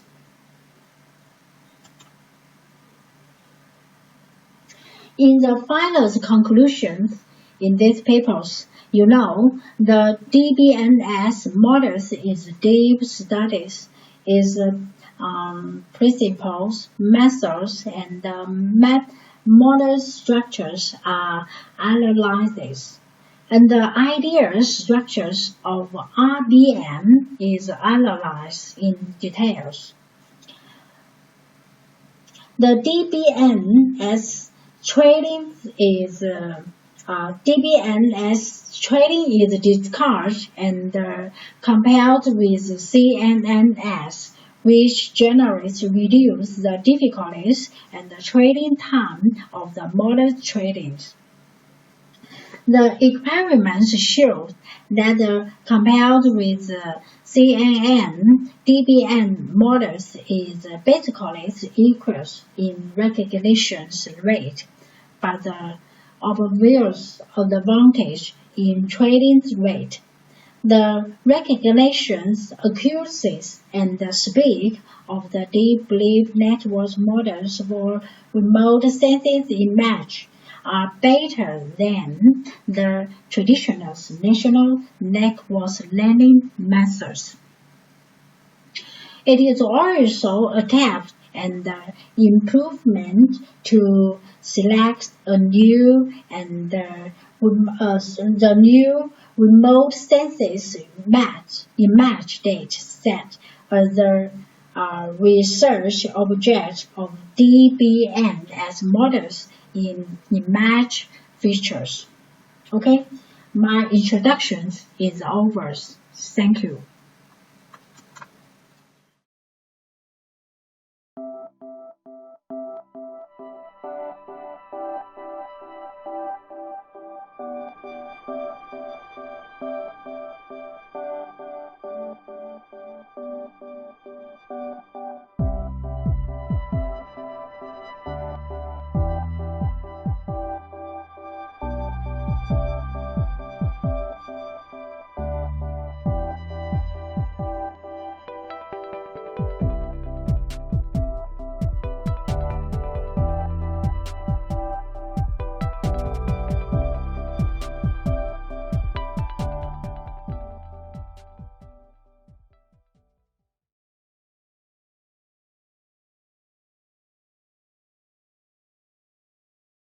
Hello everyone. Today I am going to talk about a traffic sign recognition model based on machine learning. At present, the development of our country is getting better and better. The vehicles rolling on the road are also increasing. So the traffic problems are becoming more and more obvious. This kind of problem will also set up the development of the modern city. This paper applies machine learning technology, detection of traffic signs in the actual scene to improve traffic conditions.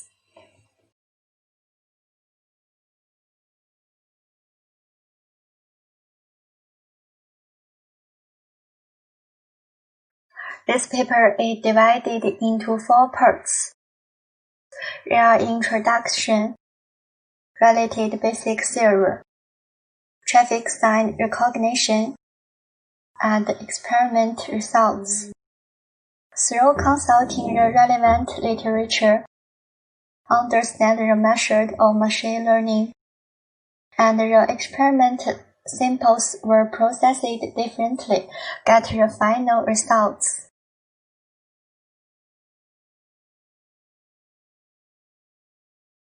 First of all, the first part is the introduction of the study, including the research background, purpose, significance, and development at home and abroad.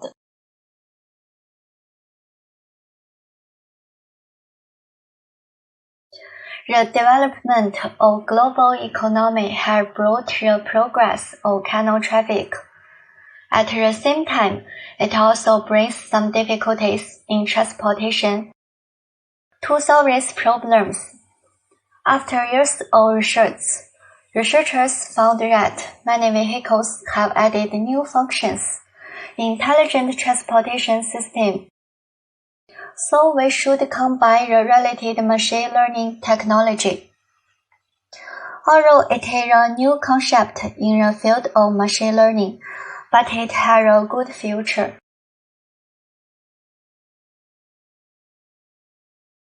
Some countries have greatly improved their economic levels compared to their relatively backward economic levels, and some of their related technologies have also developed very high.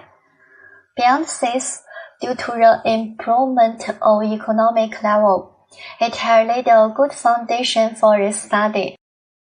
At home, with the rapid development of economic and comprehensive national stress, the development in this field is faster and faster.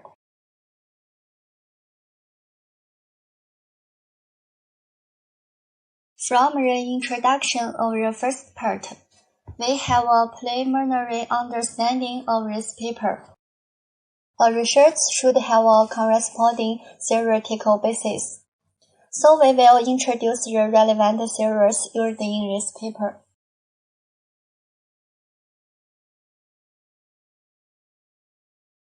In recent years, scholars at home and abroad have continuously improved the technology, realized the output of many traffic identification products, and have their own characteristics in the use of products.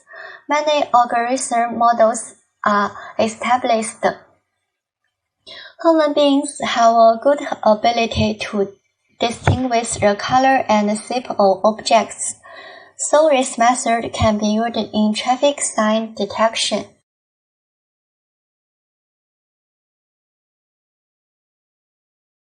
Our common traffic recognition algorithm are SVM, KNN, and Bostwick classifier. By understanding their working principles and their respective characteristics, the most appropriate algorithm is selected.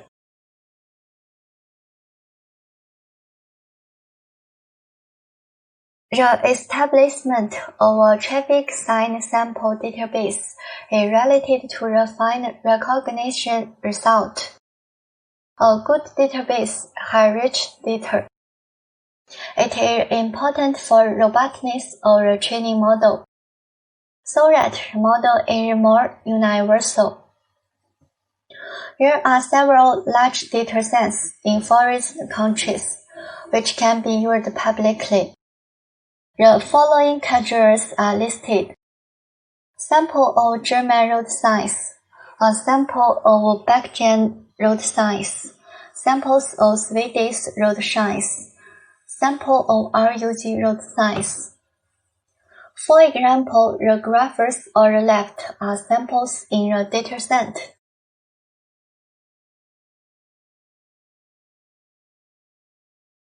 Doing things should have a basis and a target. According to previous theory, what kind of measures should we design? It can integrate machine learning into transportation. That's what I am going to talk about next.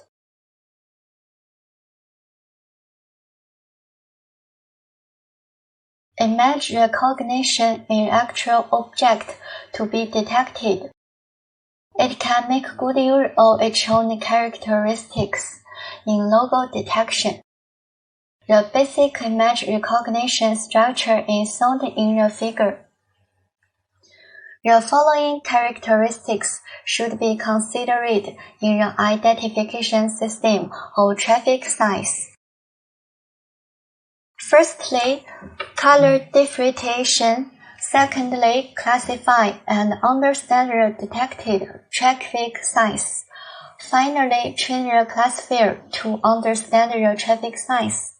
The detection system studied in this paper is shown in the figure.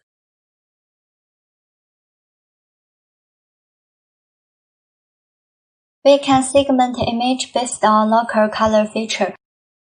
The color of indication size should have certain characteristics. It is composed of bright colors, which are rare in nature environment. Each type of sign has a unique background color. For example, we need to extract a blue object in the following steps. Get an image from the window first. Converting image to HSV space. Finally, set the HSV value to the blue rings.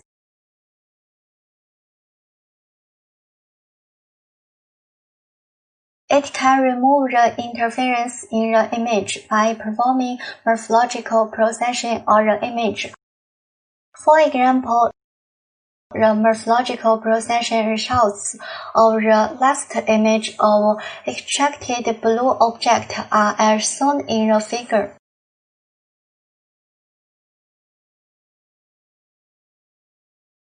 When identifying air extraction, the air to be identified can be extracted in the form of a multi-directional moving window. To be able to detect more target airs, multi-scale sliding window strategy is needed.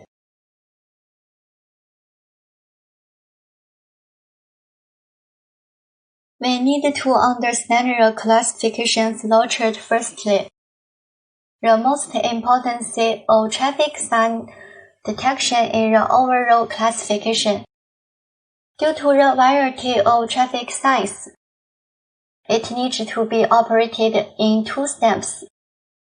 Extract the features of the obtained recognition air, and then set it to the classification module. The following figure is a flowchart of traffic sign fault recognition.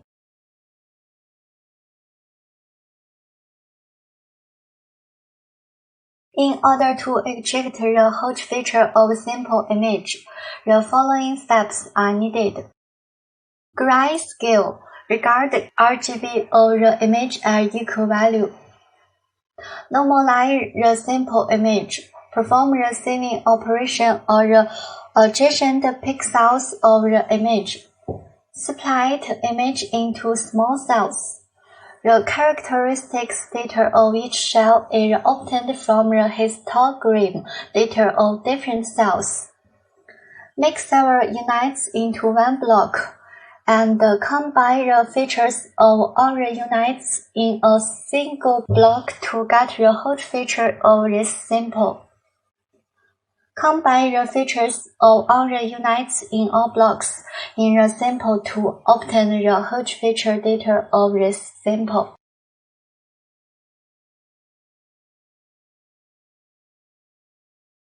SVM can be classified according to the following three types. Based on the color and basic shape, extract huge features for coarse classification and send them to SVM for the training model. According to the detailed huge features of each category, the details are classified and sent to the SVM to train the model. According to the obtained model, the region of interest can be identified.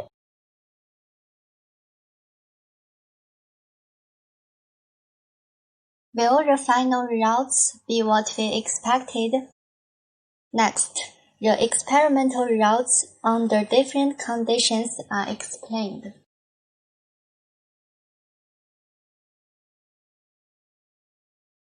The samples selected this time were downloaded on the GTSRP platform, and the host features it had already modeled were used to select the 8 categories in the sample for classification testing. The analysis results show with more and more classifiers, the actual effect will be closer to the real situation.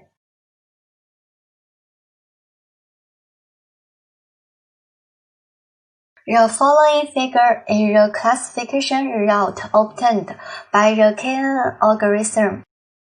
By comparison, it can be seen that the classification result of SVM is better than that of KNN. The experimental results show that the SVM plus hook traffic sign detection and the classification method can obtain higher recognition accuracy than the KNN algorithm, and can also meet the real-time requirements in actual work.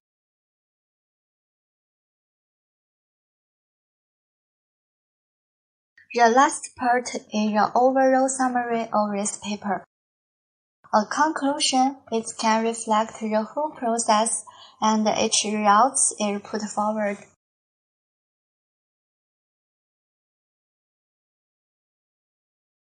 At last, we make a whole conclusion.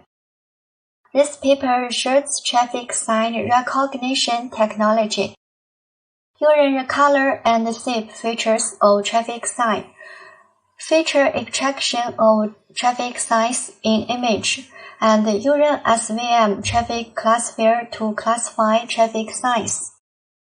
The experimental results show that the above-mentioned traffic sign detection and classification method can obtain higher recognition accuracy and higher real-time performance, and accuracy meet the requirements of practical applications. The above is our explanation of this paper. Thank you.